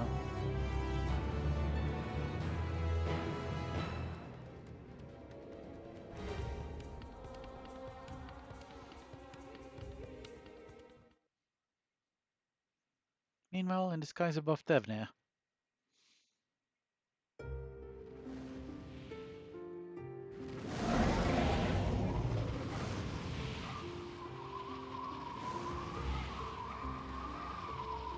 No more enemies to trouble us here.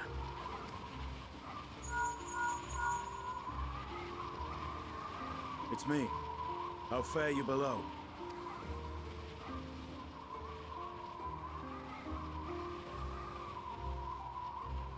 Understood. I will inform Vritra. Chaos and panic sweep Razat Han, and many more have succumbed to the transformations. Amidst the fray, Ahawan fell, protecting a grief-stricken father.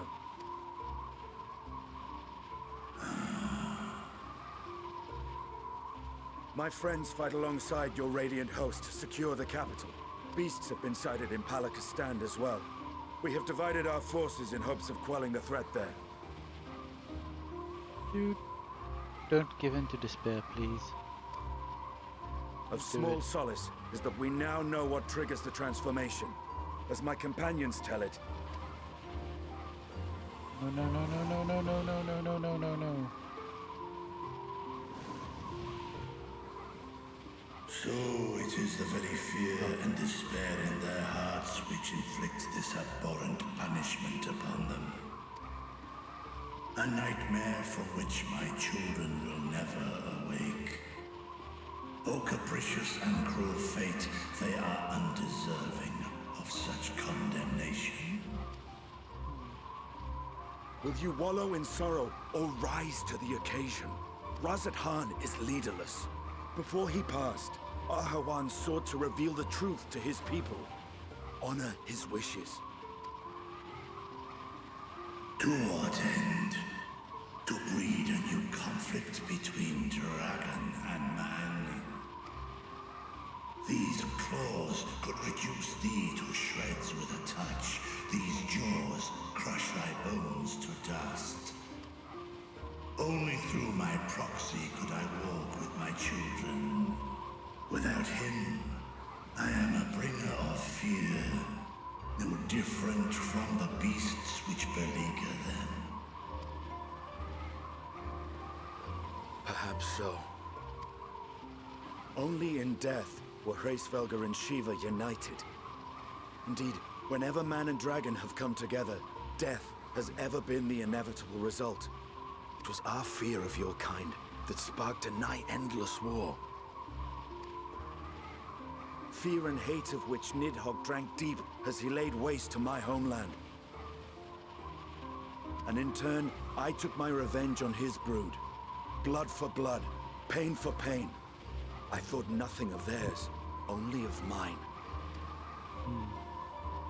And yet, were the chasm between us too vast and too deep, Hraesvelgr would not have borne Isael to battle and our rescue. He would never have entrusted a mortal champion with one of his eyes. And the Dragonsong War would still rage on. And I would still wage a never-ending war of violence and vengeance. The future of our star be damned. I cannot speak for Ahawan's greater goals. Yet I know that he served you, served your people, long and true.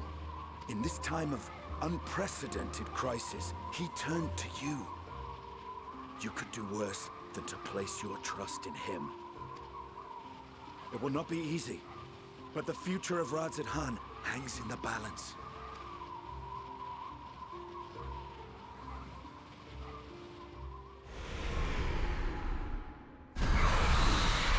We have company.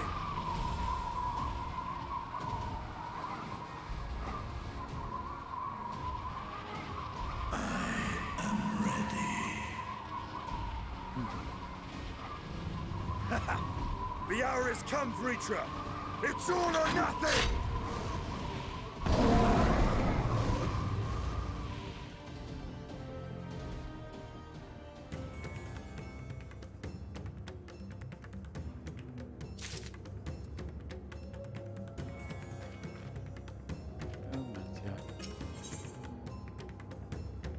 And you cannot help but fear the worst.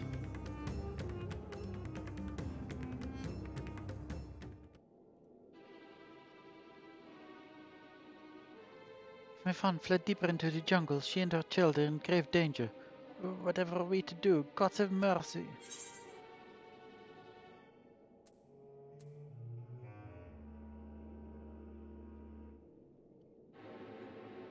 Don't tell people to stay calm, ever. Also, this sounds a bit rude. Well, not rude, but kind of too forceful, I think. So, you cannot let fear consume you.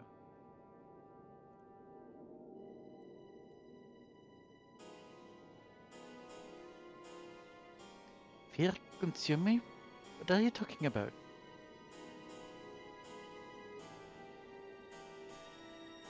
Then I too could become a beast? I understand, I think.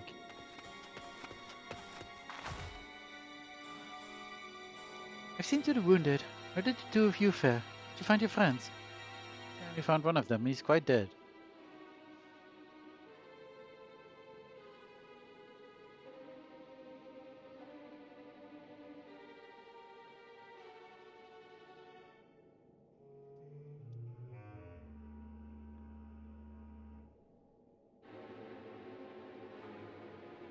I see. In that case, let us help you find the mother and child. Before we leave, we must ensure the village will be safe in our absence. Elise and I will patrol the area and search for more beasts. Would you and Mattia please speak with Elder Yerovet? Explain to him the situation and join us as soon as you are able.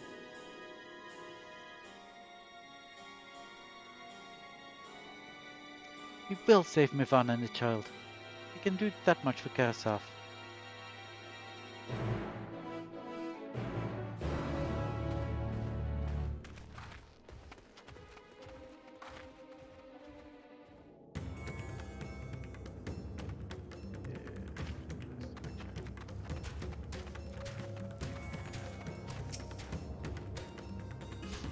It will not be easy, but I will tell the elder about Karasov.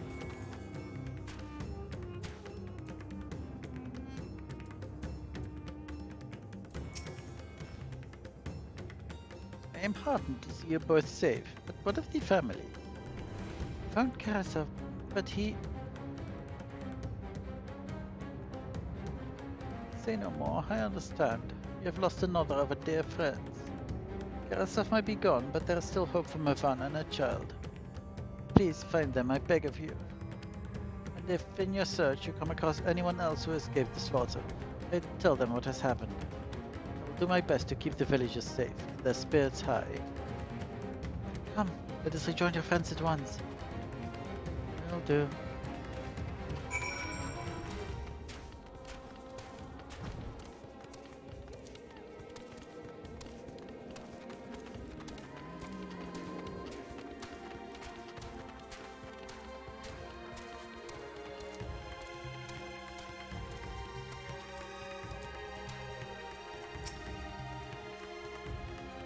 We encountered no beasts during our patrol, thankfully. That's nice. Where might Mivan have run off to? Think, Matsya, think. Pleased to report that the vicinity appears to be beast-free, without thanks to your earlier efforts. With that, let us resume our search for your friend and her child. Where should we begin, Matsya? If we follow Ziroda south, we will arrive at Brusa temple. It is a sacred place where people go to commune with the divinities. It is possible that Mivan sought shelter there, perhaps other villagers as well. Then it's settled. Matsya, stay close to me, alright? You two, take the lead. Keep an eye out for beasts and anyone in need of help. Very well. We make for Brusa as quickly as we are able, with me. With you.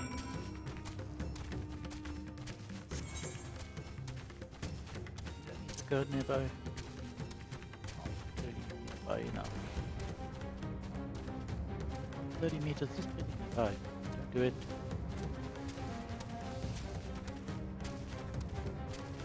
There it is. Did we get there? I don't know. You know what?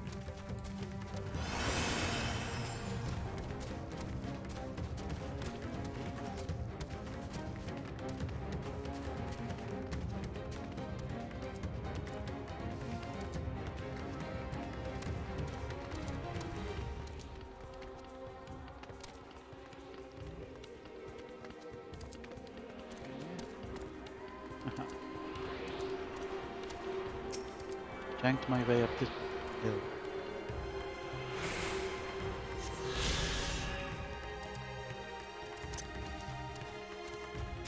Northwest. Yeah, that's away from here. No, not what I want.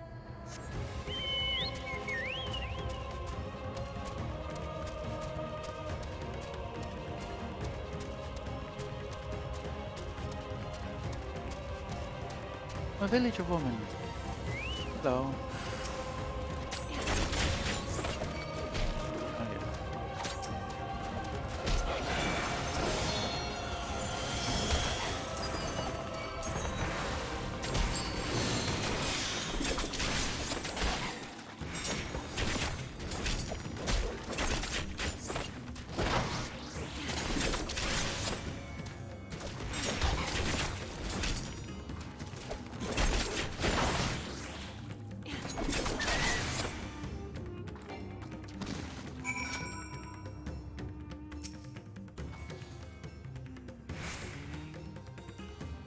Thank you. I thought it was done for. Mivan, she's a friend of mine too, but I have not seen her. She must still be out there somewhere, trying to avoid the beasts. The other child, God, Why not for me? I can make my way back to the village on my own. Good. Where am I going? I'm going there. Kumbaya. Oh no. Weird.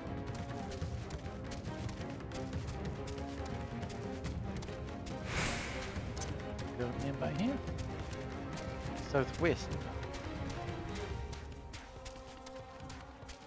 It's still very far away. Okay, but oh, there you are.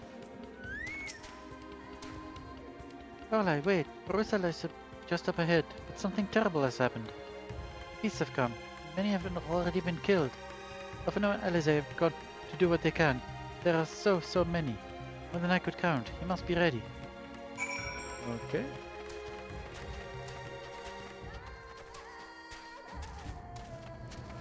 This bubble there? How do I get in there?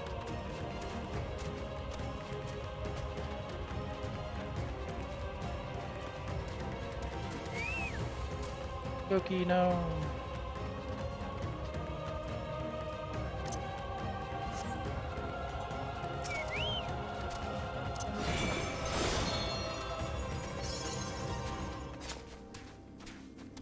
Oh, God have mercy.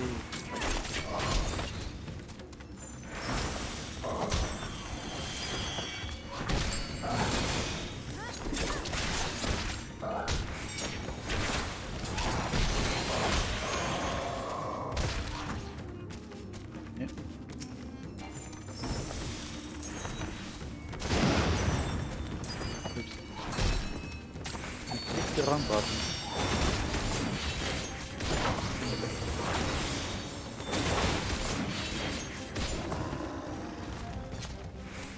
That's one bit of beast. Open up. Remain calm and do not wander off. I will tend to the wounded.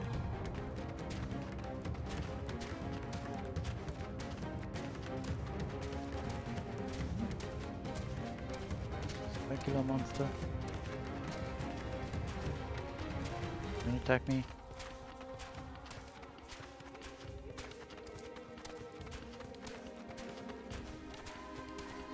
Yoga.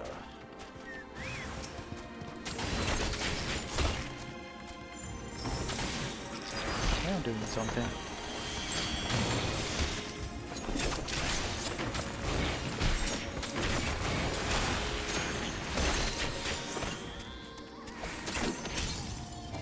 Total back too.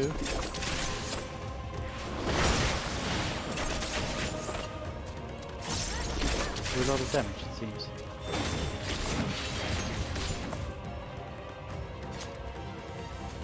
Okay, you're welcome.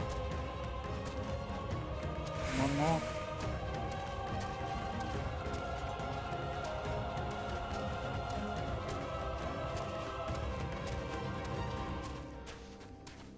There you are. Hey, there's Alize. Hello, Alize. How you doing? You are alive. Stay strong. We'll keep you safe, I promise.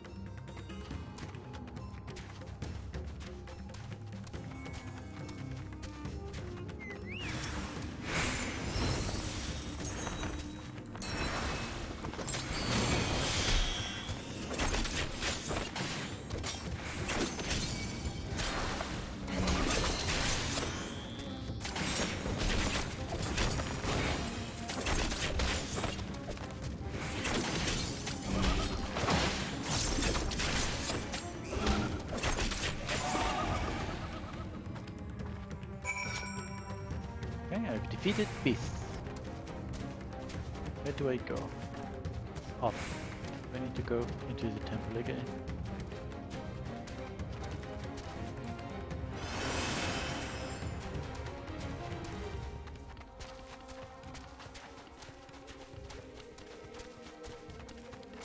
Come on, Loki, do keep up.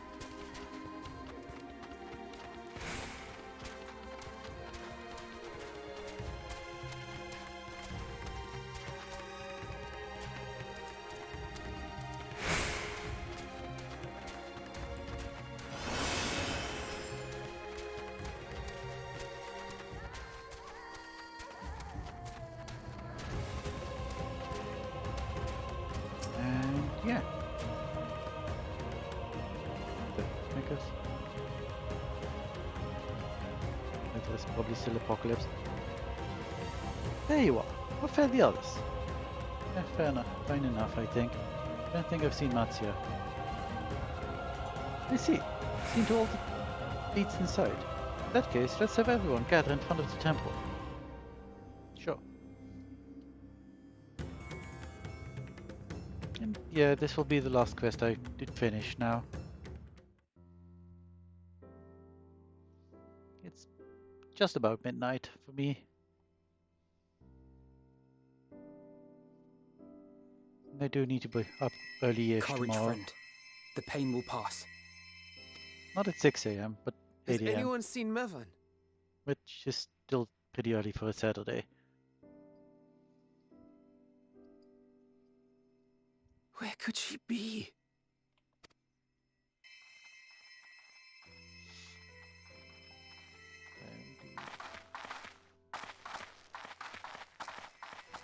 We've dealt with all the blasphemies and made certain no villagers are still in hiding. Good work. We've otherwise tended to the wounded as best we can.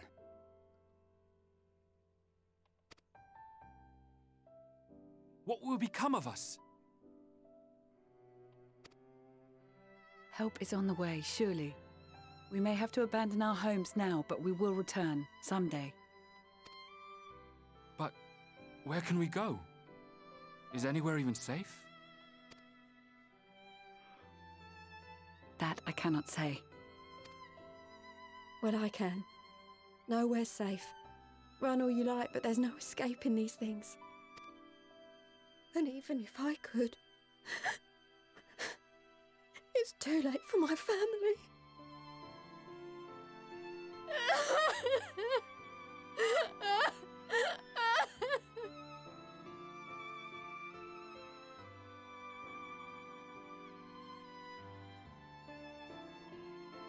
This isn't good.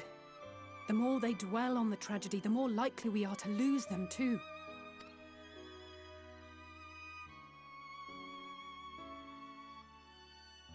My friends, this is a place of worship.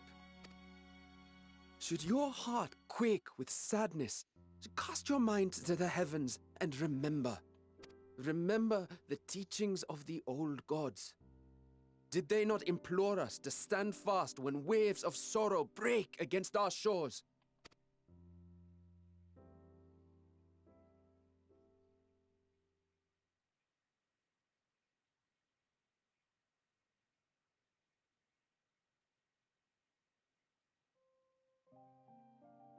Know this, my children.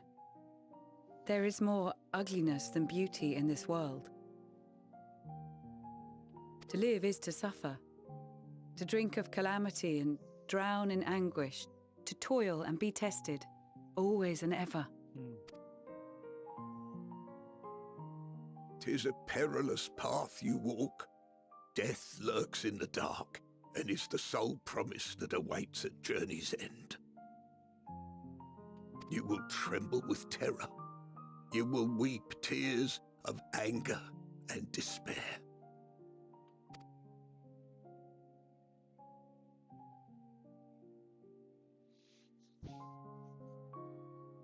But do not avert your eyes. See your life for what it is. Then will you see how the hardships make you strong.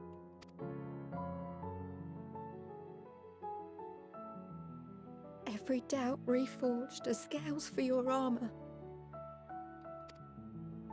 Every agony to temper your blade.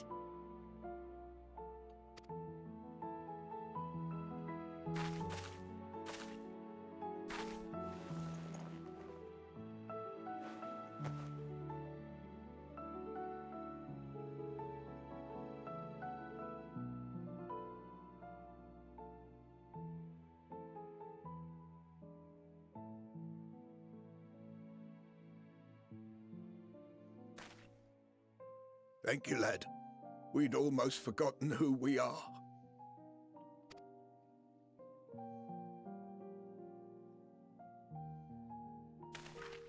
My undying gratitude to you as well, my friends. You were searching for Mevan, no? We must return home. I pray you help the boy find his friend. Gladly. We dispatched what beasts we could, but the roads are still dangerous. Stay together and go in safety.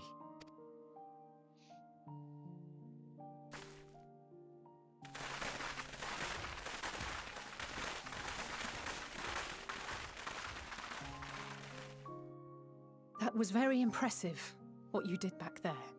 Those words seem to resonate with your people. They should. They were the first spoken unto our ancestors by the divinity of legend.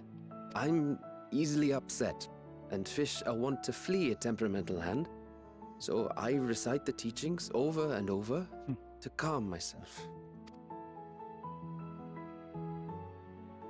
They're lovely and inspiring to hear, though I imagine they were born of great misfortune. They are born of life. There's as much bad as good in it. More, many would attest. All the more reason to appreciate the good when you can. Right you are. I won't argue with that.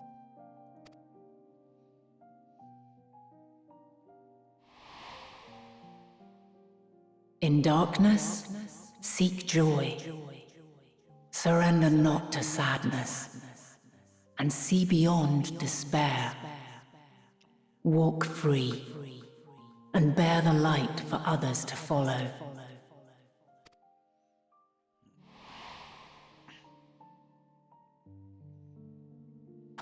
And with that, let us see if we can't find Mervyn.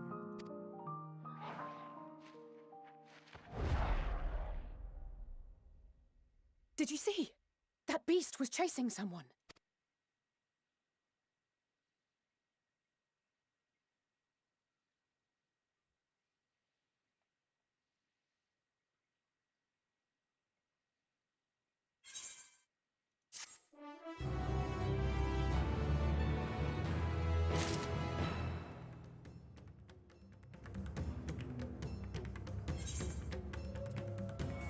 Well, this is kind of an unfortunate place to end this, because someone is literally being chased right now. Like I said, it is past midnight. So I'm afraid that I need to say goodbye.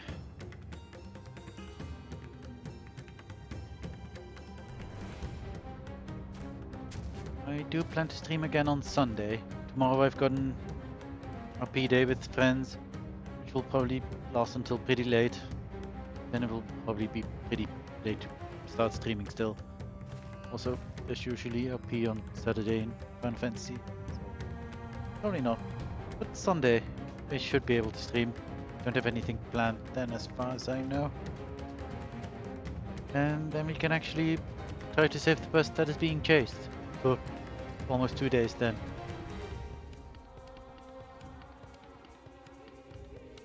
So yeah, this will be the end of the stream. I, as always, have been Fae'ret. This has been Lorelei Dracht. And I'll hopefully see you Sunday. And otherwise, I don't actually know if I don't do it on Sunday, because next week is going to be a very busy week. Maybe on Wednesday? Tuesday? Kind of depends on things. But we're just going to aim for Sunday, aren't we? Then we will finish the 85 quests, and we'll be thoroughly halfway through Endwalker. Base Endwalker at least.